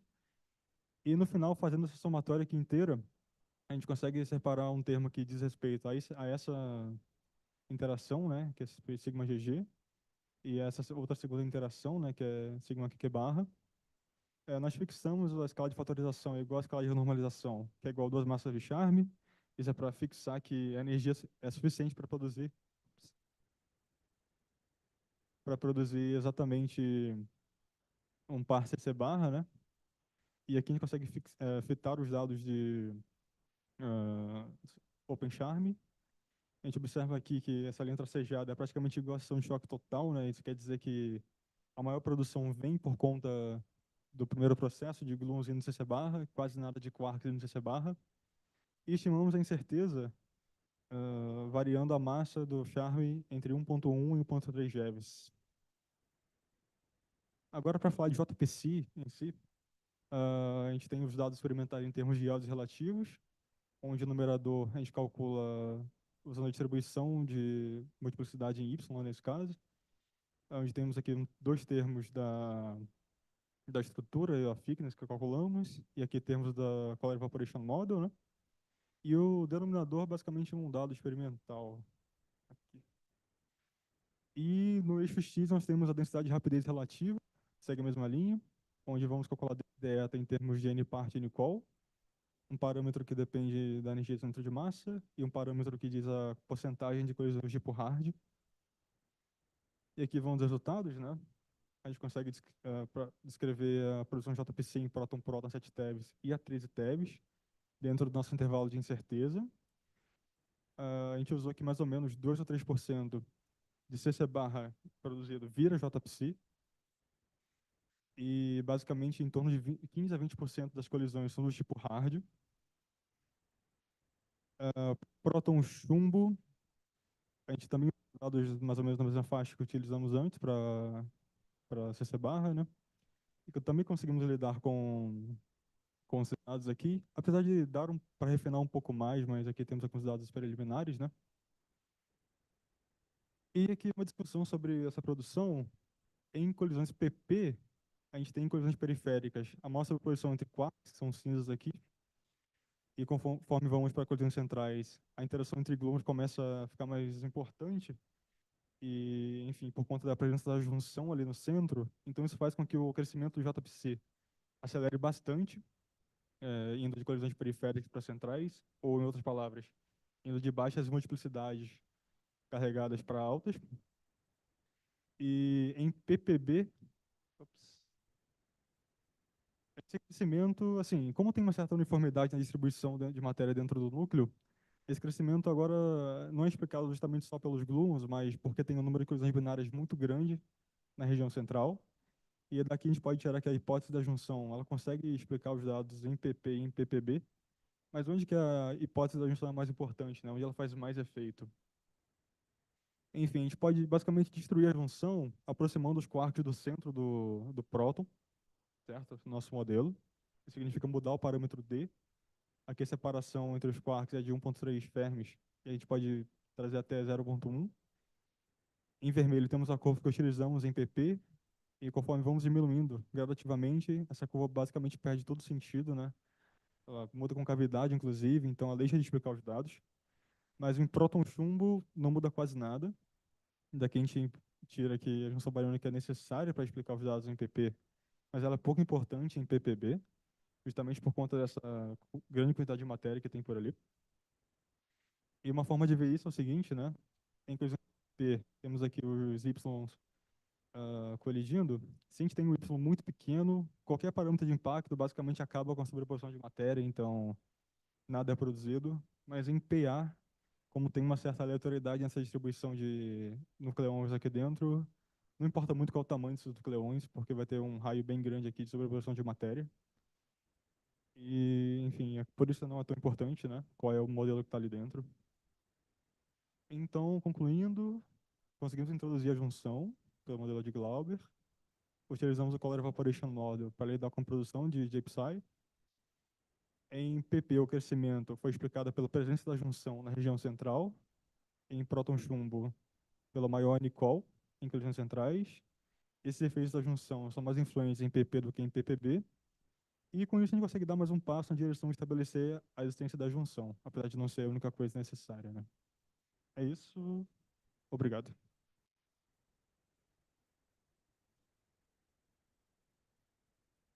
Perguntas? Eu como após almoço.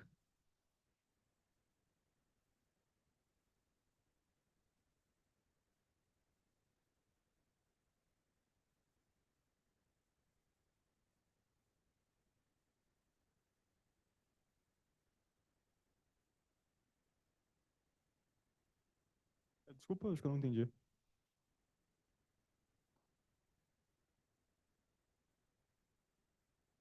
Então, no gráfico da esquerda, esses dados são de probabilidade por área de ter uma interação, por exemplo, entre gluons em preto, entre quarks em vermelho e alguns termos cruzados em azul.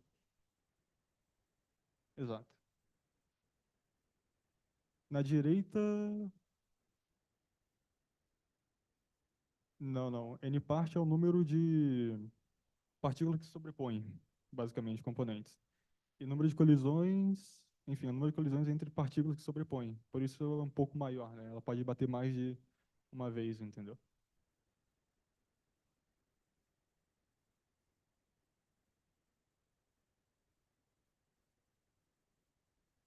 O que a gente consegue estender colocando fragmentação aqui nesse, enfim, na situação de choque, é cortar intervalos de PT, né?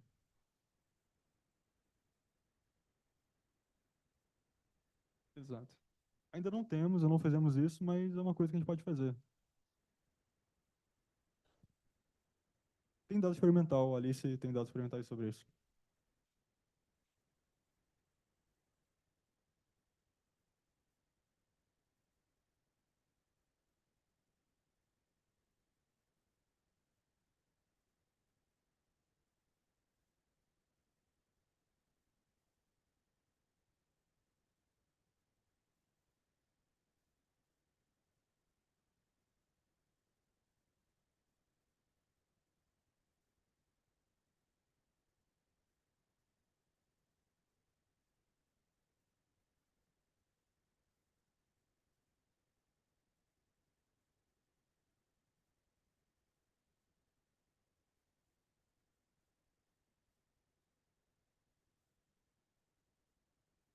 Legal. Obrigado. Obrigado. Eu tenho uma pergunta ingênua. No início, você disse que havia vários modelos para explicar esse aumento da produção do JPC, bem no início. A minha pergunta é por que o seu é melhor?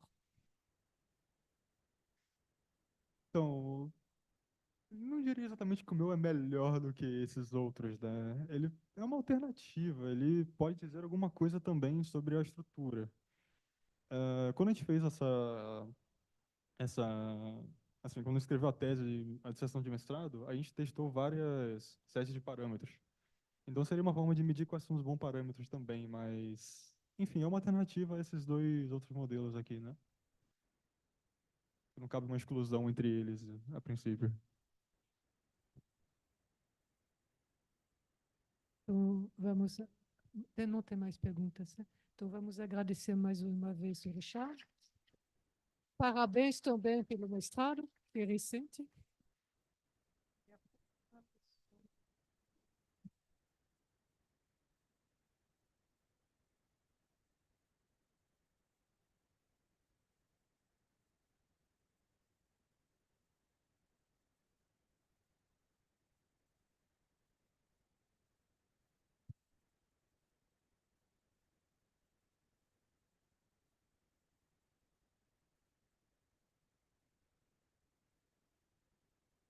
Boa tarde a todos.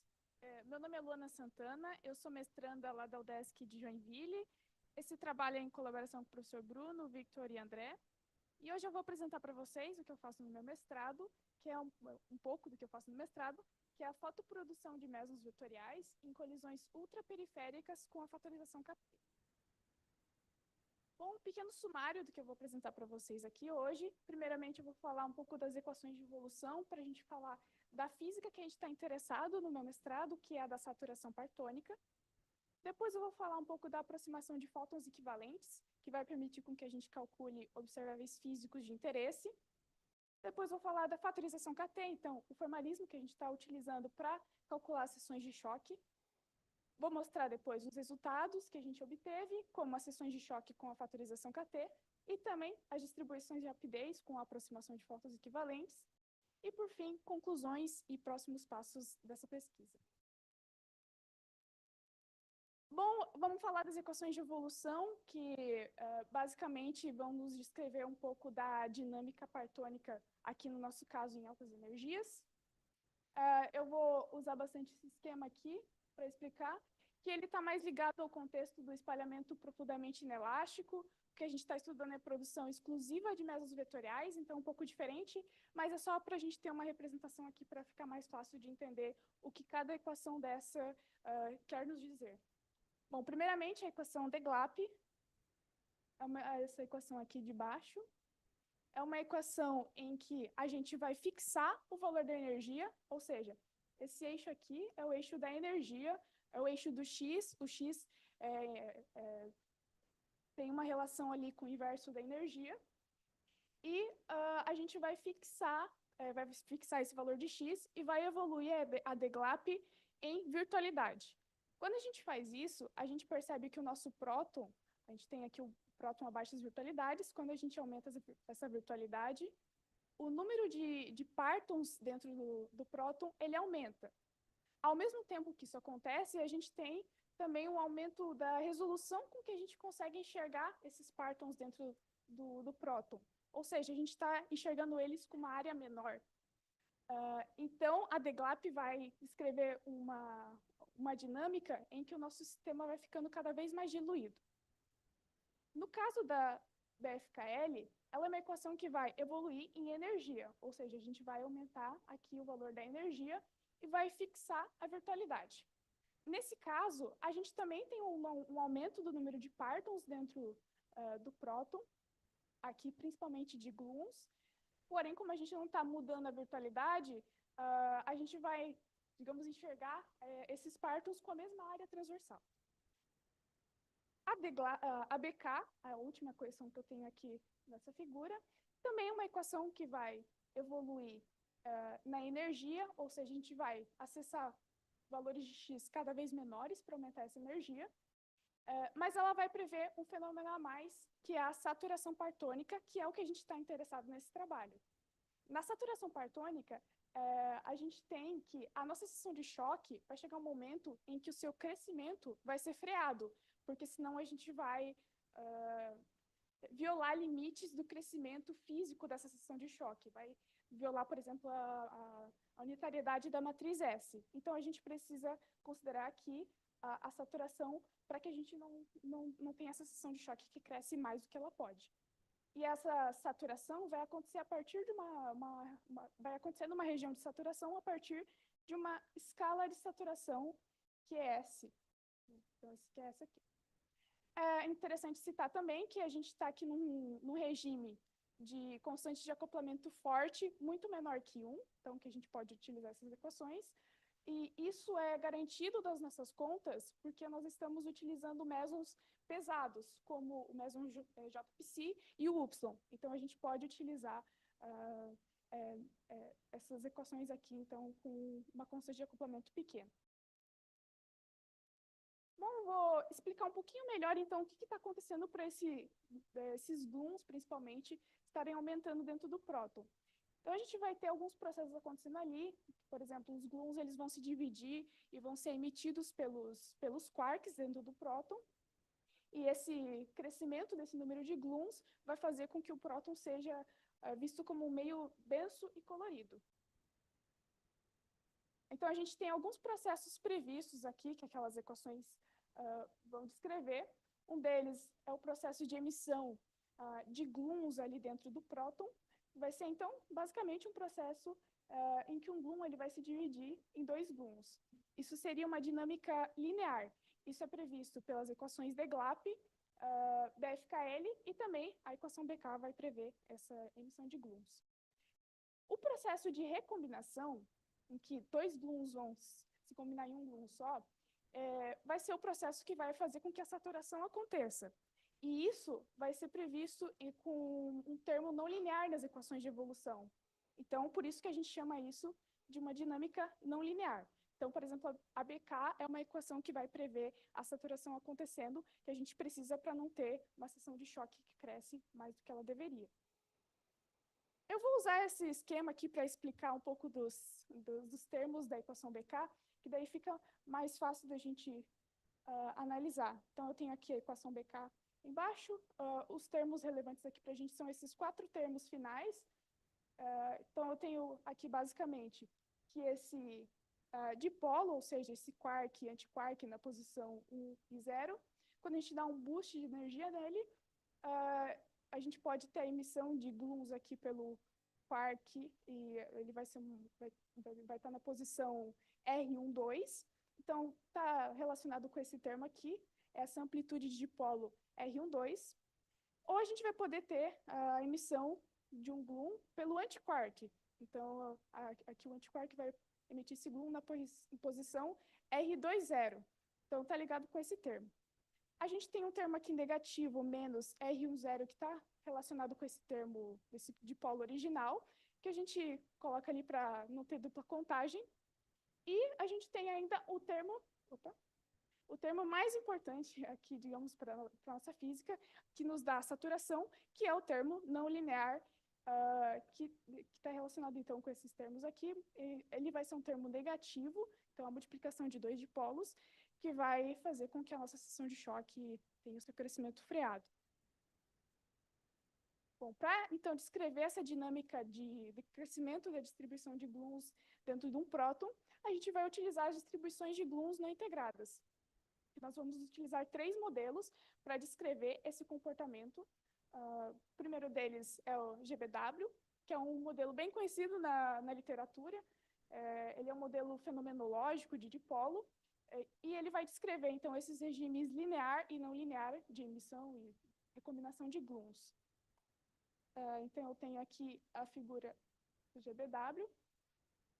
Aqui eu tenho a expressão para GBW, então seria, tá escrito em termos desse R0, que é escrito em termos do X, daquela variável de energia, né, que está relacionado com o inverso da energia, e esse X é o X de Bjorken.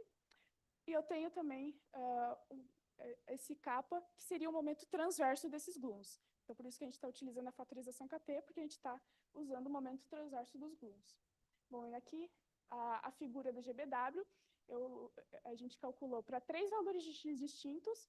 Então, aqui, X igual a 10 na menos 5, seria o maior valor de energia, no nosso caso, e a gente percebe que a distribuição de gluons vai ser muito maior para esse caso, com o menor valor de X, que é o que a gente espera de uma distribuição de gluons não integrada. Um detalhe aqui é que a gente está plotando, na verdade, 2 GBWs, uma de 99, que é, digamos, a GBW original, e uma GBW new, que é a GBW que a gente já conhece, só que os autores da GBW colocaram valores novos para os parâmetros da GBW, como sigma 0 e lambda, então é um modelo um pouco mais atualizado. Mas a expressão é basicamente a mesma. Os outros 2 modelos que nós vamos utilizar para as distribuições de gluons não integradas são a RCBK, que é a solução numérica da equação BK, que eu mostrei anteriormente.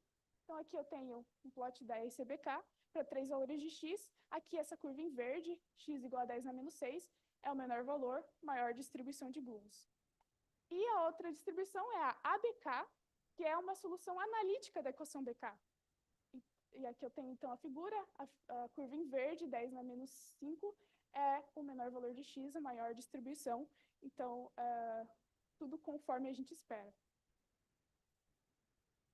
Beleza, eu tenho as distribuições de gluons não integradas. Agora eu vou mostrar um pouco da aproximação de fótons equivalentes, que vai permitir com que a gente calcule as distribuições de rapidez do nosso trabalho.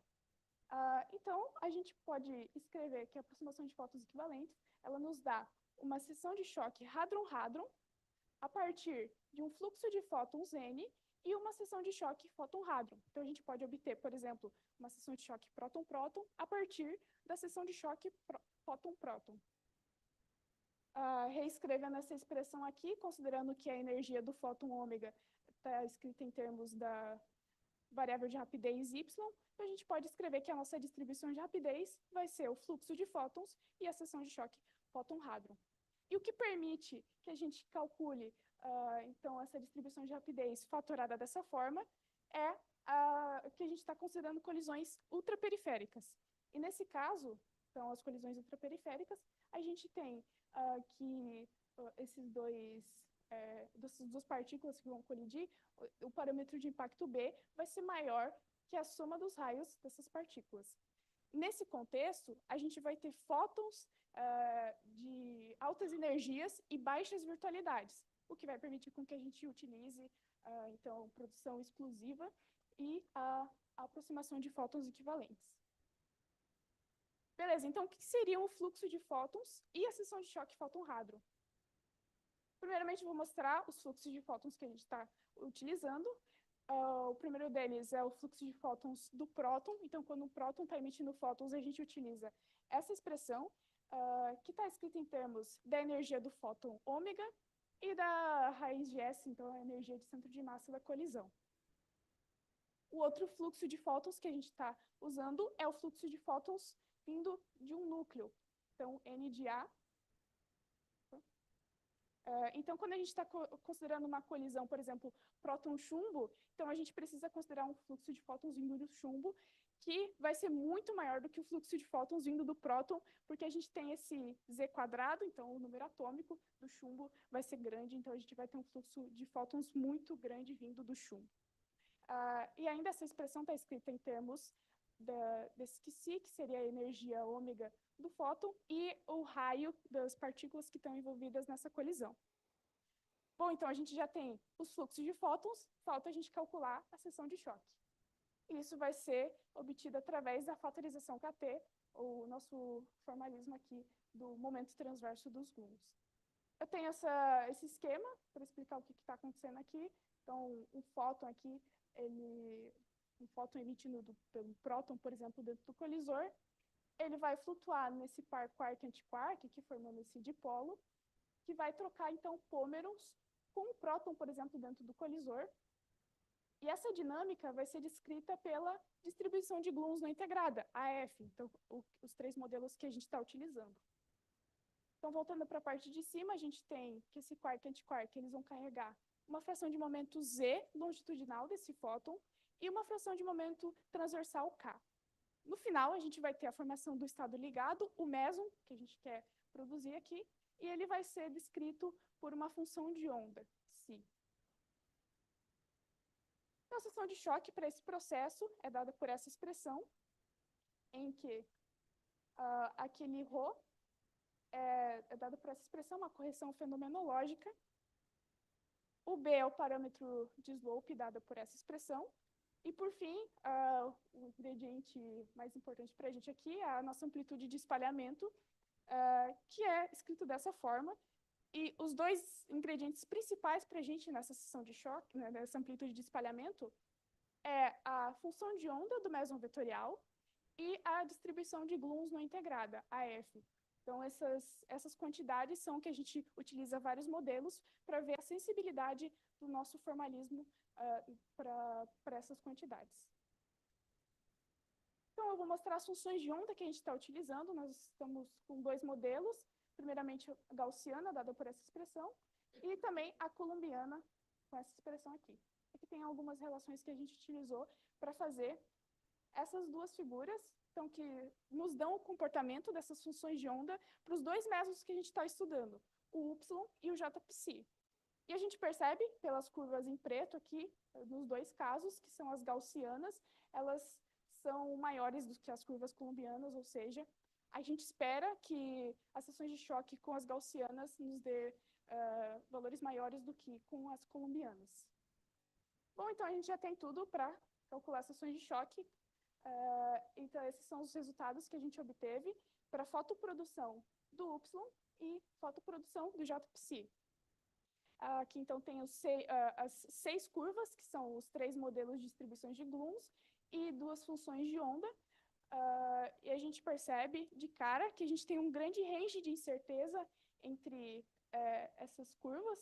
A gente tem uma grande diferença entre cada modelo, entre cada função de onda, mostrando que a gente tem uma sensibilidade à escolha dessas quantidades. Então, a gente precisa utilizar mais de um modelo, porque algumas curvas vão se comportar melhor para um Meson e outras vão se comportar melhor para outros Mesons. Como eu citei, a gente espera que funções de onda do tipo gaussianas nos dê seções de choque maiores. Se a gente olhar aqui pela curva em preto acima, que é a RCBK gaussiana, e aí verde, que é a ABK gaussiana, elas são realmente maiores do que as suas parceiras colombianas, então, que a gente esperava. Então, mostra que a gente precisa realmente usar vários modelos aqui.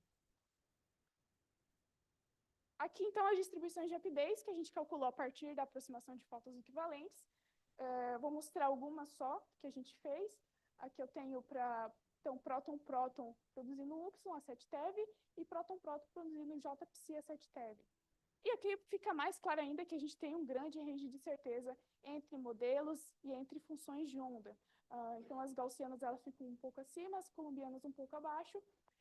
Aqui a gente percebe que, dependendo do modelo, uma gaussiana vai tratar melhor e a outra a colombiana, assim como no caso do JPSI. Então, reforçando que a gente precisa de vários modelos para essas quantidades. Por fim, resultados para próton-chumbo produzindo Y e produzindo JPSI, a partir da aproximação de fótons equivalentes. Grande range de certeza entre as curvas. A gente percebe aqui que, para esses dados, a gente tem as gaussianas representando melhor essas medições do CMS. Mas, para o JPSI, a gente tem esses dados um pouco mais abaixo em relação às curvas das gaussianas. Então, mostrando essa sensibilidade para o nosso modelo. Então, vou partir para as conclusões.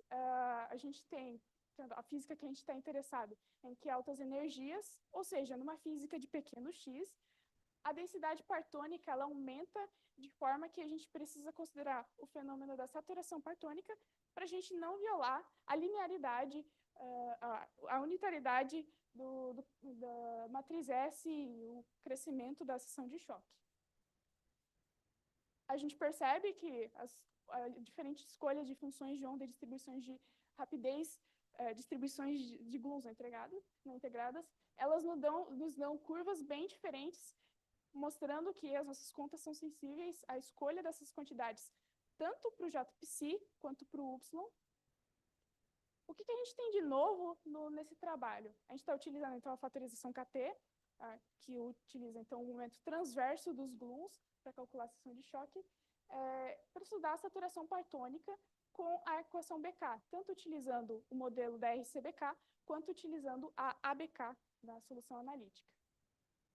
Alguns próximos passos, nós queremos, então, calcular seções de choque fóton-chumbo e, então, com a aproximação de fótons equivalentes, as colisões chumbo-chumbo. Então, a gente quer atacar essa parte nuclear no trabalho. Agradecimentos, agradeço ao DESC por me trazer esse evento, a CAPES pela minha bolsa e ao pessoal da Retinha por permitir com que eu apresente meu trabalho aqui. Muito obrigada.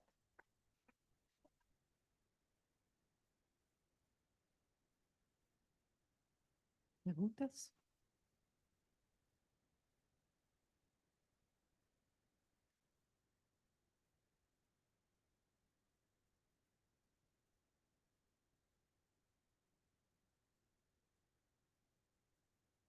A ABK aqui, na verdade, foi um nome que eu dei para o modelo porque ele não tinha.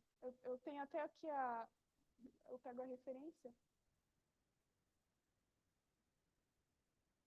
Ali, ó, é um trabalho bem recente, é de 2023, que seria essa solução analítica da equação BK.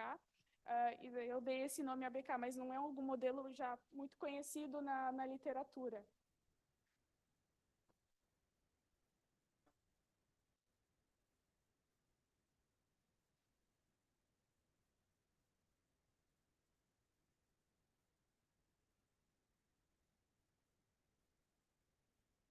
Eu não sei responder exatamente isso. O modelo da ABK, ele é um modelo de dipolo, assim como todos os modelos que a gente está utilizando, eles provêm de modelos de dipolo, a GBW, a RCBK é um modelo de dipolo, e a ABK também é um modelo de dipolo que a gente vai trazer, então, para esse espaço dos momentos, né? Mas eu não sei te dizer exatamente se tem.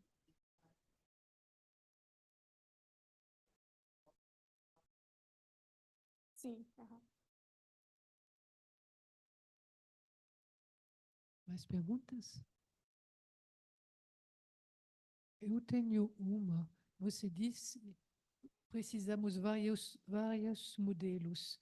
Eu tive a impressão que nenhum modelo funcionava. Não sei se eu estou certa, se entendi corretamente. A gente tem que... Deixa eu voltar aqui nos resultados. A gente realmente tem um grande intervalo de incerteza entre as curvas. A gente percebe que a RCBK é um modelo que vem da equação BK, então a gente espera que ele seja um modelo melhor para descrever isso. Mas a gente tem ainda, por exemplo, aqui a RCBK utilizando a gaussiana, que seria a curva em preto, ela está pegando bem os dados para o Y.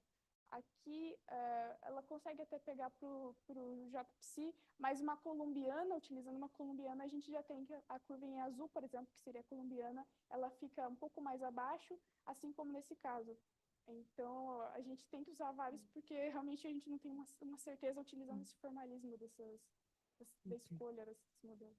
Dá para melhorar esses modelos ou não é seu ramo?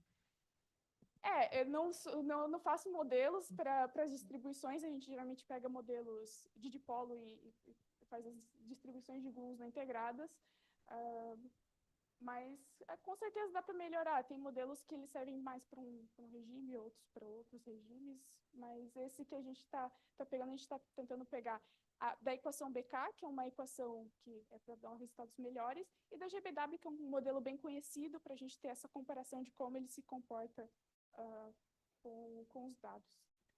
Uhum.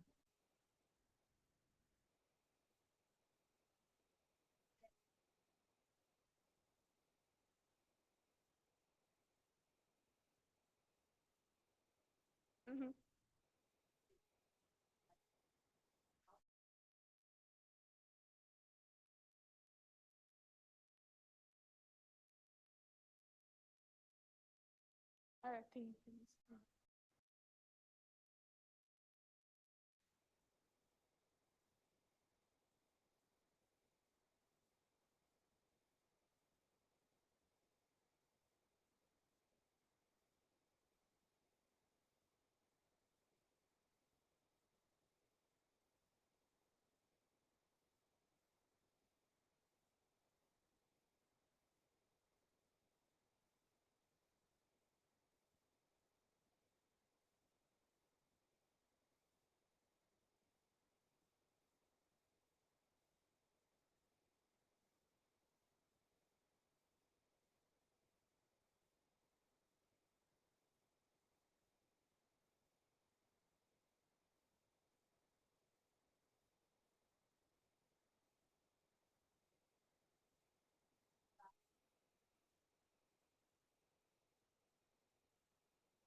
Acho que seria muito legal continuar a discussão na frente de um café com bolo. Então, vamos voltar, por favor. Primeiro, por favor, voltemos às 4h30 e vai ter uma pequena troca Kevin fala primeiro e Diana segundo.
Então, a primeira palestra é do Kevin e Diana vai falar depois porque era mais prático para eles. Eles têm um pouquinho de overlap.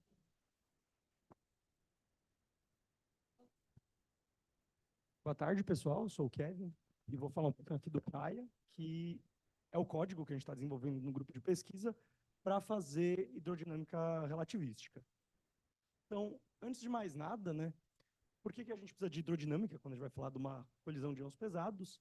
Então, a gente sabe que tem um monte de partículas ali, milhares, colidindo ao mesmo tempo. A gente pode usar modelos efetivos para calcular a evolução desse plasma de quarks e gluons quando ele está termalizado. E aí a gente usa a hidrodinâmica nessa situação. Então, ela vai pegar o seu sistema ali após uma condição inicial, um pré-equilíbrio, e vai levar até algum critério onde você vai mudar a sua descrição da hidrodinâmica para os graus de liberdade de partículas novamente. Então, no grupo, a gente tem um objetivo, né, alguns objetivos, na verdade, de desenvolver um código que seja 3+1, com viscosidade de shear, bulk e difusão bariônica. Além de tudo, um código que tenha uma boa performance, tanto em CPUs quanto GPUs, então que ele possa ser paralelizado em ambos os dispositivos, e também que seja um código que você consegue modificar e adaptar facilmente para o que você precisa estar usando. Disso daí, a gente já tem um código 3+1 com essa performance em ambos os dispositivos e também facilmente modificável, mas a gente ainda está desenvolvendo a implementação das partes dissipativas dele. Então, o código é o Praia, aqui está o acrônimo dele, a gente deu uma forçadinha, vocês vão entender o porquê, e ele usa o método SPH para fazer a simulação hidrodinâmica, que é um método lagrangiano. Então, no SPH, essencialmente, a gente vai ter o nosso fluido ali. Isso daqui é o fluido no instante inicial. A gente discretiza ele em vários pedacinhos de fluido, que a gente chama de partículas SPH. E daí a gente vai seguindo cada uma dessas partículas, por isso que é um método lagrangiano, conforme elas vão evoluindo, ele vai esfriando, expandindo, e elas vão estar carregando propriedades do fluido, entropia, energia e assim por diante. E aí, uma vez que a gente parou a hidrodinâmica, a gente consegue reconstruir o contínuo fazendo uma suavização no espaço.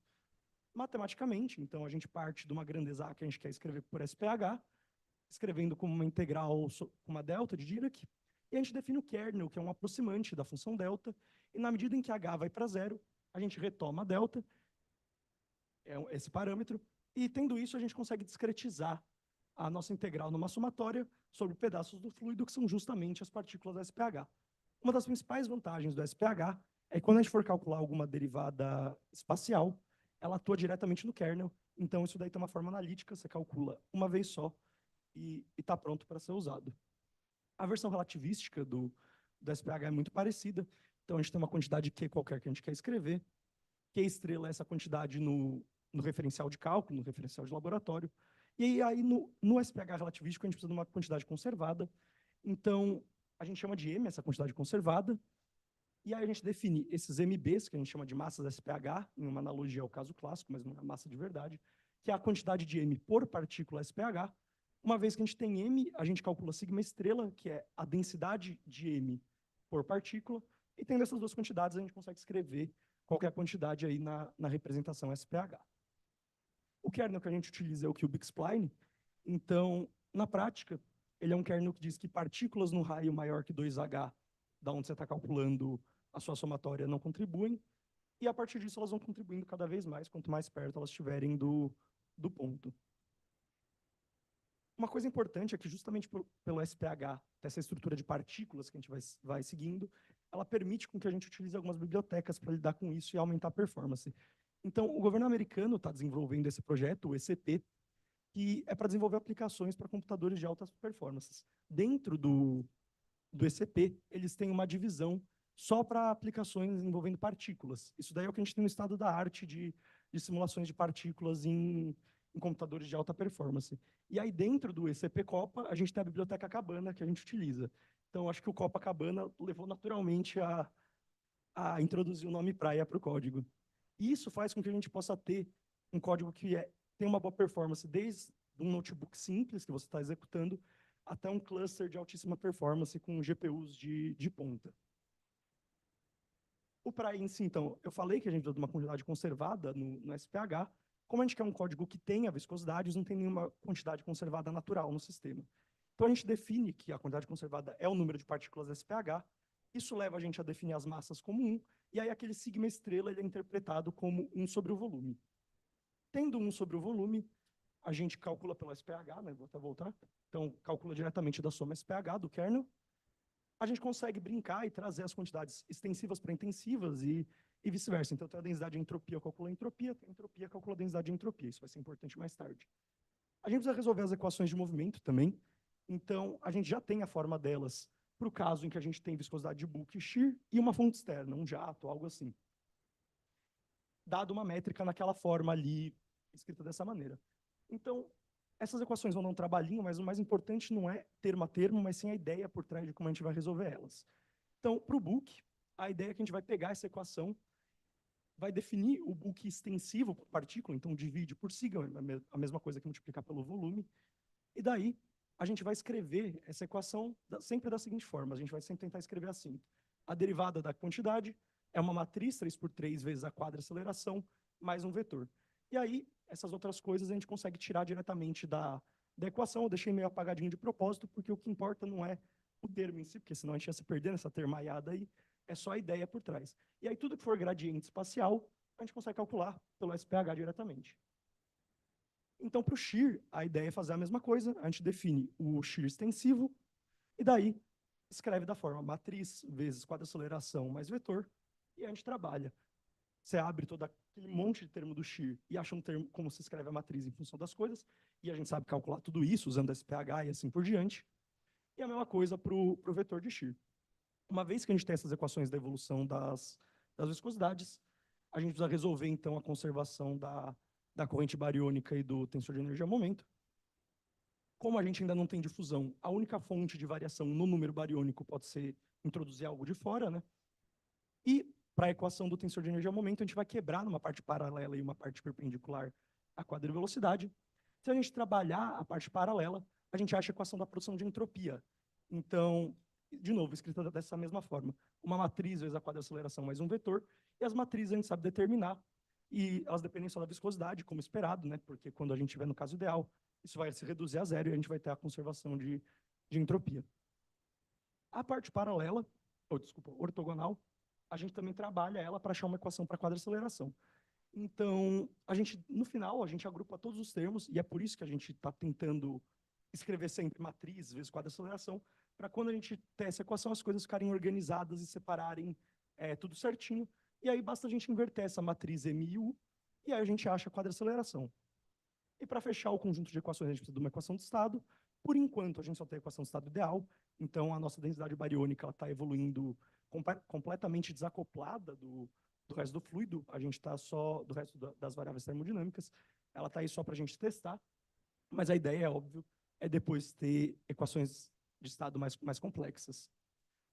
Tendo isso, a gente precisa calcular só o output do código. A gente já tem tudo que a gente precisa para a evolução. Então, vai ser o elemento de superfície de freeze-out, de switching, que é o que você vai usar ali para fazer o Cooper-Frye num código posterior. E aí, usando o SPH, a gente pega esse elemento de superfície, quebra na norma e no vetor normal. Como a superfície é uma superfície de temperatura constante, para calcular um vetor normal, é só calcular o gradiente, e gradiente é só usar o SPH. E daí, a norma ela vai depender só de outras quantidades que a gente já conhece. Então, é bem simples calcular o elemento de superfície. A estrutura do código em si. Eu falei que a gente quer ter um código organizado, facilmente modificável e modularizado. Então, a gente tem o nosso leitor de condição inicial e ele aloca as partículas SPH. Uma vez que isso foi feito, ele entra no loop principal do código. Então, aqui tem as variáveis dinâmicas que a gente vai estar evoluindo. É a posição, a quadrivelocidade, a entropia, o número bariônico e o shear e o bulk extensivos. Uma vez que a gente tem isso, a gente calcula o sigma estrela pela SPH. Tendo o sigma estrela, que é 1 sobre o volume, a gente pega do extensivo e leva para o intensivo, para as densidades, usa a equação de estado, calcula os gradientes das quantidades que a gente vai precisar, usando o SPH novamente, e aí, em cinza ali, vai estar toda aquela parte de equações de movimento trabalhosa que eu falei. Uma vez que a gente tem todas as derivadas, joga no integrador, no Runge-Kutta, e você vai ter essas grandezas no próximo passo de tempo. Então, dá para ver, eu coloquei uma legenda aqui do que cada classe do código está fazendo, E essas coisas são todas modularizadas. Então, toda a parte que envolve métrica, que envolve o tipo de teoria de viscosidade que você está usando, está ali no System Dynamics. Então, se eu quiser mudar o tipo de formulação de viscosidade, se eu quiser fazer a minha teoria em outra métrica, eu mexo só ali, toda aquela parte de SPH, de soma, de procura de vizinhos, vai estar funcionando perfeitamente. A mesma coisa para o integrador. Se eu quiser fazer um Runge-Kutta de segunda ordem, se eu quiser fazer um Euler, não sei porque eu faria isso, mas se eu quiser, eu mudo só essa classe e todo o resto está totalmente desacoplado do resto do sistema. Então, para validar, primeiro a gente vai fazer duas comparações, Bjorken e Gubser, para o caso ideal. A gente ainda não fez os testes dos casos viscosos. Então, o modelo de Bjorken é muito simples para a gente testar a expansão mais um longitudinal. E ele vai assumir invariância por boost. Então, aqui eu tenho os resultados do Praia comparando ali apagou a linha, mas no outro dá para ver. Pontilhado é o Praia e contínuo é o analítico. Então, para o Bjorken, tudo funciona muito bem, tanto para densidade de energia quanto para densidade bariônica. A gente sabe que o Bjorken não deve funcionar nas bordas, porque o modelo assume o fluido infinito e a gente não tem isso. E para quadrivelocidade e para a superfície de freeze-out e os vetores normais, a gente também tem uma concordância muito boa do código com o modelo. Para testar a expansão transversal, a gente vai comparar com o modelo de Gubser, que ele dá para a gente um perfil transversal para densidade de energia e para quadrivelocidade, e também ele é um modelo que leva o sistema num limite de ser muito rarefeito, porque ele expande muito, muito rápido. Então, ele é um bom teste também para ver o quão longe a gente consegue chegar. Aqui a gente tem 100 mil partículas SPH, né, que a gente usou para fazer o Gubser. Então, de novo, a gente vê uma concordância muito boa até esse tempo de 3 aí. A gente consegue muito mais longe que isso, a gente vai até 4. E tanto para densidade de energia quanto para densidade bariônica, para todos esses tempos. E também é uma concordância muito boa para quadrivelocidade e para a superfície de switching e os vetores normais. E acho que, para finalizar, uma das coisas mais importantes é a performance que a gente consegue ter com esse código. Então, para executar o modelo de Gubser com essas 100 mil partículas, o que são muitas partículas, é muito mais do que você precisa para fazer uma colisão de heavy ion normal, justamente pelo modelo de Gubser expandir muito rápido. Antes da gente fazer essa implementação do Cabana e tudo, a gente demorava 1h30 para rodar no processador serial. Uma vez que a gente implementou o Cabana, a gente foi para um processador de storage, que permite a gente usar múltiplos núcleos paralelos, é um processador mais complexo também, até um pouco caro, e a gente consegue um ganho de quase 4 vezes na performance, demorando 25 minutos. Uma vez que a gente foi para a GPU, para a placa de vídeo, uma RTX 3070, que é uma placa de vídeo simples, já é ultrapassada até, e você pode usar em casa para jogar videogame, assim, não é nada de altíssimo nível. Você já tem um ganho de quase 15 vezes na performance, que demora só 6 minutos para executar o código. E uma vez que a gente vai para uma placa de vídeo de cluster, assim, de altíssima performance, que é a A100, a gente já consegue executar essas 100 mil partículas aí, essa simulação inteira, em só 25 segundos, o que é um ganho de performance absurdo.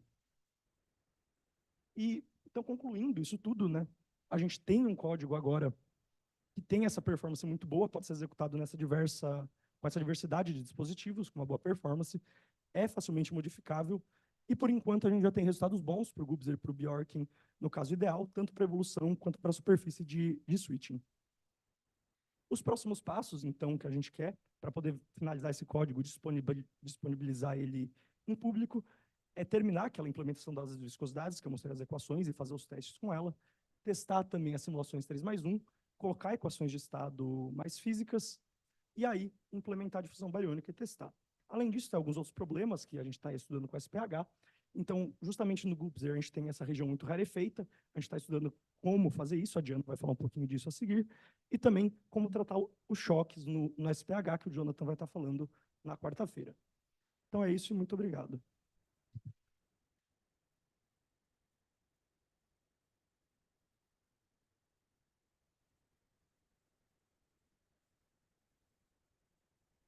Perguntas? Então, talvez o mais jovem. Você?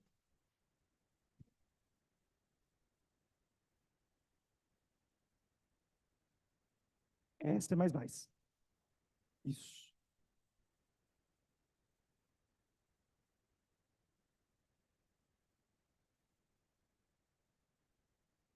Uhum.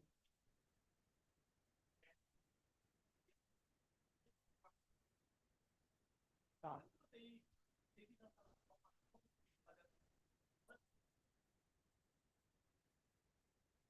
Na verdade, a gente usa essa biblioteca Cabana, por ela ser feita para lidar com esse tipo de aplicação de partícula, ela tem o algoritmo de busca de vizinhos e que você consegue selecionar, feito nela, já otimizado para usar. Então, a gente usa o dele, você até pode escolher o método que você quer.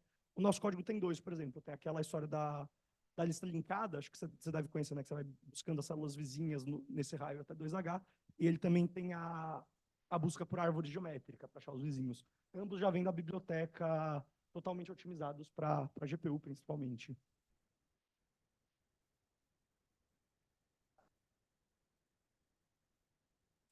Ponto 1. Ponto 1. 100 mil partículas com ponto 1 de H. William, por favor.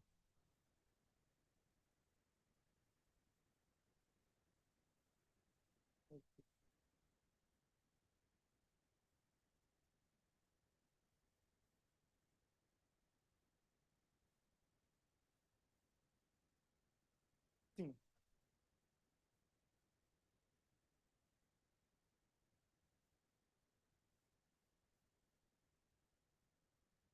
Bem menos. Por exemplo, o Nexfério, se eu não me engano, ele usa 15 mil partículas, né, para fazer... em torno, né? Para fazer 3 mais 1. Isso daqui a gente está usando 100 mil para 2 mais 1. Então, a ideia é que justamente essa performance já é um caso extremo de muitas partículas. A gente espera que para fazer realmente uma simulação ali, pegando uma condição inicial mais física, um Trento, alguma coisa assim, a gente possa reduzir bastante o número de partículas e ter até mais performance do que foi mostrada. Porque ela deve cair jogando para cima n quadrado, deve ser um algoritmo um pouco mais sofisticado, acho que fica n log n, alguma coisa assim. Então vai cair bastante se você conseguir reduzir o número de partículas. A nossa ideia é ainda fazer os testes de convergência, então pegar ali uma média de condições iniciais ou algo assim, calcular os observáveis e ir variando os Hs e as partículas para a gente poder soltar o código dando os parâmetros mais otimizados possíveis para tratar colisões de íons pesados.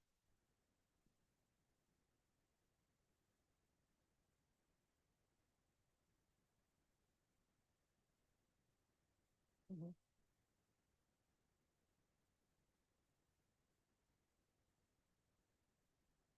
Uhum.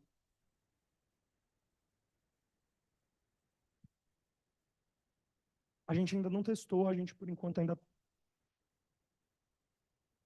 sim. Não, a gente ainda quer testar e fazer esses testes com esse tipo de condição inicial mais física.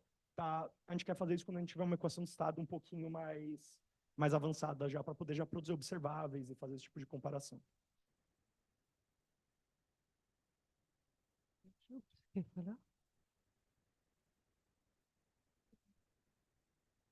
É simples, eu sou ingênuo no SPA, mas ingênuo de criancinha mesmo, tá? E aí eu digo o seguinte, quando você está lidando com essas, digamos, partículas, são frações do fluido, quando há overlap dessas frações de fluido, como é que você lida com isso? Assim, essa é uma pergunta. Vai ter a segunda. Vai. A gente não se preocupa tanto, porque justamente essa partícula não é uma coisa física. Então, quando você fizer tudo que for SPH, ela vai entrar naquela soma sobre todos os vizinhos. Isso daí vai ter uma contribuição normal ali no vizinho, dependendo da distância dela, né? Sim, mas você tem que alterar a massa dessa quase partícula. A gente inicializa com massas constantes, inclusive é uma coisa que a gente discute se pode ter alguma diferença numérica. Por enquanto, massa 1, assim, constante é uma coisa. Pois é, essa massa constante me constrange. É porque não é uma densidade física. No final, não, mas é questão da covariância dos resultados. Mas mesmo assim não é uma massa, é um parâmetro numérico. Porque quando você tem massa constante, aí você tem covariância dos resultados. Você pode fazer o cálculo no centro de massa, pode fazer o cálculo no laboratório. Mas essa massa que a gente chama de massa, SPH, na verdade, ela é só um parâmetro numérico, né? Ela não está indicando... Na prática, como a gente está usando, a gente está falando que o número de partículas na quantidade conservada, ela é só para dizer que cada partícula contribui em 1 para o total de partículas, né?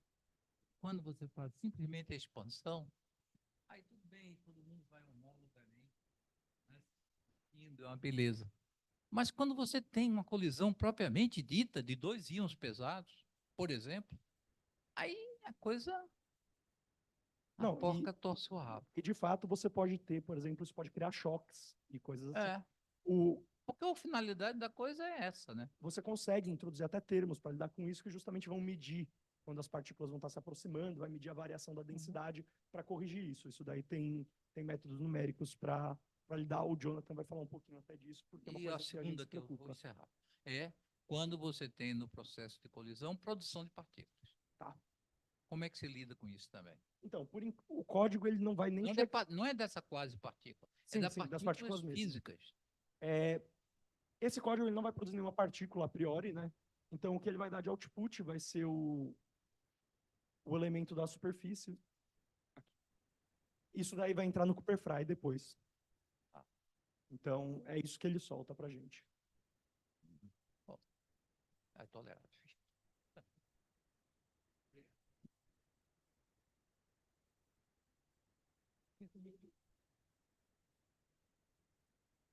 No problem.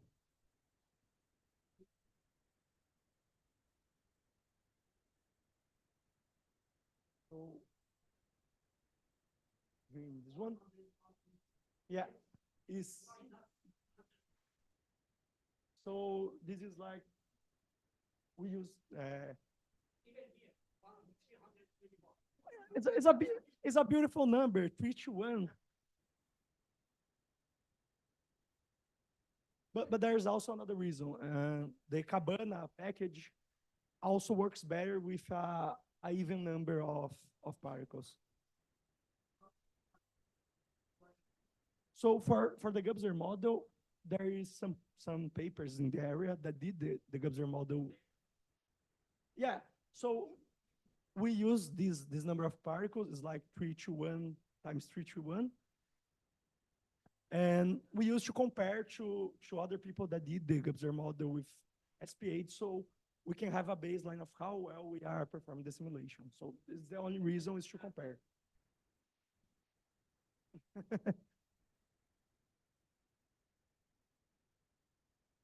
I think it happens when you build the initial condition.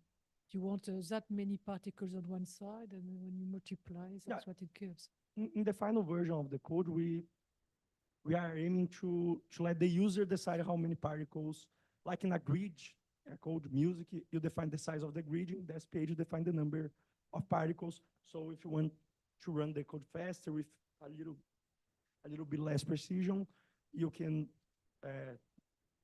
lessen the number of particles and increase if you want more precision.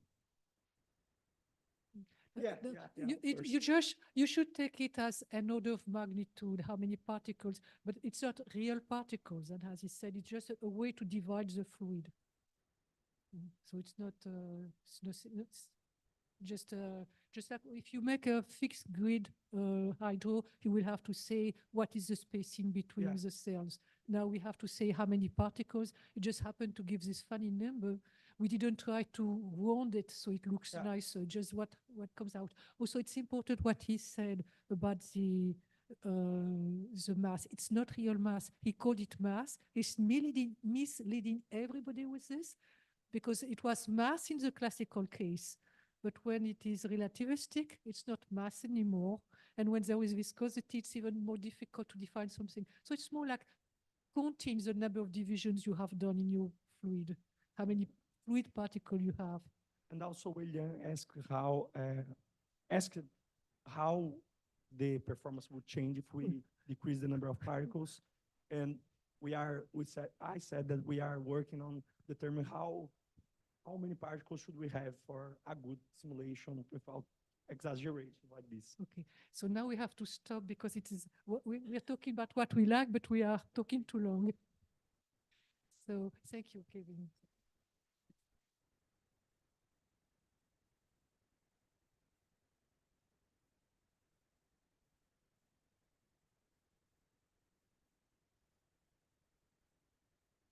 So it's Diana, she's doing scientific initiation. So it's her first talk, and I think she's the only scientific student talking. Be nice with her. But do make questions. Oi, tudo bom? Meu nome é Diana, eu sou estudante da graduação de Física da USP. Eu estou num projeto de iniciação científica com uma orientadora, a professora Frederique. Eu sou do grupo também do Kevin, né? E eu vou falar um pouco sobre explorando as configurações das condições iniciais do método SPH para fluidos relativísticos em 2+1D. Então, em primeiro lugar, o que é um fluido relativístico, né? Eu vou usar equações de estados um pouco simples, né? Vou usar o caso para um fluido perfeito, né? E aí eu tenho a equação da conservação do tensor de energia-momento, né? E eu vou definir o tensor de energia-momento só com essas componentes aqui do tensor de energia-momento para o fluido perfeito. E aí as equações de estados que eu vou usar são para um gás de pions, né? Que é baryonless, né? E eu acho que é uma das coisas mais simples que você consegue fazer com fluidos relativísticos. E aí eu vou usar também as coordenadas de Milne, né? Que basicamente eu vou ter, né, eu vou transformar o tempo, né, com essa transformação aqui em tal e eta, né? E aí a componente z, que seria longitudinal, eu vou transformar com t cosseno hiperbólico de eta. E o x e y eu só vou fazer a transformação para coordenadas polares. E aí vai ter essa forma aqui. E aí, quando você tem, né, você fixa um tal constante, você está nessas hipérboles aqui, né? E com eta constante são essas retas aqui. Então você consegue mapear muito bem o cone de luz, e isso é muito útil. Aí, em particular, né, se você supor que você vai ter uma simetria, né, no plano transversal, tipo em carré, uma simetria de Bush, o Z2, né? Você consegue deduzir unicamente para essa simetria o fluxo de Bjorken, né? E que ele é bem simples, ele basicamente só depende de tal em ε0. E aí, enfraquecendo essa condição do grupo de Poincaré no plano, né? Você tem o fluxo de Gubser, que ele isso aqui é uma animação dele no plano transversal, né? Mas você consegue enfraquecer as translações usando um subconjunto do grupo conformal no plano. E você vai ter esse parâmetro Q, que controla quão distante você está. E com Q tendendo a zero, esse fluxo de Gubser ele vira o fluxo de Bjorken. E unicamente por essa simetria aqui, você deduz essas equações, que são uma solução analítica, né, muito boa. E é uma solução analítica, ela tem uma condição inicial que é localizada no centro, né? Ela tem uma expansão radial, e ela pode até não ser realista para colisão de íons pesados, mas ela é útil como um teste numérico, né? E é difícil ter bons resultados em tempos grandes, porque ela deforma muito. E então isso aqui ficou uma questão de que virou um objetivo a gente tentar modelar isso bem, para testar dizer que um código ele está funcionando idealmente, né? O jeito que eu vou simular numericamente, né, com o método SPH, né, que é o Smooth Particle Hydrodynamics, o Kevin ele já falou um pouco disso, né? Mas basicamente, se você tiver uma sequência de W de delta de Dirac, né? Opa. Se você tem uma sequência W de delta de Dirac, você consegue, né, escrever qualquer quantidade, né, dessa forma, e você consegue botar o limite aqui, né? Por exemplo, se eu pegar essa função cubic spline aqui, ela é uma sequência de W, uma sequência de delta de Dirac, conforme o H tende a zero. E aí eu faço uma primeira aproximação, que é só eu truncar esse H, né? Então, em vez de tomar o limite do H tendendo a zero, eu corto num H pequeno. E depois você transforma essa integral aqui, né, desse somatório, né, quebrando o intervalo, né, em n posições. E aí você vai ter quantidades internas que vão aproximar quem é essa densidade aqui. E essas quantidades internas que vão tentar descrever com esse somatório essa quantidade vai ser o MI, né, que seria uma massa de uma partícula, e o XI, que seria a posição dessa uma partícula, né? E até partindo de primeiros princípios, usando métodos variacionais, você consegue deduzir equações de movimento para o SPH, né? E você consegue definir muito bem qualquer quantidade extensível, gradientes também saem muito simples. E no caso relativístico que eu vou estar utilizando, né? Porque eu estou falando de fluidos ideais, fluidos perfeitos, a densidade de entropia no referencial do laboratório ela é conservada, então eu posso usar ela como massa, né? Que ela é uma quantidade conservada B, eu chamo, né, a entropia de cada uma das partículas eu chamo de nu, né? E eu teria essa densidade de entropia no referencial do laboratório, né, que eu chamo de S estrela, né? S é para o referencial próprio, S estrela é para o laboratório. E aí as equações de movimento viram essa daqui, né, que E aí eu vou ter um π, que é uma espécie de momento generalizado, né? E é isso aqui. E aí eu vou falar dos resultados das minhas simulações, né? Vou falar primeiro de uma simulação que eu fiz para o fluxo de Bjork, né? Vou fazer discussão sobre condições iniciais do SPH e o fluxo de Gubser em 2+1. Então eu implementei meu próprio código de SPH e para o fluxo de Gubser, né? Se você colocar na densidade de entropia do laboratório, ele é basicamente um patamar constante, então ele é muito simples. Dá para ver que não é muito um desafio rodar isso, né? Mas era mais para eu testar as coordenadas de Milne. E isso aqui, o anterior era utilizando 10.000 partículas OH fixo, né? E esse aqui, esse próximo é usando um OH variável, que é uma técnica um pouco diferente, né? Basicamente, as partículas não têm o mesmo H, o mesmo comprimento para elas. E aí eu vou falar sobre alguns métodos de condição inicial. O que é muito comum as pessoas fazer com o método SPH, né? Elas utilizam massas diferentes, mas elas distribuem as partículas uniformemente no espaço, como numa grid, por exemplo, você distribui as partículas numa grid, e esse método é um pouco mais comum, e aí você atribui a cada ponto, né, a cada partícula, você atribui uma massa proporcional à densidade do fluido naquele ponto.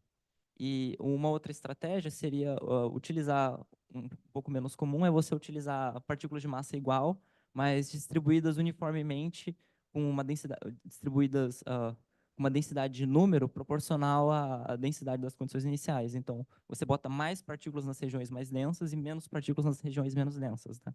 E só para falar, eu vou falar massa para simplificar um pouco a discussão, mas no meu caso em específico é a entropia de cada partícula, né?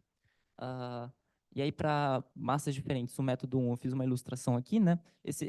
Essa bolinha aqui, o tamanho delas é só para ilustrar o tamanho da massa da partícula, não é o raio dela, né? Não é o H. E aí, no modelo de Gubser, eu vou ter esse disco aqui, né? E aí, você pode ver que tem um padrão de grid, e eu tenho partículas quase tem massas desprezíveis aqui, usando esse método da grid do método 1. No meu segundo método, eu vou usar partículas todas elas com a mesma massa, né? Só que elas vão estar distribuídas mais homogeneamente pelo espaço. Aí, esse aqui é o primeiro resultado para o modelo de Gubser, né? Usando o primeiro método, que é com massas diferentes, você consegue ver que a densidade ela tem uns certos erros, ela não está muito boa, mesmo para 100.000 partículas. Enquanto isso, tipo, a velocidade radial, né? Ela está muito bem representada nessas regiões externas, né? Só que as regiões internas elas quebram muito facilmente.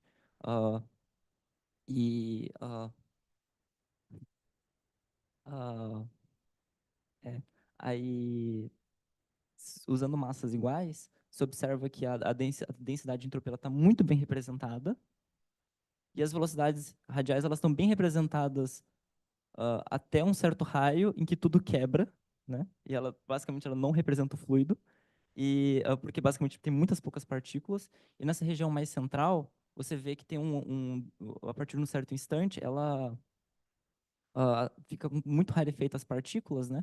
E elas começam a não representar. Um fato interessante é que nesse método aqui, se você multiplicar a densidade de entropia pela velocidade radial e você tentar fazer uma espécie de momento, né? Você verifica que esses erros eles só acontecem em regiões de baixíssima densidade. Você não encontra praticamente nenhum erro desses erros, né? Então eles estão acontecendo só em regiões de densidade muito baixa do fluido que tem pouquíssimas partículas interagindo. E aí, tentando, né, se fazer uma simulação, né, num raio bem grande, né, porque eu estou indo até 10 aqui, né, 10 aqui ferme, né, e eu estou indo até um instante 7, eu querendo cada vez rodar isso melhor, isso faço uma análise de como que isso acontece, né, e para massas diferentes eu tenho muitas partículas nas regiões externas e pouquíssimas partículas nas regiões centrais. E as velocidades são melhores representadas, mas as densidades são mal representadas. Usando massas iguais, tem poucas partículas nas regiões externas, muitas partículas nas regiões centrais, né? E as velocidades sequer são representadas na parte externa, mas a densidade é muito boa, sabe? E aí isso motiva eu a criar um novo método, uma nova técnica, ela meio que um híbrido, mas eu vou tentar distribuir as partículas com a técnica 1 nas regiões de baixa densidade e aí com a técnica 2 no caso contrário, né? E aí eu vou usar o que é inspirado em uma técnica estatística, né, que é o chamado de método de amostragem de transformação inversa. Mas se eu tenho uma variável y que se distribui uniformemente entre 0 e 1, para qualquer distribuição que eu pegar, sendo F a distribuição cumulativa dessa distribuição, né? F menos 1 de Y se distribui como F. Isso é uma propriedade muito útil. E eu vou utilizar ela, eu utilizei ela para fazer o método 2, que eu basicamente calculo esse M, né, que eu escolho um Rzão, que é até onde eu vou fazer minha simulação, e aí eu calculo qual que é a densidade de entropia total, né? Esse M seria a entropia total no referencial do laboratório. Então eu calculo essa integral aqui do fluxo de Gubser, e aí eu calculo a distribuição cumulativa, que é a mesma integral, só que ela está normalizada por M, indo até um certo raio R, né? E aí isso vira uma distribuição cumulativa em função do raio. E aí o que acontece, né, é que eu quero generalizar essa técnica, né? Eu quero ter partículas nessas regiões de baixíssima densidade para que seja representado, né? E aí eu crio o que seria uma densidade de entropia efetiva, né, que seria só o máximo da densidade de entropia real e uma constante CH, né? Então, essa densidade de entropia efetiva ela é dessa forma aqui, né? E aí eu calculo qual é o M, qual é o F, nesse caso efetivo aqui, para o método 3. E quando eu faço isso, né, basicamente, não necessariamente eu distribuo aleatoriamente, mas eu boto elas com um espaço uniforme entre elas, aqui, né, e quando você joga esse aqui é a função cumulativa, né, para o método 2 e para o método 3. Eu obtenho aqui nesse eixo, né, usando inversa, né, a distribuição que eu desejo, né. Então você pode ver que no método 3 as partículas estão mais uniformemente distribuídas e aqui eu não teria nenhuma partícula no método 2 nas regiões rarefeitas, né. Você veria aqui, teria pouquíssimas partículas caindo aqui e descendo, né. E aí, né, então como é que vai funcionar o método 3? Eu vou distribuir as partículas segundo esse S efetivo e eu vou botar todas elas com a mesma massa, que vai ser emisão por N, né. E utilizando um algoritmo muito simples, eu calculo a soma SPH e eu vou corrigir a massa das partículas para fazer elas acertarem não com S efetivo, mas com S. Então, as partículas vão estar sendo corrigidas para acertar qual é o valor adequado delas, de massa, para descrever o S. E com isso, o que você observa, né, é que nessa região que as partículas elas já estão acertando, né, elas não vai mudar a massa, elas vão ficar com massas iguais. Só que nessas regiões que o S efetivo é diferente do S estrela, a massa delas vai ser corrigida para elas acertar, mas o número de partículas na borda vai ser acertado, né? E com isso, a gente obtém um resultado, que é esse daqui, que ele roda, né, com um raio bem grande, indo até o 10 Fermis, né? Ele roda até um instante as densidades de entropias elas são muito boas, né? Aqui está em escala log o resíduo absoluto, né? E está abaixo de 10 a menos 2, né? Está quase 10 a menos 3 aqui. E aí, quando você olha para a velocidade radial, eu vejo que todas as regiões são bem representadas, né? Isso aqui é só a borda do fluido. E aí você vê que só nesse instante 7 que ele começa a subir aqui o resíduo, né? E ele sai da escala de 10 a menos 2 e começa a ter um erro um pouco mais desagradável, né? Esse erro aqui, ele acontece porque assim que nessa região rarefeita ele atinge, as partículas começam a ficar isoladas e sozinhas, uma sem interagir com a outra, o fluido, ele basicamente, não faz muito sentido você falar do fluido, né? E essa região aqui, ela vira... ela fica dessa forma toda, em que as velocidades elas não estão sendo calculadas bem, né? O fluido ele precisa estar interagindo as partículas precisam estar interagindo para representar o fluido bem. Então, como conclusão, eu tive novas técnicas para distribuição de partículas com o método SPH. Com essa nova técnica, eu obtive bons resultados com divisivos menores que 10 a menos 2 para o modelo de Gubser com Q igual a 1, né? E com a simulação começando em Q igual a 1, né? Com tal igual a 1. E eu obtive resultados bons até tal igual a 6, então eu aumentei esse número e eu estou representando bem até a célula indo até 10, né? Então, eu agradeço muito à professora Frederique, à FAPESP, ao IFUSP, e aqui estão as referências.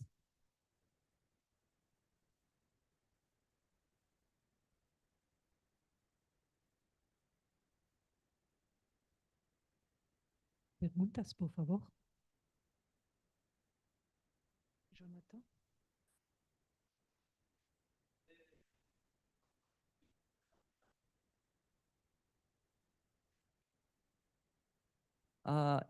Eu usei H variável, né? Só que o que acontece é que, por mais estranho que isso pareça, o H variável ele não dá resultados bons. Você imagina que ele consertaria esse erro aqui justamente porque as partículas parariam de estar sozinhas, mas o H variável ele não dá resultados bons.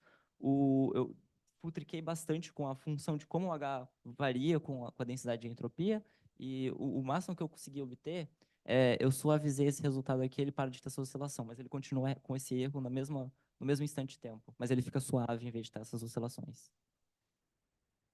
Isso aqui é só com H fixo.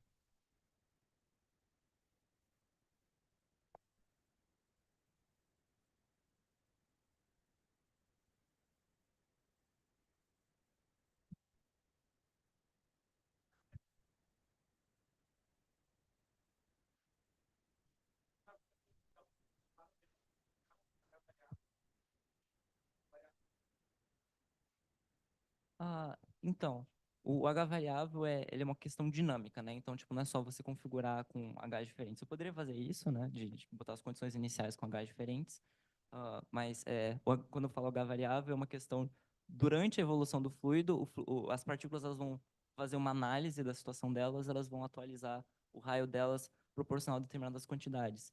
Então, por exemplo, o que é comum é que conforme, né, a densidade do fluido baixe, né?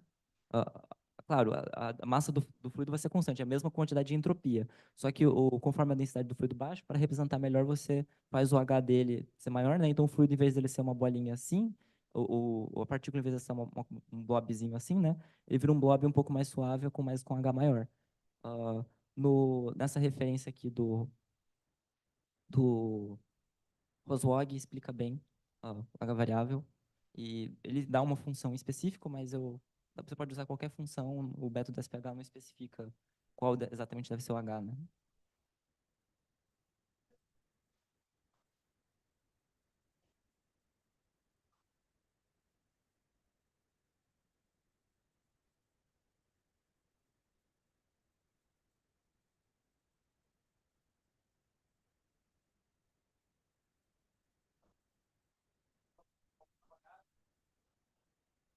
Sim. André?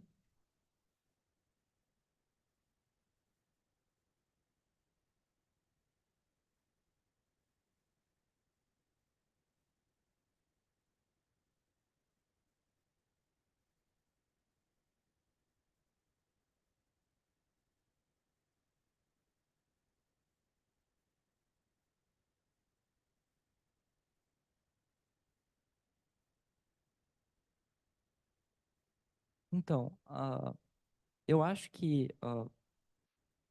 eu estou querendo representar, né, todo o gráfico, toda a região do fluido sendo bem representada, né?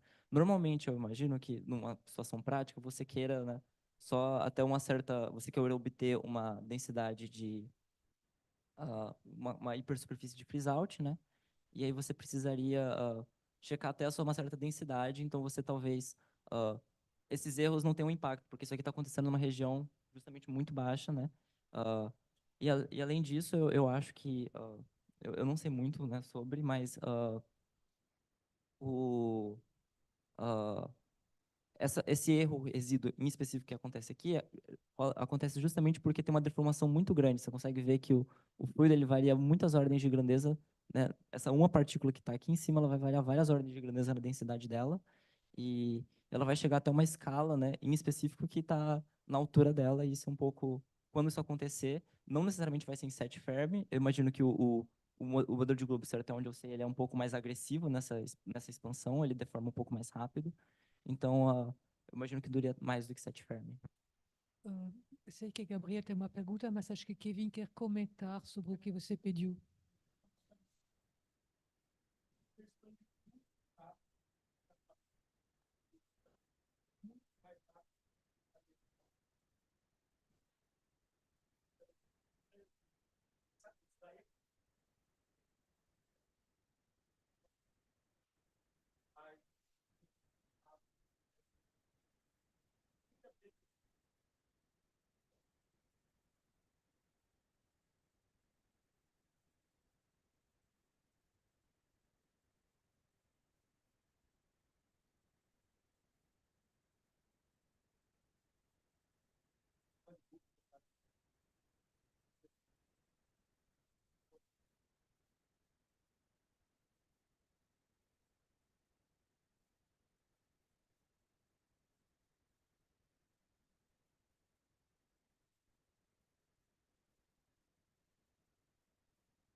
Então, dentro do... deixa eu subir aqui. Esse aqui é o spline que eu estou usando, né? Aqui tem só umas questões técnicas que eu salvei de backup. Esse aqui é o spline que eu estou usando, né?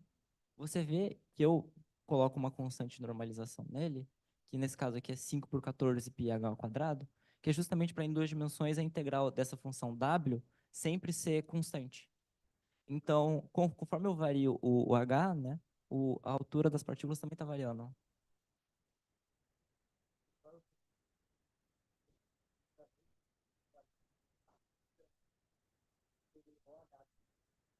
Uhum. Ah,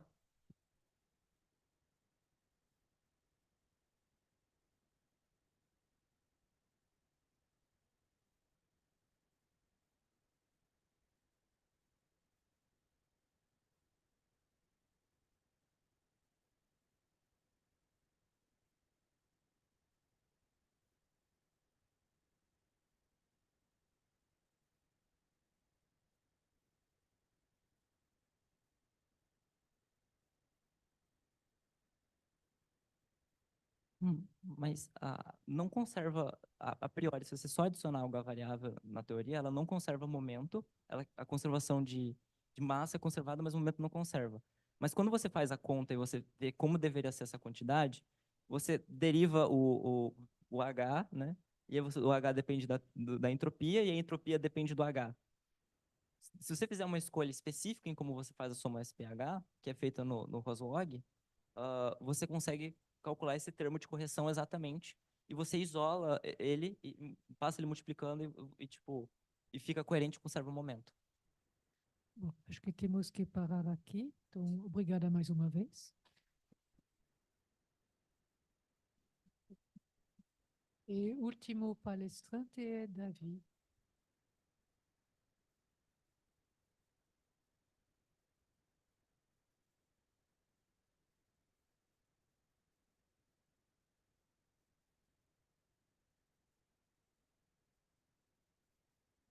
Testando, testando.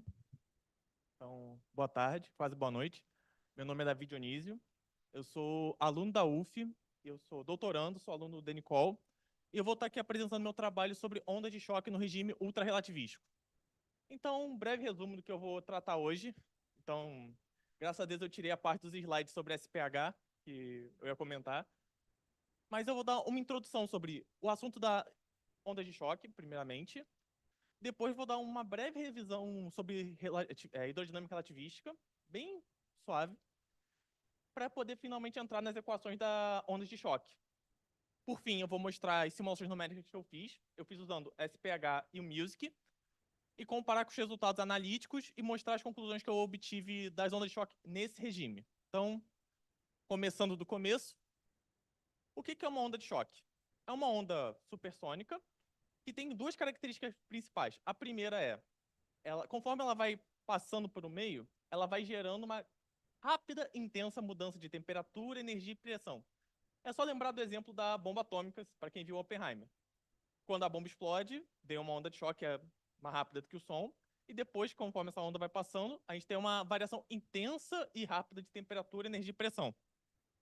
Em sequência, outra característica é uma zona de alta compressão, que é a nossa frente do choque, que ela é caracterizada por se mover com velocidade constante e forma constante também. E aqui um exemplo clássico disso é quando a gente tem um avião quebrando essa barreira do som. A gente vai ter esse sonic boom, e quando a gente vê a onda de choque, a gente vai ver que ele vai chegar no regime estacionário, quando sua forma para de variar e ela começa a se mover com velocidade constante, que vão ser as simulações aqui. Mas por que estudar ondas de choque, esse assunto específico? Primeiramente, porque nesse limite ultrarrelativístico, elas ainda não são propriamente estudadas, não foram tão devidamente estudadas quanto mereciam, e elas têm uma característica diferente da outra onda clássica, que é a onda do som, que essas ondas de choque, elas têm uma solução exata para altas energias. A onda de som é apenas uma aproximação para pequenas oscilações. E o que tem de diferente nesse regime ultrarrelativístico? A causalidade. Na teoria de Isler-Stewart, quando a gente faz a causalidade, a gente vai ter um termo relacionado ao tempo de relaxação, que comentaram hoje mais cedo. E esse tempo de relaxação vai implicar que nossa velocidade de propagação no regime linear tem uma velocidade máxima, e essa velocidade é menor do que a velocidade da luz. É uma velocidade máxima menor que 1. E esse aqui é um exemplo de uma onda de choque unidimensional. Dependendo do tamanho da minha onda de choque, de quão intenso for essa explosão da minha bomba atômica, quão rápido foi esse avião quebrando a barreira do som, essas ondas de choque, quanto mais próxima ela estiver dessa velocidade da luz, ela pode ultrapassar essa velocidade máxima de propagação. E aí, quero saber, tá, o que acontece quando isso acontece? Então, eu tenho 2 approaches para esse problema. O primeiro, eu vou deixar um fluido qualquer, com um tempo de relaxação arbitrário, e eu vou fazer cada vez ondas de choque mais intensas e mais fortes nesse fluido para ver o que acontece quando ele passa dessa velocidade máxima de propagação. E o segundo approach é ter uma onda de choque física e eu propagar ela em diferentes fluidos, cada fluido com um tempo de relaxação maior. Consequentemente, cada fluido vai ter uma velocidade máxima de propagação menor. Então, essa introdução é motivação. Agora, entrando na parte um pouquinho mais de conta, da onde surgem as coisas. Aqui eu vou estar utilizando as equações da hidrodinâmica. Eu vou estar desconsiderando difusão de baryons. E eu vou estar considerando apenas a difusão de energia por conta da viscosidade tipo bulk. Então, o tensor de energia, minha conservação do tensor energia-momento vai ser a equação que vai descrever toda a evolução do meu sistema. E meu tensor de energia-momento ele vai ter uma correção na pressão por causa da viscosidade do bulk. Como eu falei, eu vou estar utilizando a teoria de Iso-Stewart, que tem esse tempo de relaxação por conta da causalidade, que é o que difere da teoria de Navier-Stokes. Navier-Stokes a gente conhece mais da mecânica dos fluidos clássicos, e no limite onde meu tempo de relaxação vai a 0, eu recupero essa teoria de Navier-Stokes. Aqui a parametrização que eu estou utilizando, o meu bulk, ele é proporcional à entropia, e meu tempo de relaxação, ele vai ser proporcional a esse parâmetro B. Então ele vai ser o bulk, o tempo de relaxação é o bulk sobre epsilon mais P, vezes o B. Então, quando eu posteriormente estiver falando que eu estou aumentando meu tempo de relaxação, é porque eu estou aumentando esse parâmetro B. E, mais uma vez, essa teoria nos leva a ter essa velocidade máxima de propagação, onde essa velocidade máxima diminui conforme eu aumento B. Então, como eu falei, é uma parte bem breve esses slides, só para recapitular algumas coisas. E agora, eu vou procurar, dentro dessas equações hidrodinâmicas, soluções que se propagam como uma onda. Eu vou procurar soluções onde todos os meus campos vão depender de ômega, onde ômega é a posição menos V do choque e o tempo. E aqui eu estou fazendo aquilo de... Eu pego a equação da conservação do tensor energia-momento, eu separo uma parte paralela e uma parte ortogonal, e depois eu escrevo todos... Aqui eu estou no caso unidimensional, eu escrevo posição e tempo, as derivadas parciais da posição e tempo, tudo em função dessa variável ômega. E aqui, como eu vou ter que essa derivada de ômega de tudo isso aqui dentro é igual a 0, e a mesma coisa para a equação de baixo. Ou seja, essas duas quantidades vão ser constantes. Agora eu tenho que assumir uma equação de estado para poder resolver esse sistema. A equação mais simples que eu posso utilizar é epsilon igual a 3p. Estou usando uma equação de estado de um gás ultrarrelativístico. Eu estou escolhendo essa equação porque eu quero ter uma solução analítica exatamente para eu poder comparar depois com meus resultados numéricos. Então, eu obtenho essa equação 11 e agora eu vou olhar os 2 casos possíveis. O primeiro é com viscosidade nula, ou seja, o limite ideal, e depois com viscosidade não nula. Na viscosidade, no caso de limite ideal, eu não vou ter uma equação diferencial ordinária. Eu vou ter uma equação do segundo grau. O que isso quer dizer? Que minha solução é uma descontinuidade. A onda de choque ideal é uma descontinuidade que se propaga e conforme ela vai passando, minha energia do fluido, ela vai sair de EF para E1 ou de E2 para E1. EF para I ou E2 para E1. E cada região desse choque, a região de cima vai ter um VI e a região de baixo vai ter um VF. Quando eu entro com viscosidade, as coisas já se tornam um pouquinho mais interessantes. Em teoria, a viscosidade ela suaviza essas equações que eram descontínuas. Então, minha descontinuidade se torna algo mais suave. Isso já é esperado no caso clássico e também no caso relativístico. Só que o que acontece? Para essa solução existir, eu tenho que satisfazer algumas condições. Como eu disse, a velocidade vai de VI para VF. As duas velocidades são negativas, mas VI ele é menos negativo que VF, então ele é maior. Então, a derivada da velocidade ela é negativa porque o meu fluido, minha onda de choque, a velocidade decai de VI para VF. E a onda de choque, a gente assume que ela é uma onda... A gente assume não, ela é uma onda de compressão. Ou seja, o meu bulk, ele é positivo. Então, eu vou ter uma coisa negativa vezes alguma coisa igual a uma coisa positiva. Isso tudo só é possível se tudo isso que tiver dentro do parênteses também for menor que zero. Então, a condição para que exista uma solução contínua, eu tenho que todo esse termo entre do parênteses tem que ser menor do que zero. Por consequência, depois de vários algebrismos, eu vou achar numa relação que vai mostrar que, para ter uma solução contínua, a velocidade do choque tem que ser menor do que essa velocidade máxima de propagação. Tá, mas o que isso quer dizer na prática? Aqui nesse gráfico a gente vê o que vai acontecer quando a velocidade do choque ela ultrapassa a velocidade de propagação. A curva em preto é uma curva onde essa velocidade do choque ela é menor e a gente tem o que a gente espera, que é uma solução contínua. A vermelho, a velocidade do choque ela é maior do que essa velocidade máxima de propagação. Eu vou ter um B maior, consequentemente eu tenho uma velocidade de choque menor. Aqui a gente parece que está tudo igual, vem contínuo, e de repente ela dá uma queda abrupta. Isso é mais fácil de ver no caso da viscosidade. Isso aqui realmente está meio estranho. Eu venho subindo de forma contínua até que eu tenho uma queda abrupta.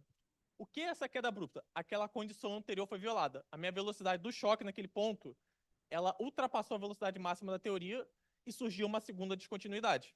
Essa segunda descontinuidade é o que a gente chama de double shock wave, ou onda de choque duplo, que é o que a gente mostrou aqui nas equações da onda de choque. Por fim, eu vou mostrar em simulações numéricas para comparar com o resultado teórico que eu mostrei anteriormente. Comentando brevemente sobre a condição inicial do problema que vai gerar essas ondas de choque. Aqui é o problema de Riemann, que é a mesma imagem que eu mostrei inicialmente nos slides na introdução.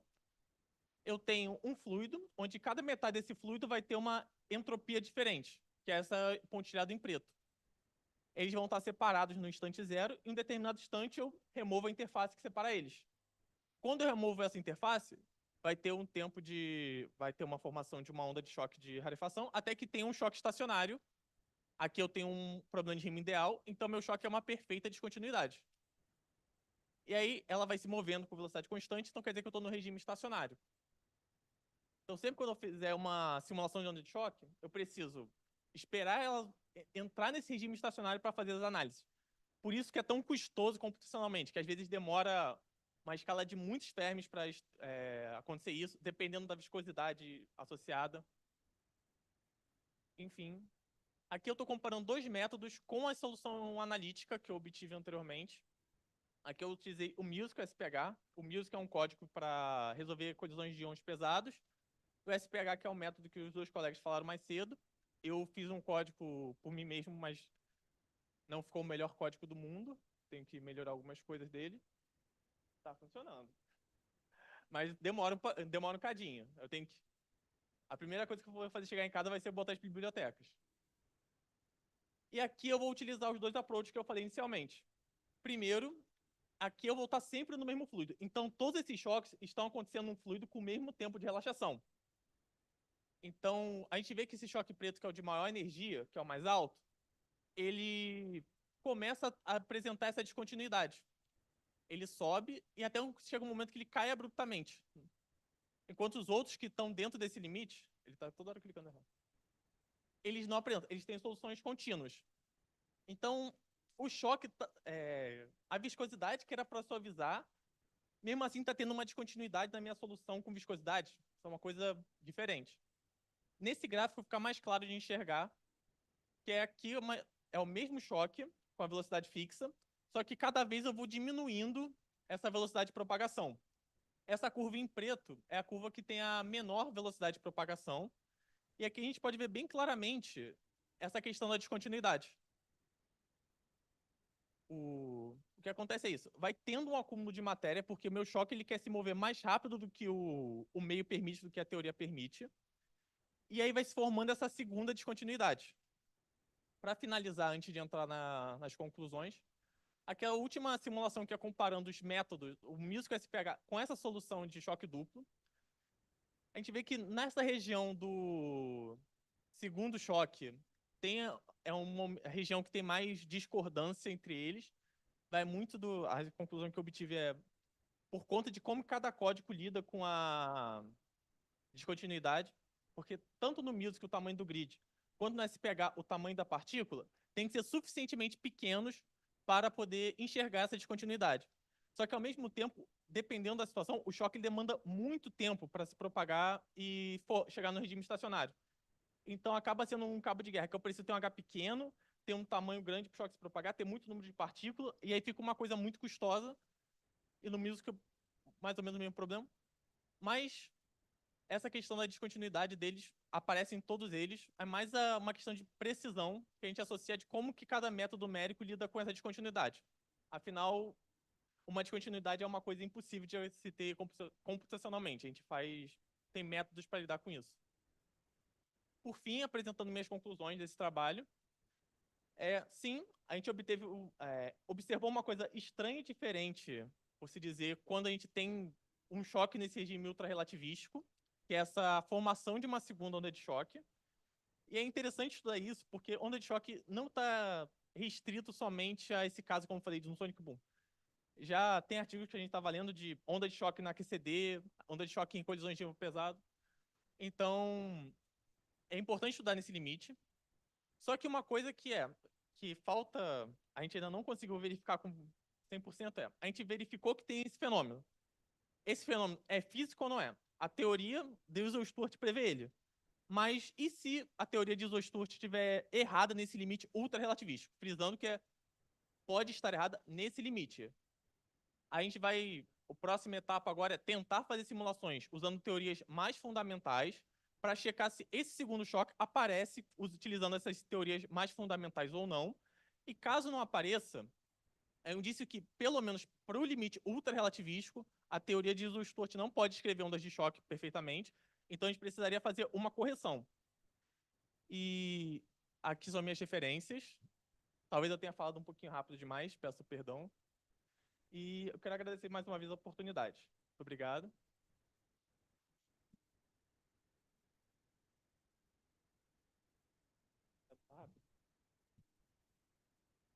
Não, tá bom.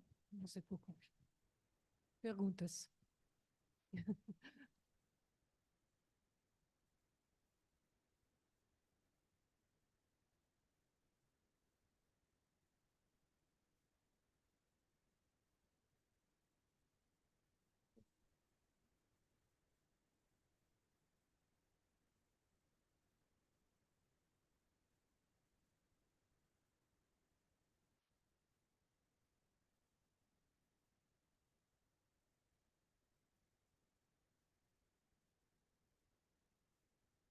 Então, é uma coisa a se estudar, porque essa característica do choque duplo vem por conta de existir essa velocidade máxima de propagação.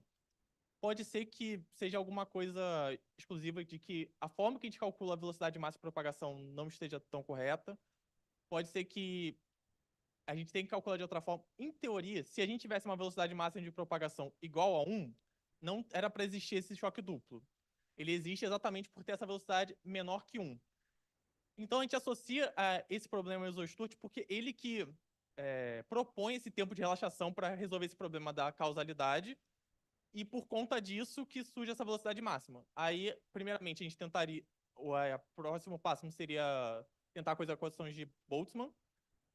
E aí, se tivesse ou não, a gente teria que ver, tá, isso aqui pode ser se tiver, ok, tá tudo certo com o Weisel-Sturt. Se não tiver, a gente pode ver, tá, o problema foi no tempo de relaxação. Às vezes tem que ter uma equação diferente para o tempo de relaxação, para que no final a gente encontre uma velocidade máxima de propagação que seja igual a 1. Então,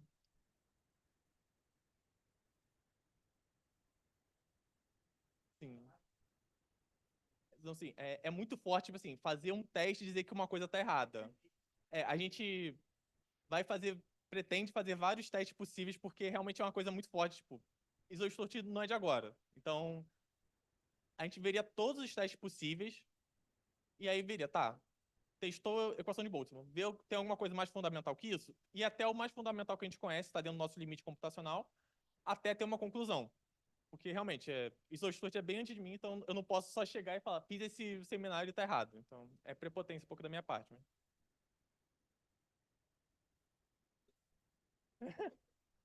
Ia tentar.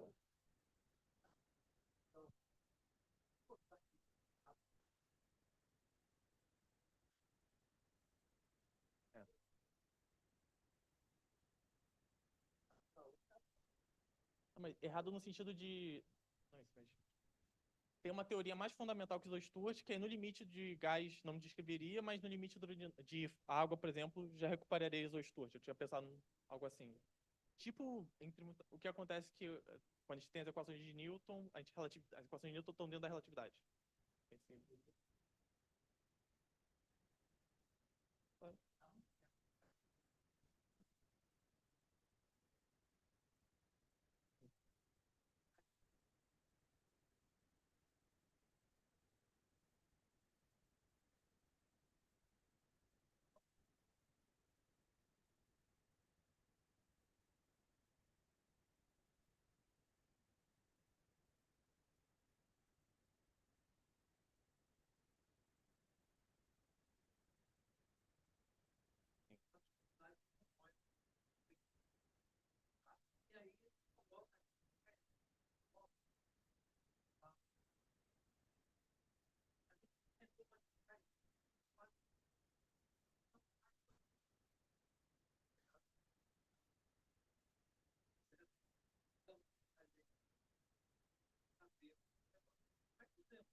E aí, ele diz, olha, tem que conservar o momento direito. Pronto. Agora eu volto no discurso, tá? Tudo bem. Foi isso que eu aprendi.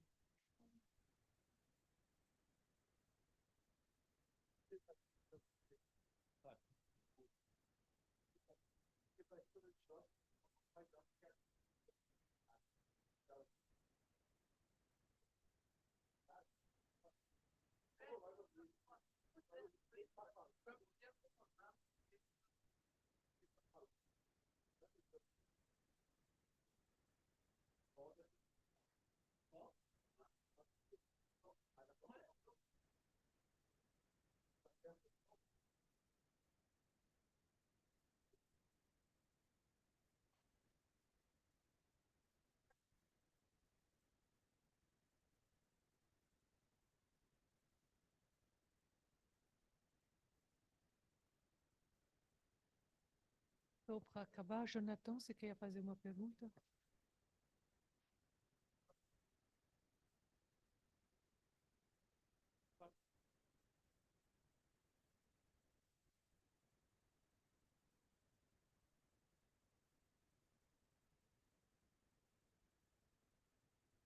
Foi só esse pH puro. O que acontece na onda de choque é, eu tinha que ter um H muito pequeno para ele pegar esse choque duplo. E aí que, como eu falei, que entra o cabo de guerra, que a região do choque duplo ela é muito pequena, então o H tem que ser muito pequeno, mas o tempo para se formar o choque é muito grande, então precisa de um espaço grande para o meu fluido propagar. Aqui eu não entrei em detalhes muito técnicos, mas as bordas estão fixadas para resolver os problemas. Então, tinha que o fluido ser muito largo para não chegar na borda, e tinha que ter muita partícula para acomodar isso. Então, o problema todo era esse cabo de guerra para não ter o problema que no SPH tem que ter o mínimo do mínimo, umas 2 partículas, 2 elementos de fluido por H, que a gente estava usando. Então, a gente tentava ajeitar os parâmetros numéricos o melhor possível, às vezes diminuía o espaço, fazia choques que se formassem mais rápido, mas não teve nenhuma correção numérica, eu não usei uma biblioteca. Eu cheguei a usar só a viscosidade numérica porque precisa ter viscosidade numérica para lidar com a descontinuidade. Sim, eu usei só para lidar com a descontinuidade. Precisa até para o choque não ideal por causa da condição inicial, mas é o único caso que eu usei.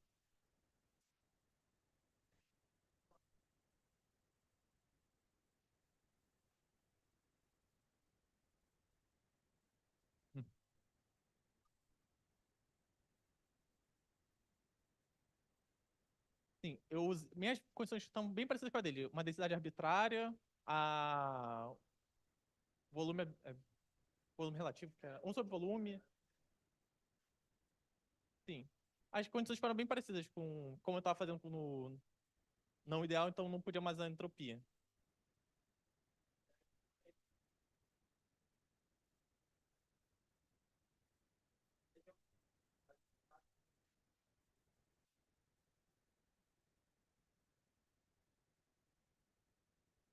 Vou parar por aqui, porque eu achei um monte de cara faltando. Não, tá. A gente pode ir. Eu falo. Parabéns. Obrigada a todos.